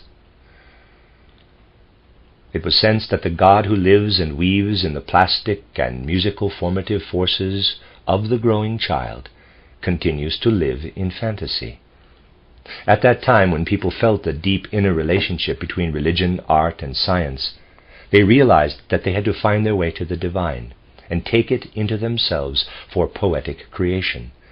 Otherwise, fantasy would be desecrated. Thus, ancient poetic drama never presented common man, for the reason that mankind's ancient dramatic fantasy would have considered it absurd to let ordinary human beings converse and carry out all kinds of gestures on the stage. Such a fact may sound paradoxical today, but the anthroposophical researcher, knowing all the objections of his opponents, must, nevertheless, state the truth. The Greeks, prior to Sophocles and Aeschylus, would have asked, why present something on the stage which exists, anyhow, in life? We need only walk on the street or enter a room to see human beings conversing and gesturing. This we see everywhere. Why present it on a stage? To do so would have seemed foolish. Actors were to represent the God in man, and above all the God who, rising out of terrestrial depths, gave man his willpower. With a certain justification, our predecessors, the ancient Greeks, experienced this will endowment as rising up out of the earth. The gods of the depths who, entering man, endow him with will, these Dionysic gods, were to be given stage presentation. Man was, so to speak, the vessel of the Dionysic Godhead. Actors in the mysteries were human beings who received into themselves a god. It was he who filled them with enthusiasm. On the other hand, man who rose to the goddess of the heights, male gods were recognized as below, female gods in the heights. Man who rose in order that the divine could sink into him became an epic poet, who wished not to speak himself but to let the Godhead speak through him. He offered himself as bearer to the goddess of the heights, that she, through him, might look upon earth events, upon the deeds of Achilles, Agamemnon, Odysseus, and Ajax. Ancient epic poets did not care to express the opinions of such heroes, opinions to be heard every day in the marketplace. It was what the goddess had to say about the earthly human element when people surrendered to her influence that was worth expression in epic poetry. Quote, "Sing, O goddess, the wrath of Achilles, son of Peleus." Unquote. Thus did Homer begin the Iliad. "Sing, O goddess of that ingenious hero," begins the Odyssey.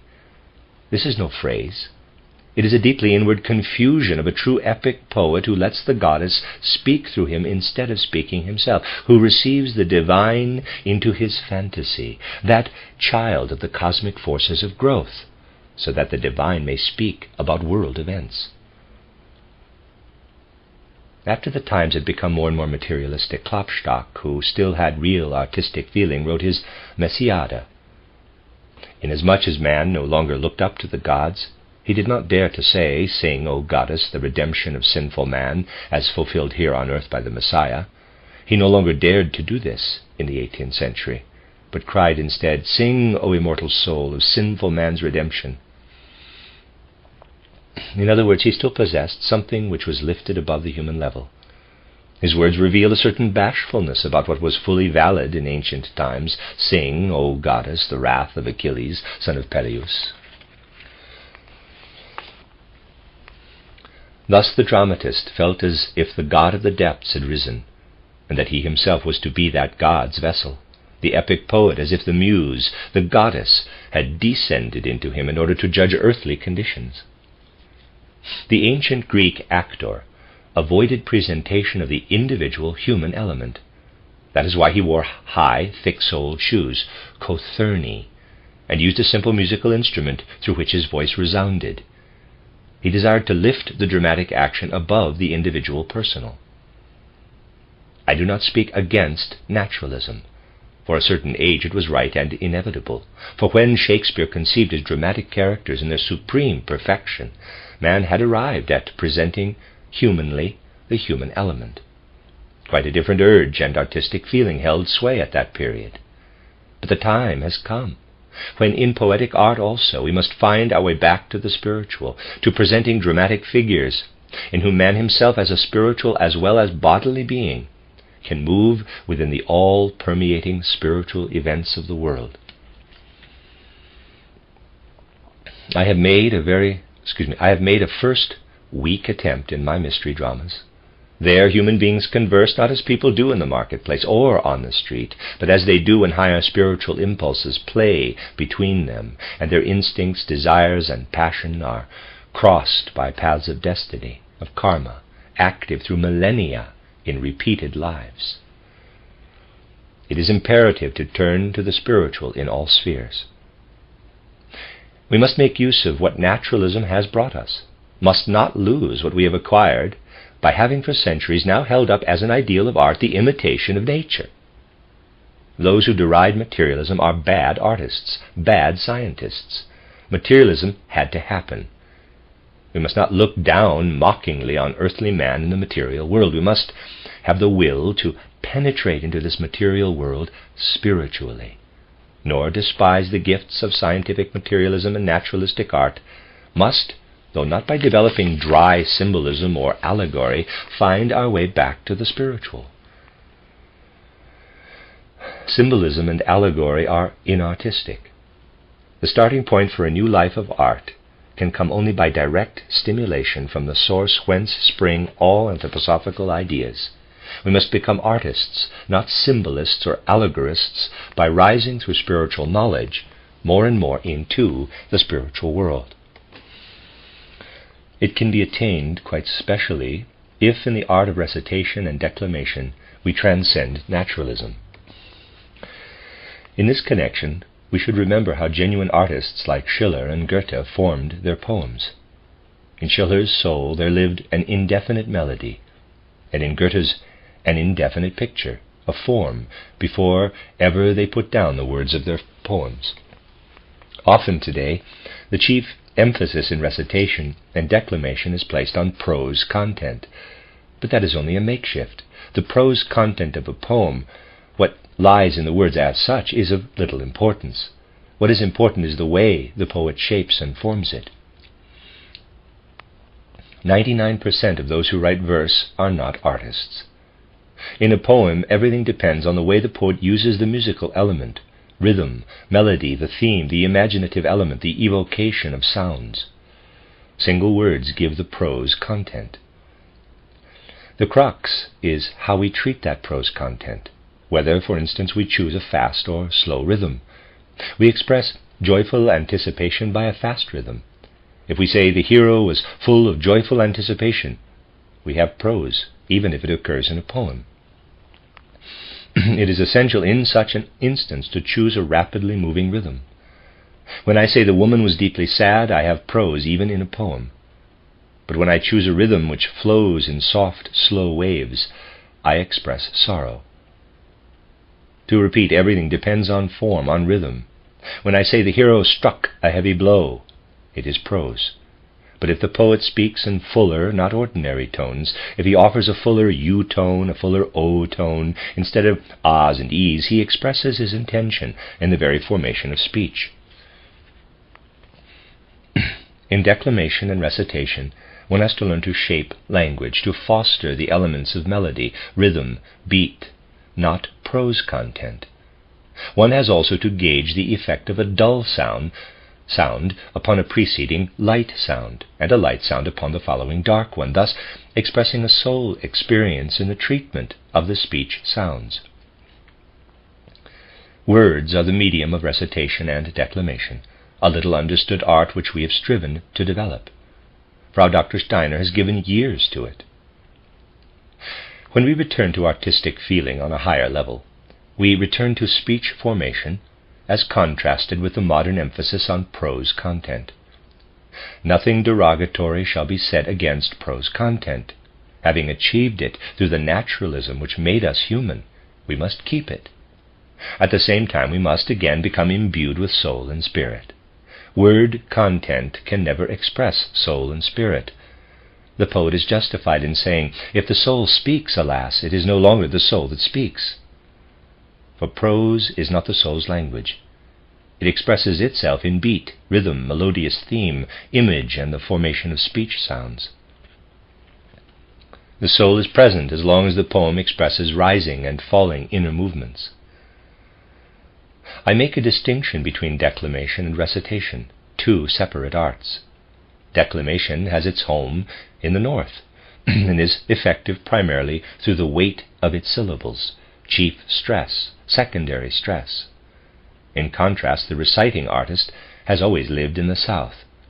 In recitation, man takes into account not the weight, but the measure of the syllables, long syllable, short syllable. Greek reciters, presenting their texts concisely, experience the hexameter and pentameter as mirrors of the relationship between breathing and blood circulation. There are approximately 18 breaths and 72 pulse beats per minute. Breath and pulse beat chime together. The hexameter has 3 long syllables, the fourth is the caesura. One breath measures 4 pulse beats. This 1-to-4 relation appearing in the measure and scanning of the hexameter brings to expression the innermost nature of man, the secret of the relation of breath and blood circulation. This reality cannot be perceived with our intellect. It is an instinctive, intuitive, artistic experience, and beautifully illustrated by the 2 versions of Goethe's Iphigenie when spoken one after the other. We have done that often, and would have done so today if Frau Dr. Steiner were not indisposed. Before he went to Italy, Goethe wrote his Iphigenie as Nordic artist, to use Schiller's later word for him, in a form which can be presented only through the art of declamation, chief stress, secondary stress, when the life of the blood preponderates. In Italy, he rewrote this work. It is not always noticed, but a fine artistic feeling can clearly distinguish the German from the Roman Iphigenie. Because Goethe introduced the recitative element into his northern declamatory Iphigenie, this Roman Iphigenie, asks for an altered reading. If one reads both versions, one after the other, the marvelous difference between declamation and recitation becomes strikingly clear. Recitation was at home in Greece, where breath measured the faster blood circulation. Declamation was at home in the north, where man lived in his inmost nature.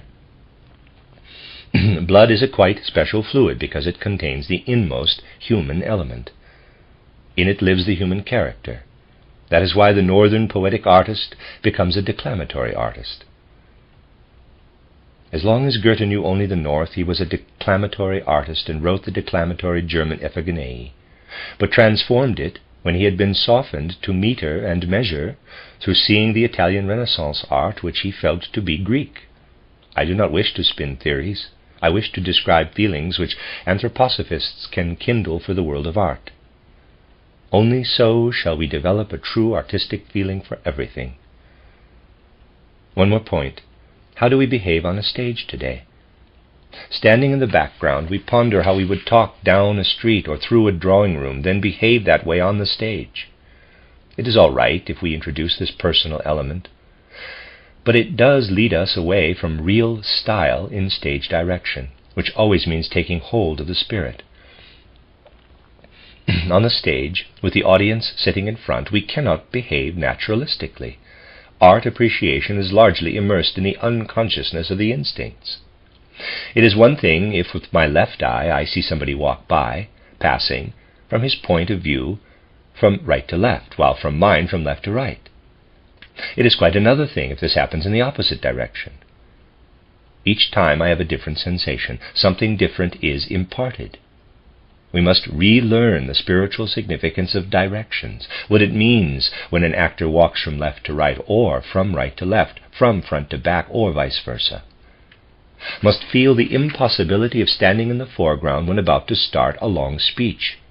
The actor should say the first words far back, then gradually advance, making a gesture toward the audience in front, and addressing both the left and right. Every movement can be spiritually apprehended out of the general picture, and not merely as a naturalistic imitation of actions on the street or in the drawing room. Unfortunately, people no longer wish to make an artistic study of all this. They have become lazy. Materialism permits indolence. I have wondered why people who demand full naturalism, there are such, do not adopt a stage with 4 walls. No room has 3, but with a 4-wall set, how many tickets would be sold? Through such paradoxes we can call attention to the great desideratum, true art in contrast to mere imitation. Now that naturalism has followed the grand road from naturalistic stage productions to the films, neither Philistine nor pedant in this regard, I know how to value something for which I do not care too much. We must find the way back to presentation of the spiritual, the genuine, the real, must re-find the divine human element in art by re-finding the divine spiritual. Anthroposophy would take the path to the spirit in the plastic arts also. That was our intention in building the Goetheanum at Dornach. This work of art wrested from us. And we must do it in the new art of eurythmy, and in recitation and declamation. Today, people do breathing exercises and manipulate their speech organism. But the right method is to bring order into the speech organism by listening to one's own rhythmically spoken sentence, which is to say through exercises in breathing while speaking. These things need reorientation. This cannot originate in theory, proclamations, and propaganda, only in spiritual, practical insight into the facts of life, both material and spiritual. Art, always a daughter of the divine, has become estranged from her parent. If it finds its way back to its origins and is again accepted by the divine, then it will become what it should within civilization, within worldwide culture, a boon for mankind. I have given only sketchy indications of what anthroposophy wishes to do for art, but they should make clear an immense desire to unfold the right element in every sphere. The need is not for theory. Art is not theory. The need is for living, fully living in the artistic quality while striving for understanding. Such an orientation leads beyond discussion to genuine appreciation and creation. If art is to be fructified by a world conception, this is the crux of the matter. Art has always taken its rise from a world conception, from inner world experience. If people say, well, we couldn't understand the art forms of Dornach, we must reply, can those who have never heard of Christianity understand Raphael's Sistine Madonna? Anthroposophy would like to lead human culture over into honest spiritual world experience. The end of Lecture 8 and the end of the collection of lectures by Rudolf Steiner entitled The Arts and Their Mission, given in Dornach and Oslo from May 27th through May 20th, 1923.